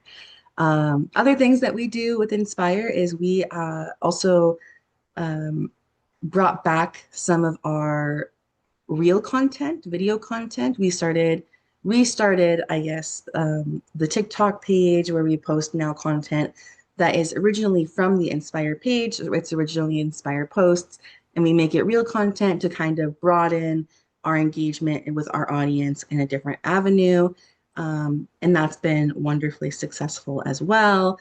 And so we try very hard to keep things interesting and engaging for our audience, but we never forget that our roots are as an educational, academic-based kind of social media page. And so that's really where we kind of end up. So that's really all I have to present. It's a simple team, but we do a lot, and we try our best to keep everything fresh and engaging and fun. I'm open to questions. I know I ended a little bit early. I don't know. Okay, I think we can just give Mark a little bit more time if there's no questions. All right. Thanks, Nicole, for that. Appreciate Thank you the so presentation. Thank Yeah. you. Have a great day. Thank you. All right, you too. Okay, next we're going to bring up, let me pull up the information here. Next, we're going to bring up Mark Cartwright from the World History Encyclopedia for a presentation called The Forsaken 14th Century, A Global History. Mark is WHE's publishing director. He's a professional writer, researcher, historian, and editor.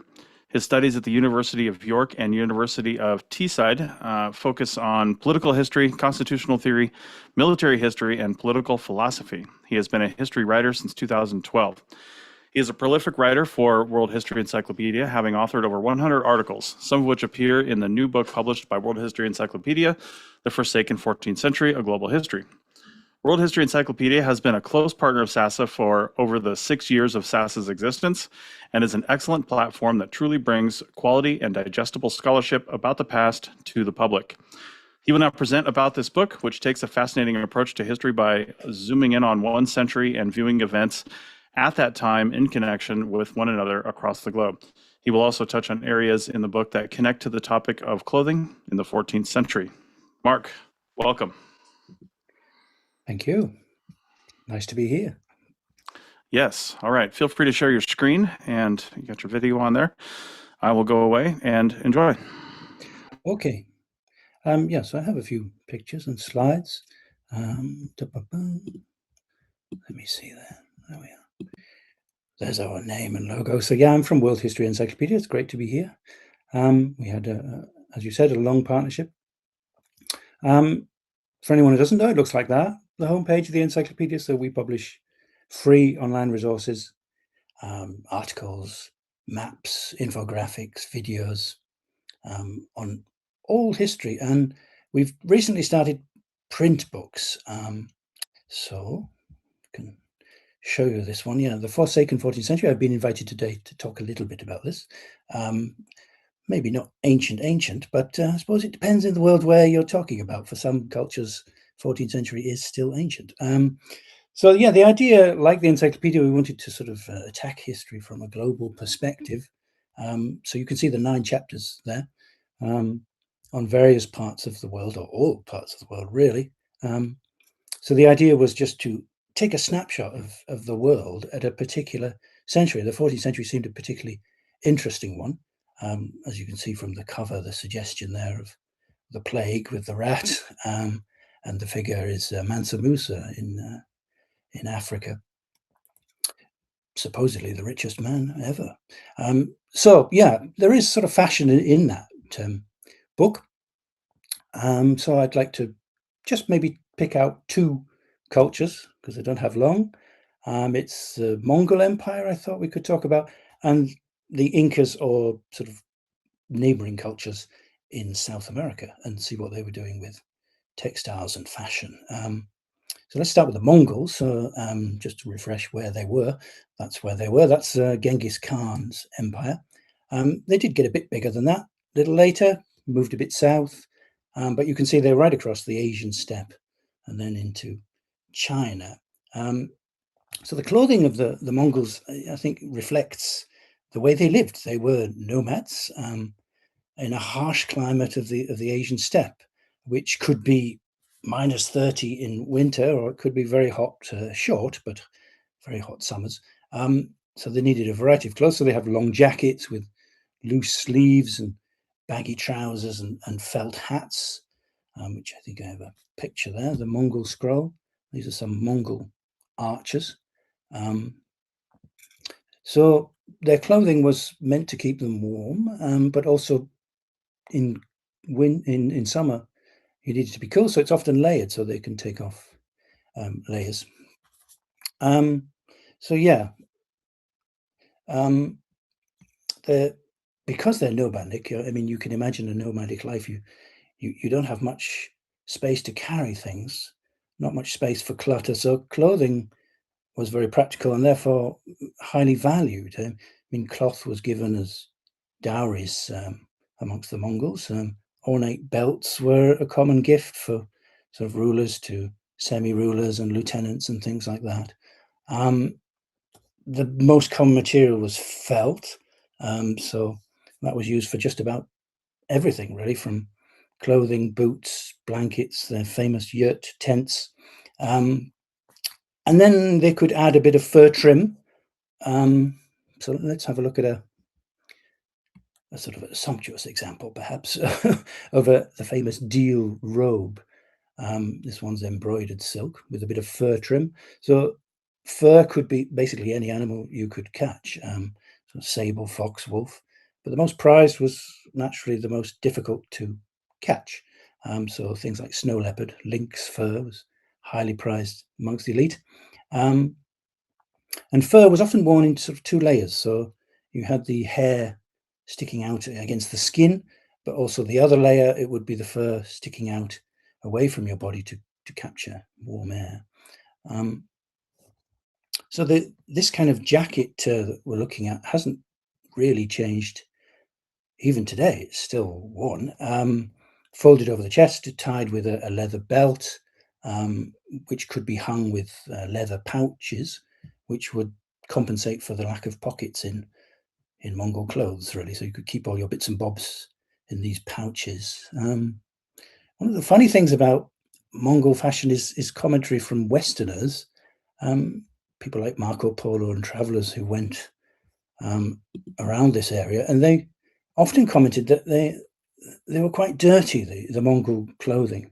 So a bit critical, but there is a possible reason is that they also commented that when they ate meals, the Mongols would wipe their hands on their clothes. But a possible reason for this is that the grease was actually good because it made the clothing waterproof and windproof.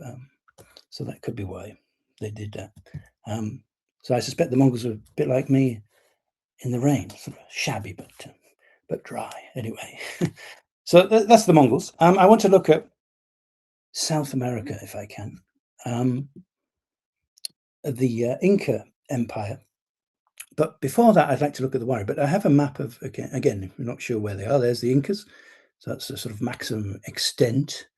So the Inca Empire is like 13th, 14th century. But I think they took a lot from their predecessors, as many other cultures do, and their neighbors. And so I'd like to look at the Wari, because they're very interesting, the Wari civilization. And they lived where that sort of purple part is in the map, along the coast, which was later taken over centuries later by the Incas.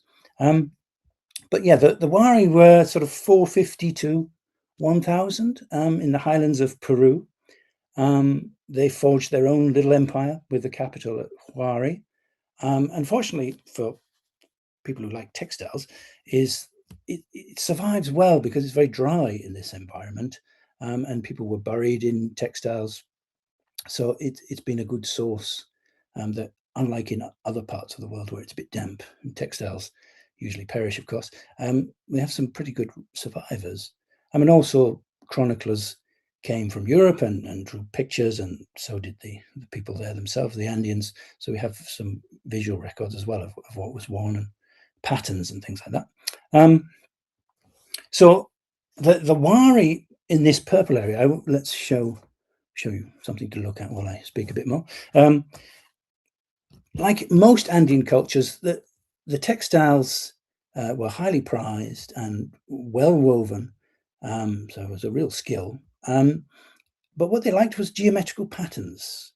And you can see that in their culture in things like the layout of cities would be very linear blocks.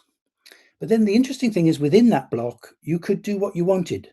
So you had lots of irregular buildings within regular squares, and the textiles reflect that as well, and art in general, I think. This idea of sort of regularity. I mean, common topics, subjects for textile weaving would be sort of all the flora and fauna you could find, like cacti, llamas, impressive animals like condors and jaguars and stuff like that. And you can see from this example, which is a textile panel, that it shows heads. If you see the head maybe at the bottom left, that's a human head, and then it's mixed with supernatural beings. And that's so the one next to that at the bottom on the left, with a sort of tongue sticking out and looks like it's teeth. So maybe it's some kind of snake type thing, I don't know. But that's a sort of mix there of two different types of heads. You can see the colors, which were quite popular with all Andean cultures: reds, blues, greens, as many as possible, really. But what's interesting about the Wari is that they had this idea of irregularity as well. So you look at that textile and you think, well, they're all quite similar, aren't they? What they're doing is repeating certain ones that are exactly the same. But in fact, they're never exactly the same. I mean, if you look at the bottom right, you've got that sort of pink head. And then you look above a little bit to the right, there's another pink head, and it looks the same, but it isn't actually. If you look at the crest, the little staggered diamond at the top of the head is a slightly different color. And so that's a very sort of typical of Andean textiles. And one thing the Wari did was deliberately put in a color that's not used anywhere else in the textile, just with maybe a very small dot. So you can't actually see one on this example. I couldn't find a picture that I was able to publish legally. But if you do have the chance to see Wari textiles, I mean, they're in Americas, of course. The Metropolitan Museum has quite a few. If you have a look, study it, you'll find probably a little area of color that seems to be wrong. So it could be a little yellow dot, or little green or indigo were quite common. And so scholars have wondered, well, why did they do that? It could be that it's a signature of the weaver.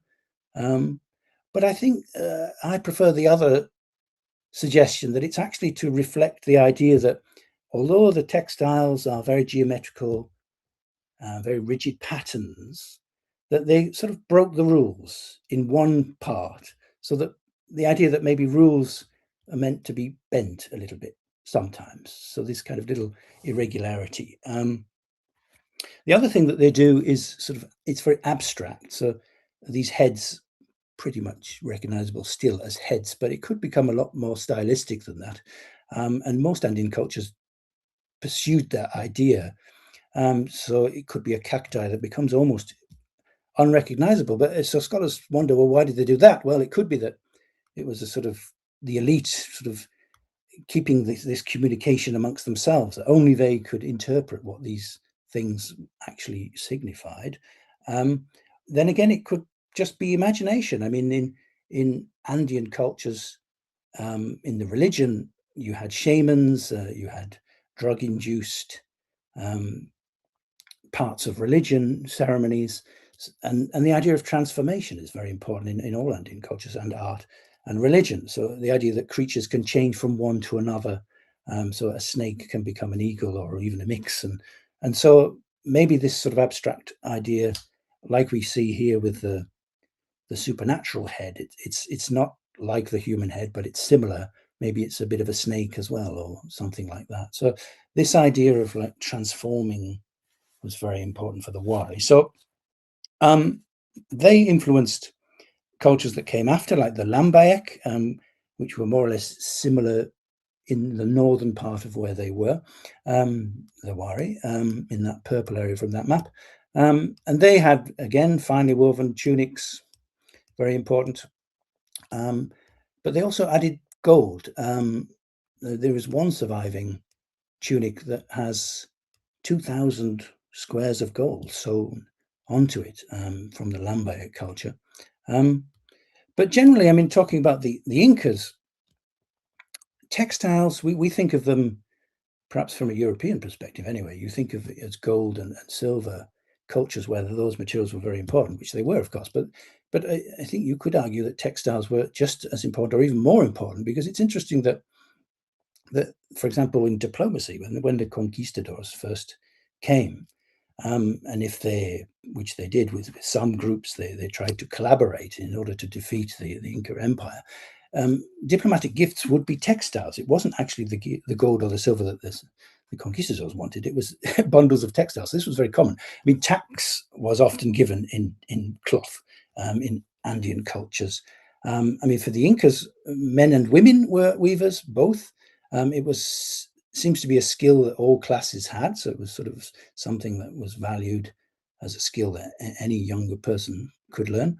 The finest materials, as in other cultures, clothing often similar between classes, but the difference was the material. So the best material for the Incas was a super soft vicuña wool, and that was reserved for the Inca elite. Nobody else could wear that. And I've got, I'll change picture there. I've got another tunic. This is a Inca military tunic. So again, that geometrical emphasis. And also colors had a significance. So you have here red represents blood and conquest, whereas black represents death. So that seems a suitable combination, doesn't it, for a soldier, so easily identifiable members of the Inca military from their tunics. So we had vicuña wool, I said, and also wool from llamas, alpaca. Also, they made textiles from plants, from like the magui, the succulent plant, often confused with cactus, but it isn't. That's sort of, they made clothing from those fibers from that plant. Colors, like here, the red and the black, they came from natural dyes of plants, minerals, crushed insects, shellfish, as in many other cultures I'm sure people have talked about today. What else I would say? The wearing of certain colors was restricted. So not only material, but apparently foreigners or non-Incas, better say, non-Incas in the capital, Cusco, were forbidden to wear colors. They had to wear black clothing, in fact, when they were in the capital. We can see these designs. So let me show you my last picture, which is an Inca royal tunic. So obviously that's going to be one of the best, isn't it, really? So again, you've got these geometrical patterns, lots of repetition or seemingly repetition, but maybe not exactly repeated. You have to look very carefully. But you can see in there, if you look carefully, you can see that tunic, the military tunic there, you can see that repeated in that royal tunic in many of the different squares. So perhaps to represent the fact that this wearer was a general or something in the armed forces, perhaps, yeah. Another thing about Incas and weaving is that they had distinctive patterns for distinctive geographical areas, because, as I said, textiles were given as a tax because it was so valued. And so in order to identify which region was giving what, they would have their own distinctive weaves and patterns. So they became identified with particular regions. So I think that's all. So that's the book that's two of the cultures. So the idea is to look at that, not just that subject, of course, because we're looking at everything, politics, elite, but also society, fashion, China, Australasia, what did people wear in that? So that's kind of the idea of the book. All right, Mark, thank you very much. I got a couple of questions for you. First Sure. off, I was wondering the title. What makes the 14th century forsaken, so to speak? Yeah, well, we tried to get a catchy word, of course. So people would say exactly that. Well, why is it forsaken? Well, there was a lot of conquering going on. I mean, you could say that in any century, I suppose. But you had the Mongols in China, so that's a big rift from tradition. You had the African empires were really growing at that time in the sub-Sahara.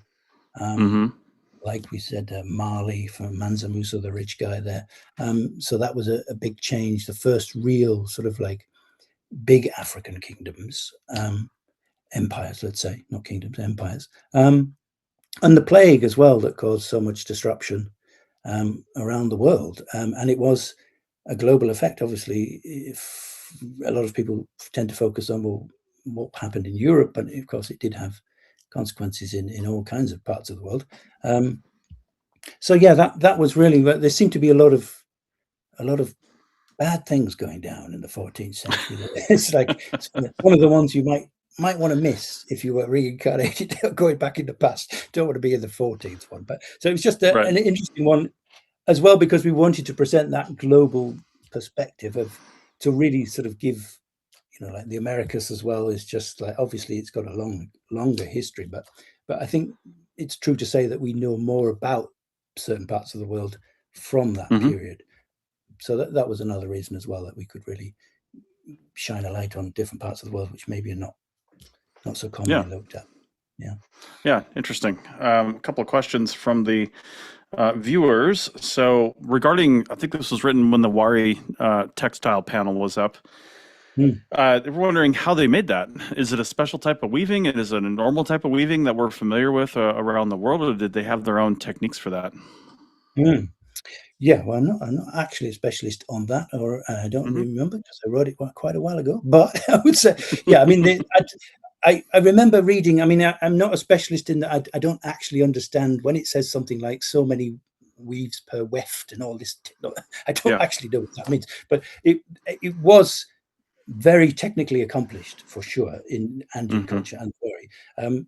Compare it, if you took a textile and you compared it with one made from, I don't know, Persia or somewhere like that, they would hold their own and probably have more concentrated threads, I would say in layman's language, per millimeter, per centimeter, square centimeter. So they're very technically accomplished, but using simple spindles and as most cultures really. Yeah. Another question regarding the checkered pattern, I think in the image before this on that tunic, do we have any idea why they might have chosen a pattern like that? Is it to help break up the person so it's harder to focus on them, like camouflage type of thing? I mean, I don't know of any checkered patterns in nature, but if you're amongst a whole group of people like that, maybe it'd be hard to distinguish one from another. No, I suspect the opposite. I mean, yeah, military history is one of my things. Camouflage is quite a new thing. So it was, I mean, you only need to look at the British Army with their red coats. It was like we only got rid of those and had khaki in the late 19th century. But because we knew that it made people distinctive, but that was the point. So I suspect the Incas were exactly the same as the British Empire soldiers, is that we are soldiers. Be afraid of us. You can see us. We are professional people. We know what we're doing with our weapons. We are armed, and you probably aren't, and you certainly wouldn't know how to use a weapon like I do. So I think all of that messaging was part of that. So I would imagine, as you said, it's not in nature. So it's it's actually, I mean, I don't remember seeing so much check patterns in Andean art. So it's almost as if they also chose a pattern that was deliberately, it's like, this is different from what we normally do.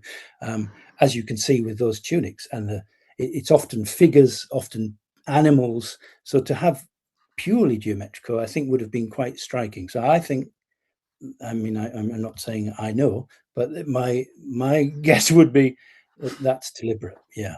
To make them conspicuous. Yeah. Awesome.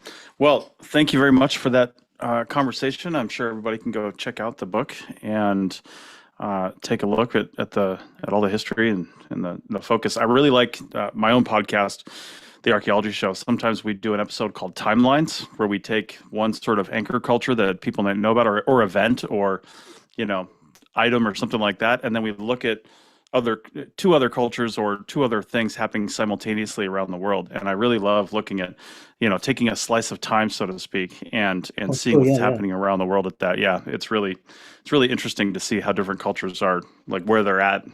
Oh yeah, that's one reason why I do my job. Is I mean, you said in the introduction, wrote 100 articles. Well, I've actually written 1,500. But the reason why I'm interested and motivated to keep doing it and different cultures is precisely that, because you so often historians are specialized, and I am a sort of semi-historian, but I'm not a specialized historian. So I'm allowed to look at different cultures, and my reputation will not be in tatters if I talk about something else. But it is interesting that often it's ignored. A huge event is happening in another part of the world, on another continent, and it's not discussed at all. But it could be very relevant. Obviously, communication was a lot in those days, but that's in the book as well. I think there's a timeline of things to give that snapshot of well, what else is happening? Really, I didn't know that was happening then. You don't imagine, because you often study it in isolation, you don't imagine that these things are contemporary. And yeah, there are things like the plague, which affects other parts of the world, which you wouldn't imagine, or gold, like in the sub-Saharan cultures, where this guy Mansa Musa had so much gold and he went on a shopping trip to North Africa, and the price of gold crashed, and then it crashed in Europe. So it was important what this African kingdom was doing to the Genoese traders. It was interconnected. So yeah, it's a big part of the book is that kind of, let's have a look at what's happening everywhere. So yeah. Awesome. All right. Well, check out the book. And again, thanks, Mark, for bringing this up and discussing this book with us. Thank you. Thank you. Okay. Let's let this share end. And then while that's happening, don't forget to RSVP for the social hour. We'll be having that just after the presentations end. But again, you need to grab a separate Zoom link for that if you want to join in. So it's free. You just have to go over to the Save Ancient Studies website and sign up for it. All right, now we're going to start session 6, Power. And this next presentation is going to be from Dr. Christina Monir Ibrahim, and it's called Representations of Servants' Clothes and Coptic Textiles till the 7th century AD. And I'll just give a brief bio here. Sorry, I've got too many screens. There we go.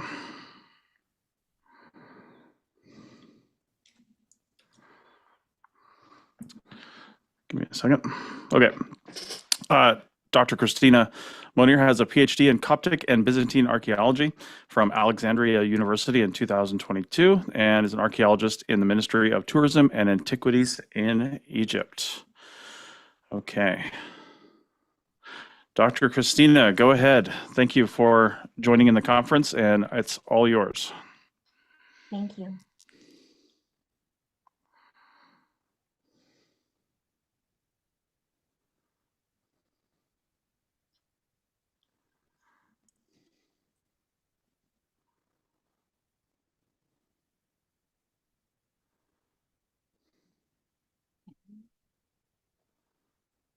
Is it clear now?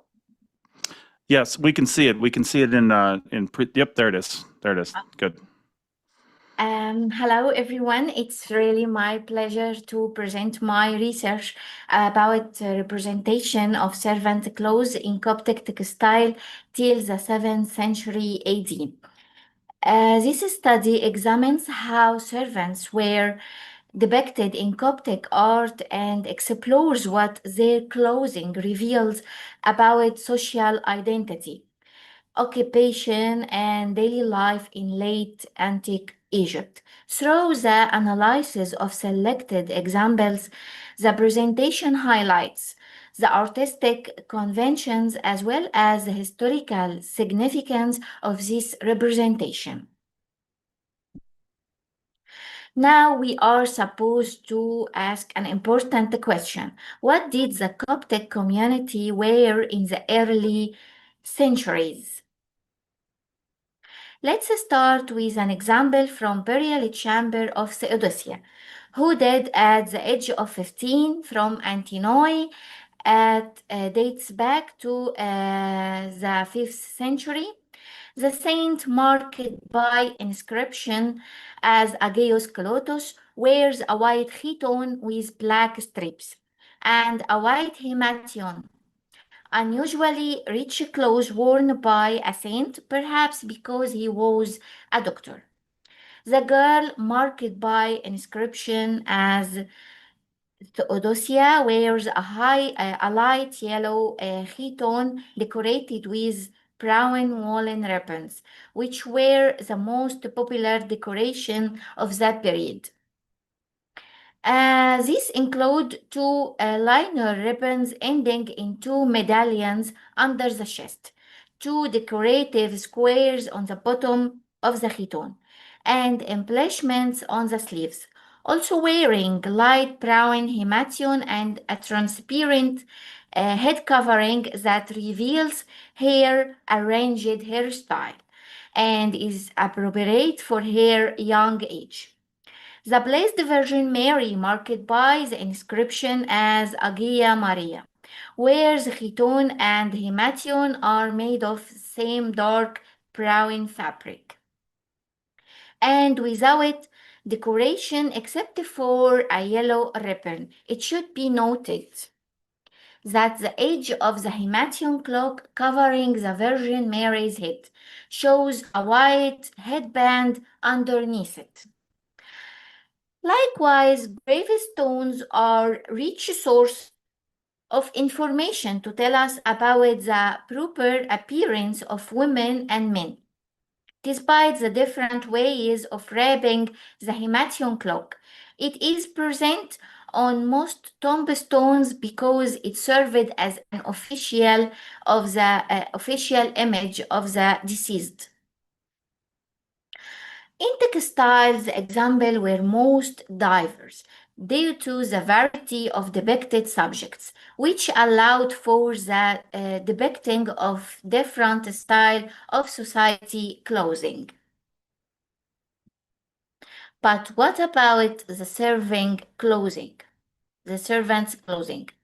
We all know that the ancient Egyptian artist was interested in depicting servants in various household activities. But how were servants depicted in Coptic art and why? In Coptic art, depicting of servants were limited to the curtains of guest room and dining rooms. In this example from the 5th century AD, on a lining curtain embroidered with wool, we see how the waver presents a depiction of a sumptuous room in a palace with a massive ornate columns and a servant preparing to draw back the curtain in anticipation of the guest's arrival. This topic on the curtain tells us that the house was very simple. Architecturally simple with no columns or arches, economically simple with no servants, and if there were servants, their attire certainly wouldn't be like that of the emperor's servants, such as this embroidered and decorated robe. This time, the example is closer to reality. The columns aren't massive, and the servant's clothing is more realistic, as he wears the well-known Coptic tunic. The richness of the colors is evident. Tunic is green and decorated with orange. The belt is red. Shoes are blue and also decorated with orange. All colors meant to evoke joy. Unfortunately, we lost sight of the curtain. But what was the servant holding in his hand? In another similar example, might answer that. As usual, between the two columns, this time supporting a gable, stands a waiting servant. In the middle, holding a large key, perhaps the key of the food storage room, in his right hand, because his left hand he holds half a watermelon, as if he had just brought it and was about to offer it to the guests. As for the servant's attire, the tunic is yellow, the belt and the trim are black, the socks are green, and shoes are orange. This type of curtains continued into the 4th, 5th, until 7th centuries, as if it were fashionable for that era. It was noting here that this trend depicting the waiting servant also existed in Greece, but just in style of fresco, only wall painting. Here the wall painting depicted a servant holding a plate of figs. Another hypothesis arises. Did the depiction of waiting servant come as a way to replace the idea of having servant in the house in reality? Or is there a religious symbolism in the depiction of waiting servant? From Luke 12, like servants who are waiting their master. Another sentence, servants whose master finds them awoke and ready when he returns. Come at midnight or even later. Must be ready. Come at an hour when you are not expecting him. Is a faithful and wise servant he is the one that his master will put in charge to run the household and give the other servants their share of the food at the proper time. How happy that servant is if his master find him doing this when he comes home. However, the depiction of the waiting servant is only a decorative element replacing the real one, or a symbolic idea reminding the homeowner of Christ's commandment about waiting and spiritual vigilance. The image itself gives us an idea of servants' clothing. There is no tonic, excuse me, there is no chiton or hemation to restrict movement, only a short tunic, a belt at the waist, and shoes. Clothing that suggests ease of movement and constant readiness. Thank you for your kind attention.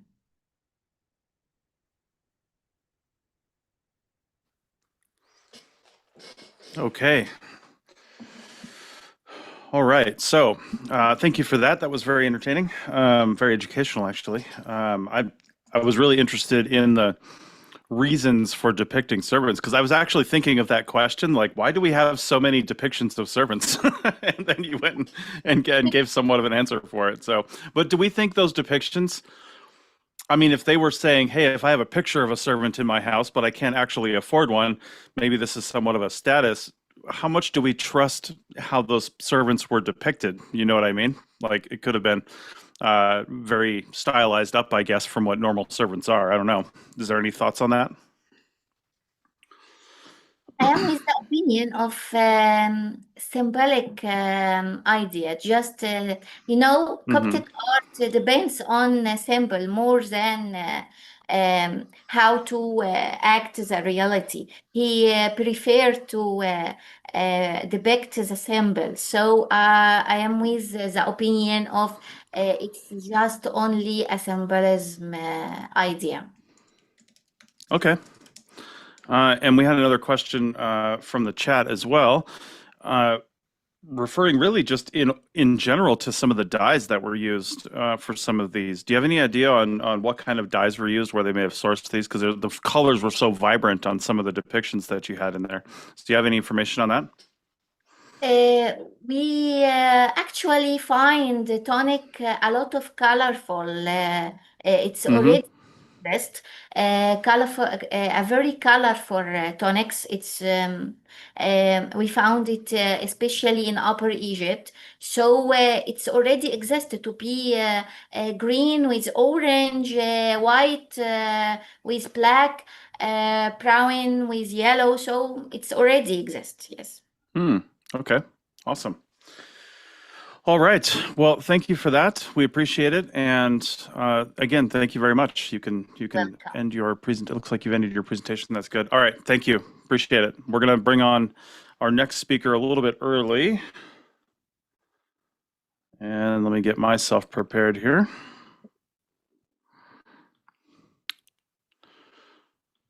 Okay. So this next one is from Lucas Tamargo, and it's called Dressing the Tyrant, the Semiotics of Emperor Gaius Caligula's Attire. This should be interesting. All right, so Lucas Tamargo is a pre-doctoral researcher in ancient world studies at the Universidad Autónoma de Madrid and a graduate of the inter-university master's degree in history and science of antiquity. I'm not going to read the Spanish version of that because I'll get it wrong, but offered jointly by the UAM and the Universidad Complutense de Madrid. Sorry about that. He writes his thesis about Emperor Caligula's figure, both in the ancient historiography and between 18th and 21st centuries. His areas of research include the process of Hellenization in Rome, the conception and expression of power in late Republican and early Imperial Rome, and the historiography and reception of antiquity.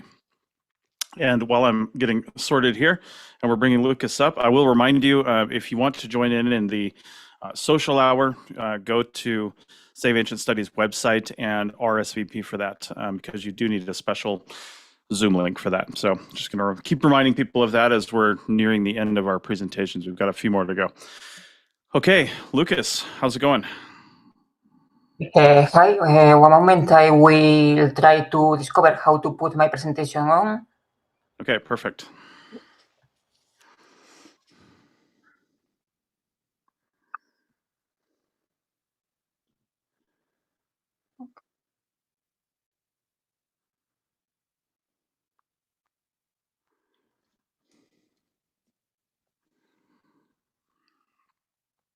Okay, here it is. Do you see it Looks well good. correctly? Yep, I see it. There it is. Okay, perfect. So I start. Sorry, because I will read the presentation from a script. English is not my native tongue, and I prefer to read to make it clearly. So, good morning, everyone, and thank you for the introduction. Over the next 15 minutes, I would like to show how the ancient literary tradition uses Caligula's clothing as a deliberate rhetorical device, a coded language through which the sources construct and reinforce his image as a tyrant. Let me begin with a brief introduction to my subject. Caius, whom we know by his nickname Caligula, reigned as emperor from March of the year 37 to January of the year 41 of our era. Our knowledge of his reign depends of all on 4 authors: Suetonius, Cassius Dio, Philo of Alexandria, and Flavius Josephus, with more incidental contributions from Seneca, Tacitus, and Pliny. Caligula is generally regarded as the first of the so-called Mad Caesars. His authoritarian style of rule broke with the consensus established under Augustus, and this, I would argue, goes a long way toward explaining both the hostility of our sources and his premature death. Indeed, he was the first emperor to be assassinated, and given that Rome had only 3 emperors by that point, this fact alone tells us a great deal about the fragility of the new imperial system. To analyze the passages devoted to Gaius' clothing, I have found it essential to draw on the work of 2 sociologists, George Simmel and Thortis Veblen. From Simmel's Philosophy of Fashion, published in 1905, I take the idea that fashion performs 2 functions simultaneously: cohesion and differentiation.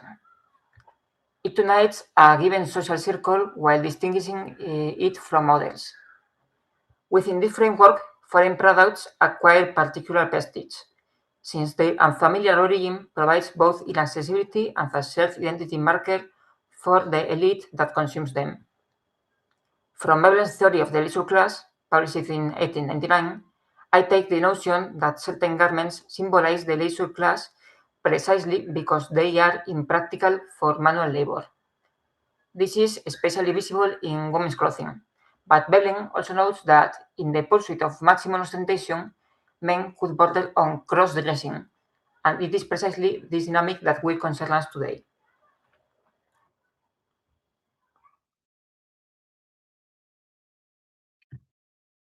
Our richest depiction comes from Suetonius, who offers what amounts to an inventory of the emperor's wardrobe. Allow me to read the passage in full, since it is the cornerstone of my entire analysis. In his clothing, his shoes, and the rest of his attire, he did not follow the usage of his country and his fellow citizens, not always even that of his sex, or in fact that of an ordinary mortal.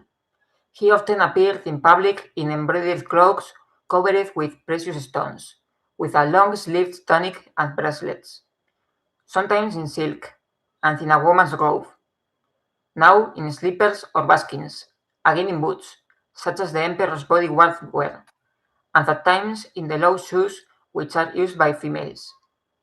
But oftentimes he exhibited himself with a golden beard, holding in his hand a thunderbolt, a trident, or a caduceus, emblems of the gods, and even in the garb of Venus. He frequently wore the dress of a triumphing general, even before his campaign, and sometimes the breastplate of Alexander the Great, which he had taken from his sarcophagus.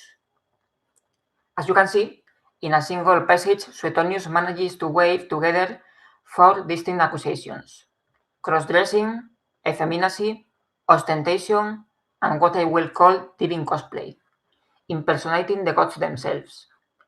Every garment named here will reappear in more detail over the course of this talk.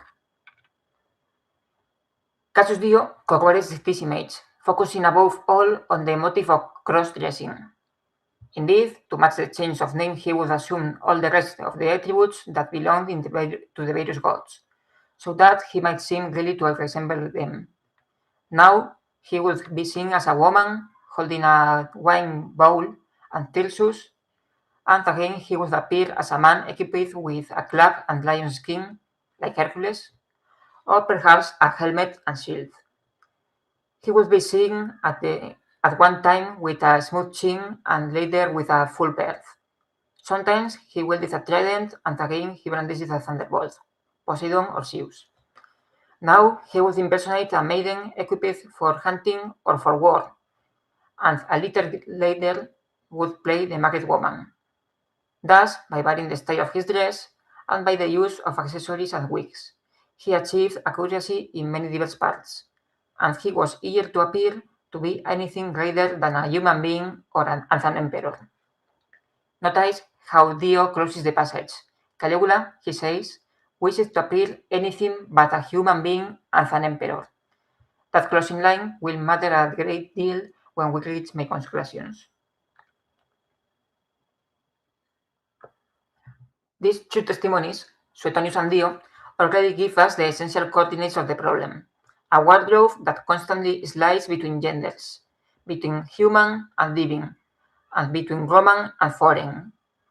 In this image, we can see a scene from the famous 1976 series I, Claudius, in which the emperor is depicted wearing one of the divine costumes mentioned in the sources, dressed entirely in gold, including his birth, identifying himself with Zeus, Jupiter, and his sister Drusilla with Hera.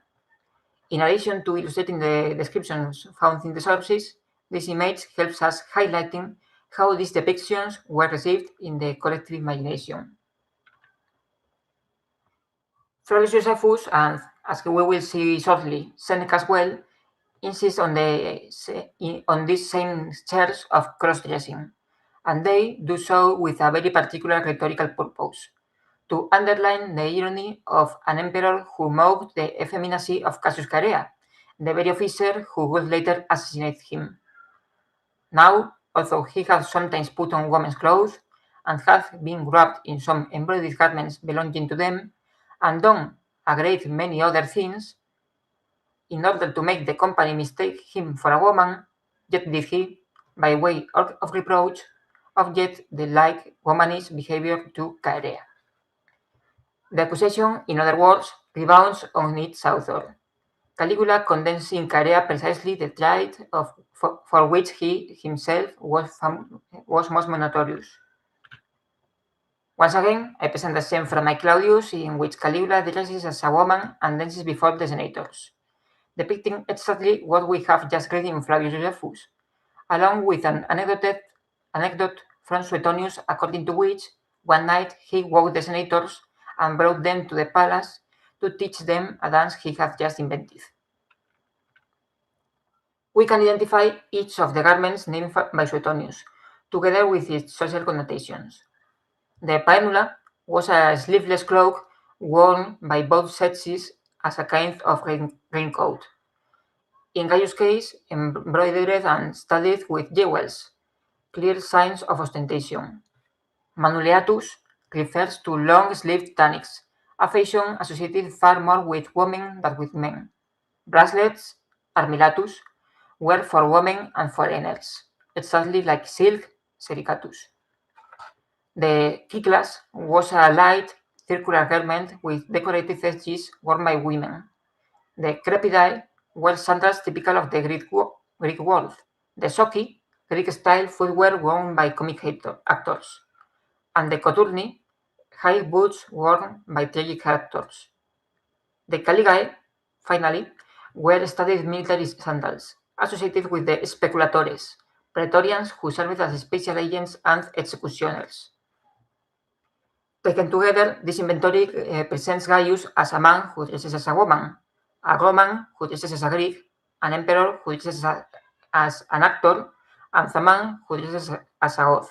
In short, the classic image of the tyrant as a transgressor of boundaries, the negation of everything he ought to be. This same logic extends to what we might call barbaric dress. Foreign garments allow the sources to portray the tyrant as an outsider, not simply to Roman custom, but to civilization itself. The long sleeve, the silk, the jewels, even the Hellenistic and Oriental references we will discuss shortly, all serve to consistent narrative purpose, to place Gaius outside the boundaries of what a legitimate Roman princeps should be, and to align him instead with the stereotype of the Eastern despot.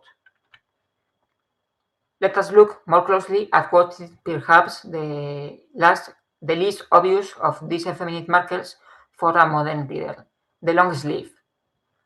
Our best explanation comes from Aulus Gellius, writing in the Attic Nights during the reign of Marcus Aurelius.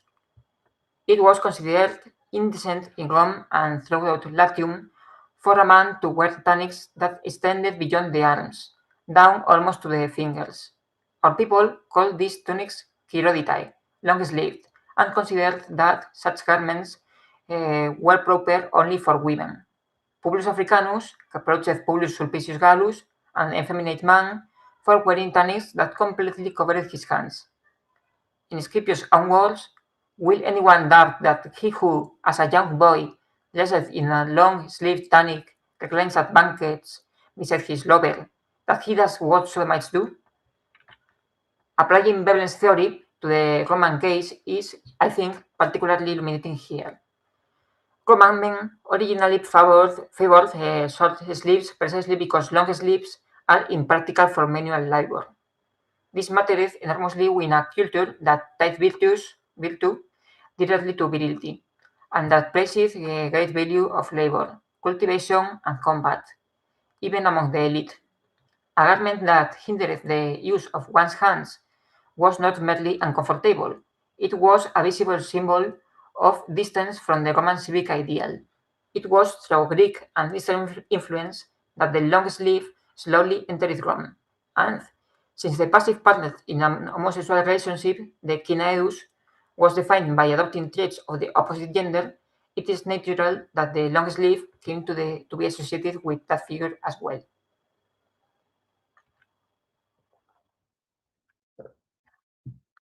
Silk presents a particularly interesting case. It reached Rome via the Silk Road at enormous cost and functioned as the ultimate symbol of ostentation. Because of its transparency, it was considered indecent, typically worn by women, and criticized even when women wore it. Seneca the Elder puts it bluntly, I see there raiments of silk, if that can be called raiment, which provides no covering for the body, nor even the one's modesty, whereby no woman can honestly swear that he is not naked. This semi-transparency turned silk into a marker not only of effeminacy but of indecency, so much so that the Senate banned its use by men in the year 16 under Tiberius. Yet, from Gaius' own perspective, wearing silk was coherent with his representational program. Its high cost displayed economic power, and its Eastern origin matched the Hellenistic style of the rest of his wardrobe. Here, then, we are dealing less with cross-dressing than with the expression of power through dress, for Winshimmel, with effeminacy emerging for Veblen as a side effect of maximal ostentation.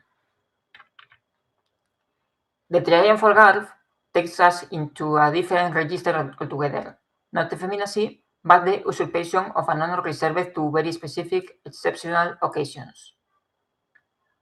On Caesar, Cassius Dio says, first, then, they vowed that he should always ride, even in the city itself, wearing the triumphal dress, and should sit in his chair of state everywhere except at the games. The same for Augustus. This is precisely the honor that has been granted to Julius Caesar. For Gaius to wear the triumphal dress on a daily basis, and even before any actual military campaign, was to appropriate an exceptional distinction and turn it into an ordinary habit. Another instance of that same logic of transgression we have been tracing throughout this talk. Finally, I would like to close this survey of specific garments with what is, in my view, the most complex case, the breastplate of Alexander the Great, which Gaius reportedly removed from Alexander's own sarcophagus in Alexandria. Says Suetonius, sometimes the breastplate of Alexander the Great, which he had taken from his sarcophagus. Cassius Dio adds further detail, describing the occasion of the famous bridge of boats between Baiae and Puteoli that Gaius made construct. When all was ready, he put on the breastplate of Alexander, or so he claimed, and over it a purple silk chlamys adorned with much gold and many precious stones from India. Moreover, he girt on a sword, took a shield, and donned a garland of oak leaves.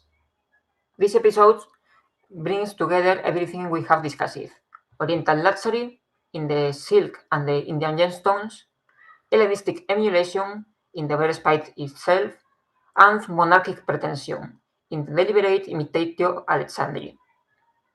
Whether an emulation of Alexander is greeted as praise or as condemnation depends, in Roman tradition, on whether the emperor compared to him is judged as good or as a bad career. Since our sources have already decided that Gaius belonged to the second category, his admiration for Alexander becomes, in their hands, proof of megalomania rather than of virtue. Let me now draw these threads together. Across all of the passages we have examined, the ancient sources use clothing as a coherent and deliberate strategy to portray Gaius as a tyrant, built around 5 recurring traits. First, effeminate traits and cross-dressing. Second, barbaric garments, which construct the tyrant as an outsider to the Roman community and, by extension, to civilization itself. Third, ostentation, expressed through jewelry and flashy clothing. Fourth, the inappropriate use of military attire, whether the triumphal regalia of Alexander's breastplate. And fifth, megalomania, expressed through what I have called living cosplay. What I hope to have shown is that these are not isolated anecdotes, but a single, coherent semiotic system. Clothing in this test is never merely descriptive, it is argumentative. Each garment functions as a coded sign, and reading that code lets us reconstruct the mechanisms through which Roman authors build the literary image of the tyrant. Thank you very much for your attention. I would be delighted to take any questions. Okay, thank you very much. Yes, we do have a few questions. First off, that whole him wearing Alexander the Great's breastplate, I had no idea about that. That's interesting. Is that just one example you put in here, or were there other examples where he took things from past people's graves, for lack of a better way to say that, and wore them? Yeah, indeed, if you have saw Caligula's 1979 film by Tinto Brass, there is a scene where he wears the breastplate. Doing this, the Romans were very familiar with cosplay as a performative parallel with past personages, like in the funerals, when they wore the mask of the defuncts of the family. In this manner, Caligula says, I am like Alexander. This can be interpreted in two ways. In a positive way, I am a great conqueror, I am the best king, and so on. Or in a negative way, as the authors say. Alexander the tyrant, Alexander the Greek, not the Roman, an orientalized one that aimed to an absolute power. So the Romans had two Alexanders, and the representation with the breastplate has two translations. Okay, interesting. All right.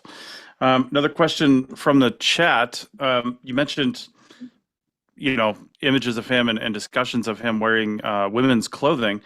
How do we actually know that it was specifically women's clothing, like exclusive to women, and not just more gender neutral clothing that he probably preferred? Yeah, as I said, there was difficult cases such as silk. The silk could be interpreted as a very luxury dress to say I have a lot of money and I show it, or can be interpreted as a translucent dress appropriate for women and particularly for prostitutes. So as Thorsten Merlin said, in this association into feminine dress and ostentation, there are definite boundaries, and one dress that can be interpreted by Gaius like expensive, ostentative, could be shown by his fellow citizens as feminine. The objective cases are the dresses of gods. If he dresses as Athena, as Hera, as Artemis, it is clearly cross-dressing with a difficult sense. Is he associating with the goddesses for his virtues, for a gender question? It's difficult, and we even don't know in which circumstances, in which cases he did so. In a parade, in a quotidian contest, we don't know when he did it. We have small tessellas from the mosaic and try to give a general image that is difficult to say. Okay. I'm curious too, with a lot of cultures, famously like, England and things like that in the 1800s, when the leader does something, right? The leader dresses a certain way, acts a certain way, has a certain behavior. A lot of times that perpetuates throughout the culture and other people start acting that way. Do we have any evidence that his eccentric style of dress carried through beyond either beyond his death? I mean, he was assassinated, so it's not like they liked what he was doing. But did anything carry through? Did his style, perpetuate? Yes, for Caligula's style of dress, I don't know. We know of another emperors who imitates him, Nero, Domitianus. They have a similar dress, but the common people or the senators is more difficult to say. In a sculpture, we can see it. No, there is no senators that has cross-dressing sculptures. We know that in concrete periods, the senators imitate the hairstyles of the emperor, like we see in the Augustan period with his particular haircut. In the Ulpio-Aelian, in the Antonine period, they imitate the beard. So there are cases. Caligula did a few things that validated things that were forbidden by his predecessors. Two cases: the silk. Tiberius forbids the silk, and Caligula uses it. So he says, "Now you can." And with the memory of Mark Antony, because Augustus banned the celebration of Actium Victory, the celebration of Antony figure, and Caligula celebrated his birth and the victory. So, without changing the law, he validated some acts with his own acts in an imitative way. Okay, interesting. All right. Well, thank you very much, Lucas. We appreciate your talk here at the conference today. And again, thank you very much.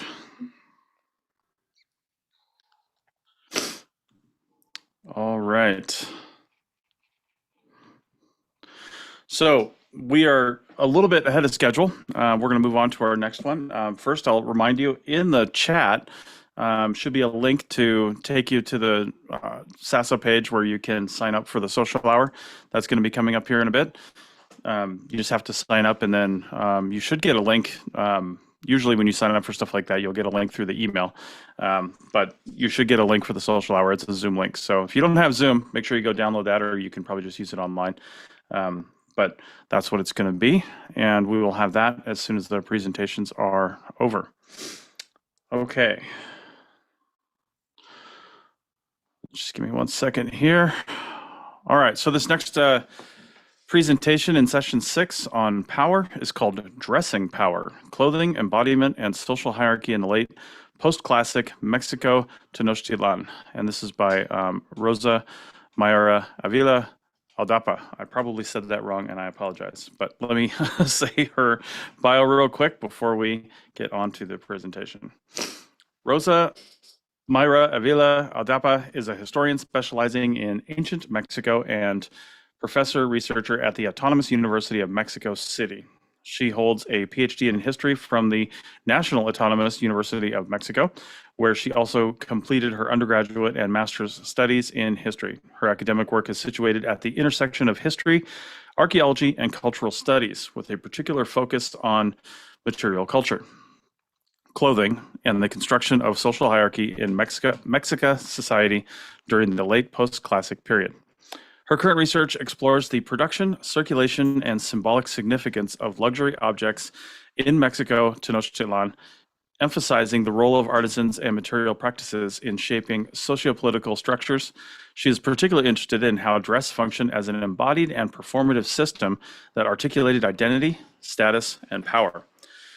Dr. Avila Aldapa has an extensive academic career spanning over 3 decades, including teaching at undergraduate and graduate levels, research, project leadership, and thesis supervision. She has participated in numerous national and international conferences and has published on culture history, tourism, and education, including her widely used book, Cultural Tourism in Mexico, Scope and Perspectives. Her work also engages with educational research, integrating critical and interdisciplinary approaches into the teaching of history and the training of new scholars in higher education. Okay. Let's see here. All right. Rosa, you are free to present. Thank you for joining us. Thank you.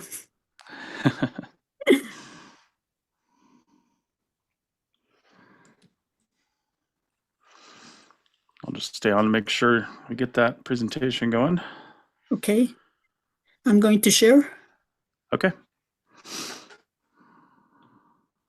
All right. Okay, thank you very much. I would like to thank the organizing committee of the Safe Ancient Studies Alliance for the invitation to participate in this international gathering dedicated to the study of fashion in antiquity. It's a true honor to share with you a research of the history of fashion in the Mexico Tenochtitlan city during the last post-classic period. I'm going to present in Spanish because my English is quite poor, as you have been able to hear. Thanks. Bien, mi ponencia lleva por título Vestir el poder, indumentaria y jerarquía social en México Tenochtitlan. Generalmente, al pensar en la moda antigua, la atención se dirige hacia otras culturas como Egipto, Grecia o Roma. Sin embargo, las sociedades mesoamericanas desarrollaron sistemas de indumentaria igualmente sofisticados, profundamente regulados y cargados de significado político, económico y religioso. Mi propósito es mostrar que en el caso mexica, vestir nunca fue un acto individual ni una simple decisión estética. La indumentaria constituía un auténtico lenguaje visual mediante el cual se hacía visible el orden social y se legitimaba el poder político. La investigación parte de una pregunta aparentemente sencilla, pero con profundas implicaciones históricas. ¿Cómo codificaba la indumentaria el poder político y social en México Tenochtitlan? Mucho tiempo, la historiografía abordó la indumentaria prehispánica como un tema secundario, casi siempre limitado a describir prendas o identificar elementos decorativos en los códices. Sin embargo, hoy existen nuevas perspectivas. En lugar de preguntarnos únicamente qué vestían los mexicas, debemos preguntarnos qué hacía socialmente esta vestimenta. En otras palabras, cómo contribuía la ropa a construir el orden político. Considero que la indumentaria funcionaba como un auténtico código de poder. Cada material, cada color, cada tipo de fibra, cada adorno y cada diseño comunicaban información específica acerca del rango, el linaje, la función política, el mérito militar o la condición religiosa de quien lo portaba. El cuerpo vestido se convertía así en un documento público. La sociedad podía leer ese cuerpo del mismo modo en que nosotros leemos hoy una insignia militar o una toga judicial. Como puede observarse en esta infografía, el tlatoani, los nobles, los guerreros, los sacerdotes y la gente del pueblo común aparecen claramente vestidos con materiales diversos, accesorios y diseños específicos. La jerarquía no necesitaba explicarse, era visible. Esta imagen representa uno de los momentos más significativos para comprender la dimensión política del vestido, la entronización del tlatoani. En este caso, pues de Moctezuma Xocoyotzin como un ejemplo. La ceremonia de investidura no consistía únicamente en nombrar un nuevo gobernante. Era, sobre todo, un proceso mediante el cual el cuerpo del soberano era transformado visualmente en un cuerpo sagrado. Cada uno de los elementos que observamos posee un significado específico.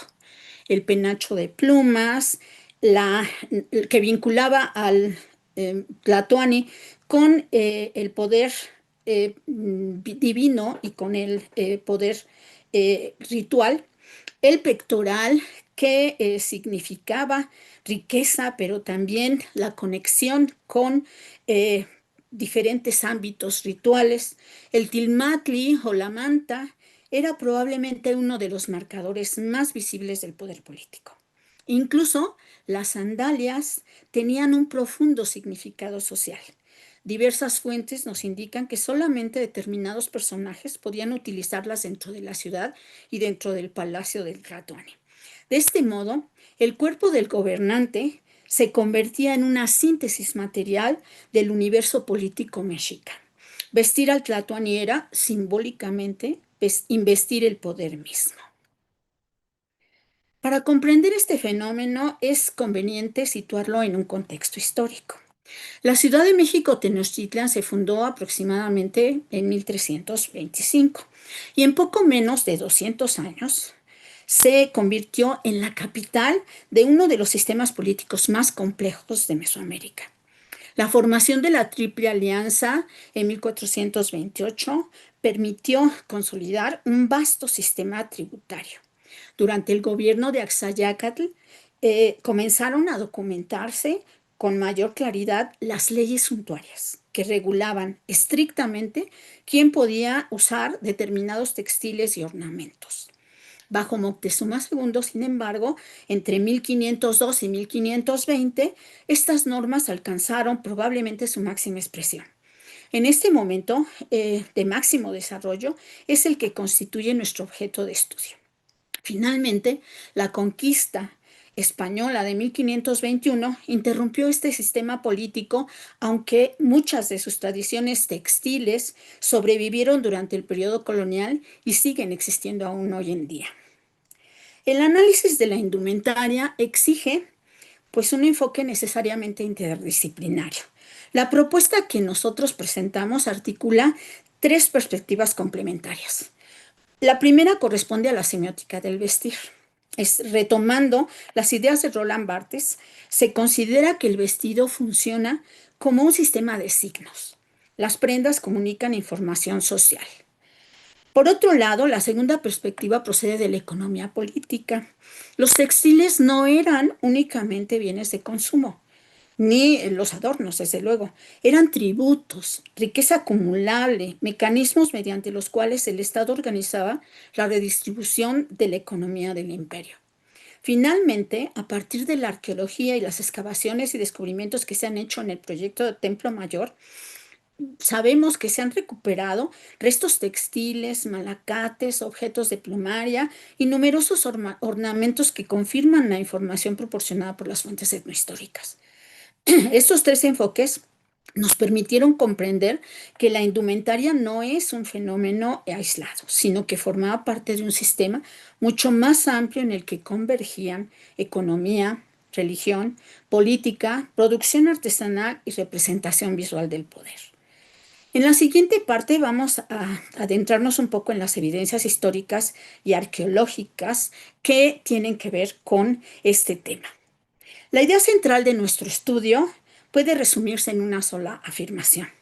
Vestir el poder significa hacerlo visible. La indumentaria era más que un conjunto de prendas, constituye una auténtica tecnología política de visibilidad, es decir, un sistema mediante el cual el Estado mexica lograba hacer reconocibles las diferencias sociales en el espacio público. Si observamos este esquema, el concepto de vestir el poder incluye 6 componentes fundamentales. El primero corresponde al Templo Mayor, no solo como espacio religioso, sino como escenario donde el poder se materializaba mediante ceremonias, ofrendas, rituales de investidura. El segundo elemento es la cultura material. Se retoman las propuestas de Apaduray y Hell para señalar que los objetos poseen una dimensión social. Los textiles, las joyas, los penachos no eran bienes pasivos, participaban activamente en la construcción del prestigio y la autoridad. El tercer componente es la indumentaria, integrada justamente por la... permítanme un segundo, por favor, integrada por pues, las materias primas, por los materiales, etcétera, que pues estaban regulados además de manera totalmente legislada, ¿no? Y que además implicaban pues una relación muy estrecha con el estatus de quien lo portaba. Luego están, desde luego, las leyes suntuarias. Existen dentro de los diferentes, de las diferentes fuentes mucha información con respecto a leyes estrictas que indicaban pues cómo se debía vestir y quién podía utilizar o no utilizar las prendas y cierto tipo de no solamente algunos elementos, algunas materias primas, sino sobre todo los diseños que eran pues exclusivos. Por otro lado, tenemos pues los artesanos especializados. Sin ellos no hubiera sido posible el tener toda esta producción y ellos garantizaban que el prestigio permaneciera asociado exclusivamente a ciertos grupos. Otro elemento importante pues es el de las fuentes pictográficas, en donde pues destaca el Códice Mendoza, sobre todo para este tema particular, porque constituye una fuente visual para reconstruir el sistema de representación. Todos estos componentes convergen en una misma función: comunicar estatus, legitimar el poder y reproducir el orden político. En esta investigación se ha trabajado con 2 grandes tipos de fuentes. La primera corresponde a las fuentes pictográficas, particularmente el Códice Mendoza, como les he mencionado, elaborado, es cierto, pocas décadas después de la conquista, pero que se basa en información proporcionada por la matrícula de tributos, que es de origen indígena. Este códice es un extraordinario registro de la organización política, del sistema tributario y especialmente de la diversidad de prendas utilizadas por los distintos grupos sociales. La segunda fuente proviene de la arqueología Los hallazgos del proyecto del Templo Mayor han permitido recuperar e identificar restos de textiles, fibras de algodón, plumería, malacates, agujas de hueso y numerosos objetos asociados a la producción y el uso de la indumentaria. La importancia de combinar ambas evidencias pues está en que los códices muestran no solo cómo se representaban las prendas, sino que la arqueología muestra que esos objetos realmente existieron y formaban parte de la vida cotidiana y ceremonial. En otras palabras, la cultura material confirma la información proporcionada por las fuentes visuales. Por otro lado, podemos ver aquí una lámina, parte de una de las láminas del Códice Mendoza, en donde aparecen representados varios guerreros y lejos de tratarse de simples variantes decorativas, cada diseño identificaba una posición específica de los guerreros que podían ir desde la más simple hasta la llamada de los Cuaupipiltin, que implicaban los guerreros de mayor importancia y que habían capturado varios cautivos para justamente para el sacrificio. Y en la siguiente, en la otra imagen, lo que vemos es una representación del Códice Florentino que también presenta pues a estos guerreros nada más que durante el combate. Ambos documentos pues nos ayudan a comprender que la indumentaria y nos muestran que la indumentaria funcionaba como un sistema gráfico de clasificación social. Los códices constituyen testimonios valiosos para comprender la relación entre la vestimenta y el poder político. Sin embargo, esta información visual se ve además complementada por las descripciones que aparecen en otro tipo de fuentes escritas como las obras de Durán o de Sagún. Ahora bien, la sociedad mexica organizaba el acceso a la indumentaria mediante una estricta jerarquía. Aquí el tlatoani se encontraba pues en la parte superior. Él era pues la máxima autoridad política, económica, social, religiosa y era el único personaje autorizado a portar ciertas insignias que eran exclusivas del poder, como mosaicos de plumas o adornos de turquesa. Después estaban los pipiltin o la nobleza, que podían vestir algodón fino, joyas y ornamentos, aunque siempre dentro de límites claramente establecidos. Finalmente estaban los masehualtin, que utilizaban prendas mucho más sencillas, generalmente confeccionadas con fibras de maguey o algodón, de menor calidad cuando éste estaba disponible. Esta regulación no respondía únicamente a criterios económicos. Su propósito era impedir que los símbolos de poder circularan libremente. De esta manera, la vestimenta contribuía a preservar la estabilidad del sistema político, haciendo visibles las diferencias sociales en todo momento. Una prenda que puede sintetizar el significado político de la indumentaria mexica es el tilmatl o la manta, que era mucho más que eso, porque funcionaba como un marcador visual de prestigio y de poder. En el Códice Mendoza, como podemos ver, particularmente en las láminas que están dedicadas al tributo, observamos una gran cantidad de mantas que fueron clasificadas con diversos diseños, como vamos a ver en una lámina posterior.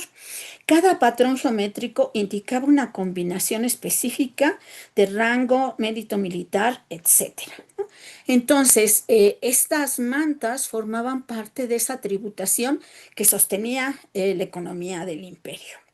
Por otro lado, la plumería constituye otra de las manifestaciones más refinadas del arte mesoamericano. Los amanteca, artesanos especializados en el trabajo de las plumas, desarrollaron técnicas sumamente complejas en el trabajo de las plumas. Desarrollaron, por ejemplo, conocimientos textiles, iconográficos y rituales. Usaban plumas de quetzal, de cotinga, de guacamaya, que provenían de regiones muy lejanas y que requerían complejas redes comerciales y tributarias para llegar a Tenochtitlan. El célebre penacho de Moctezuma, que está atribuido a él, constituye quizá el ejemplo más conocido, aunque las excavaciones del Templo Mayor han recuperado numerosas ofrendas con restos de aves tropicales y elementos de plumería. Las plumas, pues eran no solo un adorno, sino eran una forma de riqueza portátil, un símbolo de prestigio, una expresión tangible de la capacidad del Estado para controlar recursos procedentes de amplios territorios mesoamericanos. Hasta ahora hemos analizado la dimensión simbólica de la indumentaria. Sin embargo, para comprender de manera más plena su importancia, debemos comprender cómo se sostenía económicamente. El lujo mexica no surgía únicamente de la habilidad artesanal, dependía de una compleja organización tributaria que organizaba y que integraba decenas de provincias sometidas. Como puede observarse en este mapa, el Imperio Mexica articuló un sistema de extracción de recursos que tenía uno de sus principales productos justamente los textiles. De acuerdo con la matrícula de tributos y con el Códice Mendoza, numerosas provincias entregaban periódicamente cerca de 400 mantas por provincia cada determinado tiempo. Se ha llegado a plantear que llegaban a México Tenochtitlan anualmente 1 millón de prendas. Por otro lado, había 38 provincias tributarias y prácticamente todas tenían que entregar algún producto textil. Los códices, por otro lado, registran más de 20 diseños registrados acerca de estos textiles que son de lujo precisamente. Sin embargo, a pesar de que el sistema tributario era muy amplio, no sirve exclusivamente para comprender ni explicar la diversidad de materiales que se utilizaban en la nobleza mexica. Hay que considerar pues la labor y la importancia que tuvieron los Posteca, que fueron comerciantes especializados que recorrían enormes distancias que iban desde México Tenochtitlan hacia el norte, hacia el sureste, hacia las costas o hacia la península de Yucatán, inclusive para obtener productos que eran imposibles de obtener en la cuenca de México, como plumas de quetzal que procedían de Chiapas y Guatemala, conchas marinas que venían de las costas, cacao, algodón fino, tintes, pieles y metales preciosos que provenían pues de otras provincias, sobre todo en Tierra Caliente. Los pochtecas además no solo eran comerciantes, desempeñaban funciones diplomáticas y de inteligencia política. Eran agentes del Estado responsables de mantener el abastecimiento de aquellos bienes indispensables para construir el prestigio visual de la élite gobernante. De esta manera, la moda mexica también fue el resultado de extensas redes económicas y geopolíticas. Ahora bien, las rutas comerciales llevaban los materiales hasta la capital, los tributos hacían que llegaran cantidades enormes de productos, pero el gran espacio que permitía que esos bienes circularan en la región, sobre todo en México Tenochtitlan, pues era el mercado de Tlatelolco. En las crónicas de Hernán Cortés y de Bernal Díaz del Castillo, pues estos autores describen este mercado como uno de los más impresionantes del mundo conocido. Miles de personas acudían diariamente para intercambiar productos cuidadosamente organizados por especialidades. En esta reproducción, lo que podemos ver es una sección dedicada justamente a los textiles y ornamentos. Ahí se podían encontrar mantas de algodón, bordados, plumerías, tintes, fibras, joyería y numerosos objetos destinados tanto al consumo cotidiano como al ceremonial. Es importante señalar que el algodón no era solamente una materia prima. En muchas regiones funcionaba como unidad de valor e incluso como medio de pago. De esta manera, la producción textil se integraba simultáneamente en tres esferas: la economía, la producción, el prestigio social, perdón, y la representación política. Los textiles circulaban como mercancías, pero también como símbolos del poder estatal. Las mantas, conocidas como cuaxli y también las tilmatli, que portaba el emperador constituían uno de los bienes de mayor importancia económica dentro del imperio. Diversos estudios han mostrado que se podían utilizar como tributo, como salario, como medio de intercambio e incluso como reserva de riqueza. En consecuencia, controlar la producción y circulación del algodón significaba controlar una parte esencial de la economía imperial. El algodón representaba simultáneamente riqueza material y prestigio político. Quien dominaba los textiles dominaba también una parte significativa del poder económico del Estado mexica. Ahora bien, detrás de cada textil, de cada tilma, de cada huipil, de cada bordado, de cada insignia, existían personas concretas que producían estos objetos. En el caso del tejido, estas personas fueron principalmente mujeres. Desde edades muy tempranas, las niñas aprendían a hilar y tejer. Las fuentes etnohistóricas nos muestran que esta enseñanza formaba parte de su formación y tejer no era únicamente aprender un oficio, era participar activamente en el sostenimiento del orden social, político y económico. Cada hilo contribuía literalmente a vestir el poder. Las mujeres producían buena parte de los textiles que después circulaban mediante el tributo, el comercio o las ceremonias palaciegas. La producción textil constituye uno de los espacios donde las mujeres participaron de manera decisiva en la economía política de México Tenochtitlan. Sin su trabajo cotidiano, el lenguaje visual del poder probablemente no hubiera existido. Finalmente, antes de pasar a las conclusiones generales, quisiera detenerme brevemente en las herramientas de producción. Con frecuencia imaginamos el tejido prehispánico como una actividad artesanal sencilla. Sin embargo, la evidencia arqueológica muestra un elevado grado de especialización técnica. Malacates de distinto tamaño, usos, agujas de hueso, telares de cintura y diversos instrumentos permitían elaborar textiles que estaban destinados a diferentes consumidores, desde la población común hasta la nobleza y el propio tlatoani. La tecnología textil fue, por lo tanto, una tecnología política. No solamente permitía fabricar ropa, hacía posible la producción material de la jerarquía social. Cada herramienta representaba un eslabón dentro de una extensa cadena que comenzaba con la obtención de fibras y concluía con la construcción visual del poder sobre el cuerpo de quienes gobernaban. Finalmente, quiero comentar que hasta el momento pues hemos visto lo que las fuentes documentales describen. Sin embargo, las excavaciones del proyecto del Templo Mayor han transformado profundamente nuestro conocimiento sobre la cultura material mexica. Se han encontrado numerosas ofrendas en donde destacan restos de textiles que se han conservado pues casi milagrosamente. Fragmentos de algodón, malacates, agujas, figurillas vestidas y diversos objetos relacionados con la producción y el uso ceremonial de la indumentaria. Es particularmente relevante la ofrenda 102, descubierta durante las excavaciones en el recinto sagrado.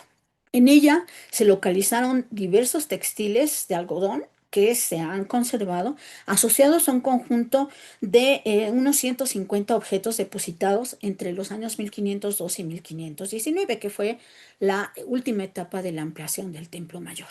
Este hallazgo muestra que los textiles no eran simples bienes de uso cotidiano, sino que formaban parte del ritual del Estado mexica. Cuando analizamos conjuntamente el tributo, las rutas comerciales, la producción artesanal y los mercados, comprendemos que la articulación de los textiles era en realidad la circulación del prestigio. Cada manta que era entregada, como tributo, cada penacho que era realizado por los amantecas y cada pieza de algodón distribuida por el Estado contribuían a reproducir el orden político. Los textiles conectaban territorios distantes, movilizaban enormes cantidades de trabajo especializado y permitían que la autoridad de Tlatoani se materializaba sobre los cuerpos de quienes integraban la élite. Por ello, creo que es necesario entender el comercio textil no únicamente como un fenómeno económico, sino como una estrategia de construcción del poder imperial. Permítanme ahora presentar pues algunas conclusiones. La primera es que la indumentaria mexica debe entenderse como un sistema semiótico de poder. Las prendas no solamente cubrían el cuerpo, sino que pues ayudaban a comunicar información política, económica, religiosa. La segunda conclusión señala que las leyes suntuarias desempeñaron un papel fundamental en la reproducción del orden social. Al restringir el acceso a determinados materiales como el algodón fino, las plumas de quetzal, la turquesa o ciertos diseños textiles, el Estado garantizaba que el prestigio permaneciera asociado exclusivamente a quienes ocupaban sus posiciones privilegiadas. La tercera conclusión sería que la producción textil involucró una compleja red de actores, mujeres tejedoras, amantecas, comerciantes posteca, provincias tributarias y funcionarios encargados de la redistribución de los bienes. Todos ellos participaron en la construcción material del poder imperial. Finalmente, propongo comprender la indumentaria como una tecnología política de la visibilidad.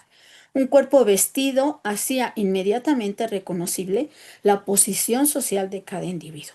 En consecuencia, el vestido no reflejaba la jerarquía, la producía, la legitimaba y contribuía a reproducirla cotidianamente.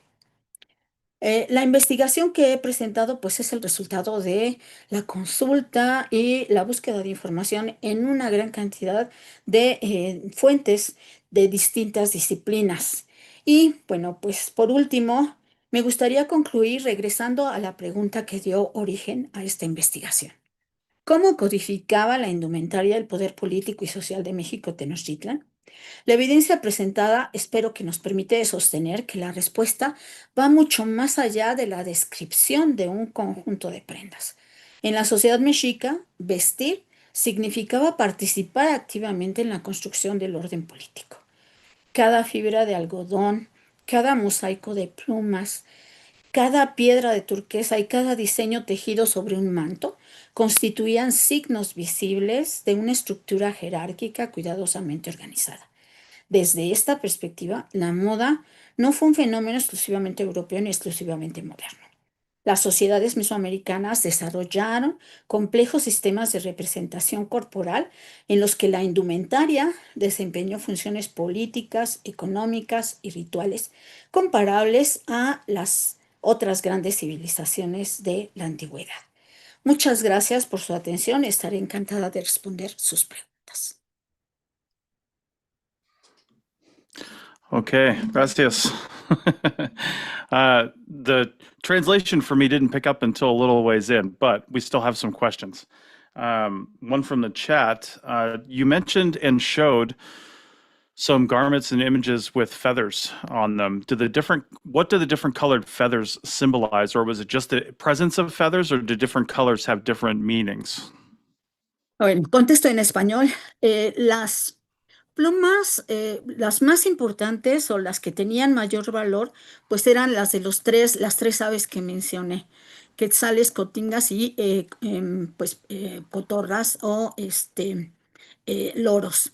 De estas, probablemente la que tenía mayor valor eran las de quetzal y por supuesto el color azul era pues el más importante porque el color azul se relacionaba con muchos elementos, con el agua, con el cielo y con otros elementos que tienen que ver con pues la cosmología y la cosmogonía mesoamericanas. Okay, excellent. Additionally, well, first off, I thought it was fascinating that traders could be used as intelligence people and for political reasons too. It seems so natural for people who travel so far and wide to be gatherers of intelligence and representatives of the government, although I don't think I've ever thought of that with other cultures before. That's pretty fascinating. Is that unique to Tenochtitlan and that part of central Mexico, or was that a widely used practice? No, yo creo que eso era algo exclusivo de Tenochtitlan. No conozco que en otras culturas o que otros estados hayan utilizado a los comerciantes como agentes de, pues como especies de espías que iban informando acerca de lo que iban encontrando. Los comerciantes tenían, pues eran muy especializados en muchas cosas, no solo en las transacciones comerciales. Por ejemplo, sabían hablar diversos idiomas, los idiomas de todas las poblaciones por donde iban pasando, justamente para que no fueran descubiertos de que eran de origen mexica. Muchos pueblos pues eran enemigos de los mexicas y hubieran podido, si los lograban identificar, pues como sucedió además, pues sacrificarlos. De hecho, cuando un comerciante era hecho prisionero o era sacrificado, ese era un motivo de guerra. Wow. Okay. Interesting. One last question from me. You mentioned, and I don't think the translation came through very well, but the blankets worn by used by the emperor, you said they were so highly regarded they could be used as wages or tribute or something like that. I'm curious, just a thought that came to my head. If they're used as almost currency, could the blankets be chopped up, like broken up and cut up and then still used? Or was it the blanket as a whole that held value? If they cut it up or damaged it, it had no value anymore. No, en algunas ocasiones, bueno, tienen un valor en sí mismos, a veces funcionan como equivalentes económicos, pero las que utiliza el emperador son exclusivas del emperador. Nadie más puede ni siquiera tocarlas, ¿no? Nadie puede utilizarlas y menos tocarlas. No se utilizaban para como medio de cambio. Los medios de cambio eran unas mantas pequeñas llamadas quashley que se utilizaban para intercambiar. Eran como funcionaban un poco como moneda, como el cacao, por ejemplo, que servía como un intercambiador general. Pero las del Tlatoani, pues esas eran exclusivas para él. Parece ser que, aunque no se ha podido determinar, que cuando se incineraba el cuerpo del Tlatoani, pues iban con él todas sus prendas, entre ellas pues la tilma. Indeed. Okay, well, thank you very much. Gracias. We're going to have the translation for these responses and for the presentation over the produced video because we do have a transcript for this. So sorry for the Zoom translations not working so well. But again, Rosa, thank you very much. This was fascinating. Very good. Thank you. Thanks you. All right. David, I think we'll throw it back to you. Hi, everyone. Thank you very much, Rosa. That was wonderful. I really enjoyed your presentation. I'm sorry we couldn't get the translations on the captions to work. It's been a wonderful conference. I really thank everybody for joining us here over the last 2 days. I would love to see all of you come back to saveancientstudies.org, to our website, participate in our other projects, such as our live events, our ongoing reading groups and masterclasses this summer. Please check out the events page there. Please check out the new scholarships program. We really are looking to support some wonderful undergraduates this coming fall, and we're aiming to reach our goal of $1,000 so we can send somebody. We're getting there.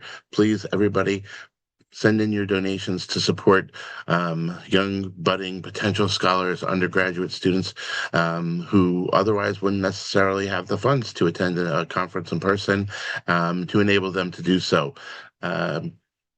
Now we're going to sign off and end the conference and then head over to a social hour. If anybody wants to join me and other folks from the conference, please go to saveancientstudies.org, go to the virtual conference page, and then you can RSVP at the specific event for the social hour, and you will be sent the private Zoom link, which will not be live streamed, and we can chat about anything you're interested in. Thank you all again very much. Thank you to our moderators. Thank you to Chris. Thank you to APN. And thank you to the wonderful team, virtual conference team at SASA, who put in all of this hard work to make this all possible today. Have a wonderful week.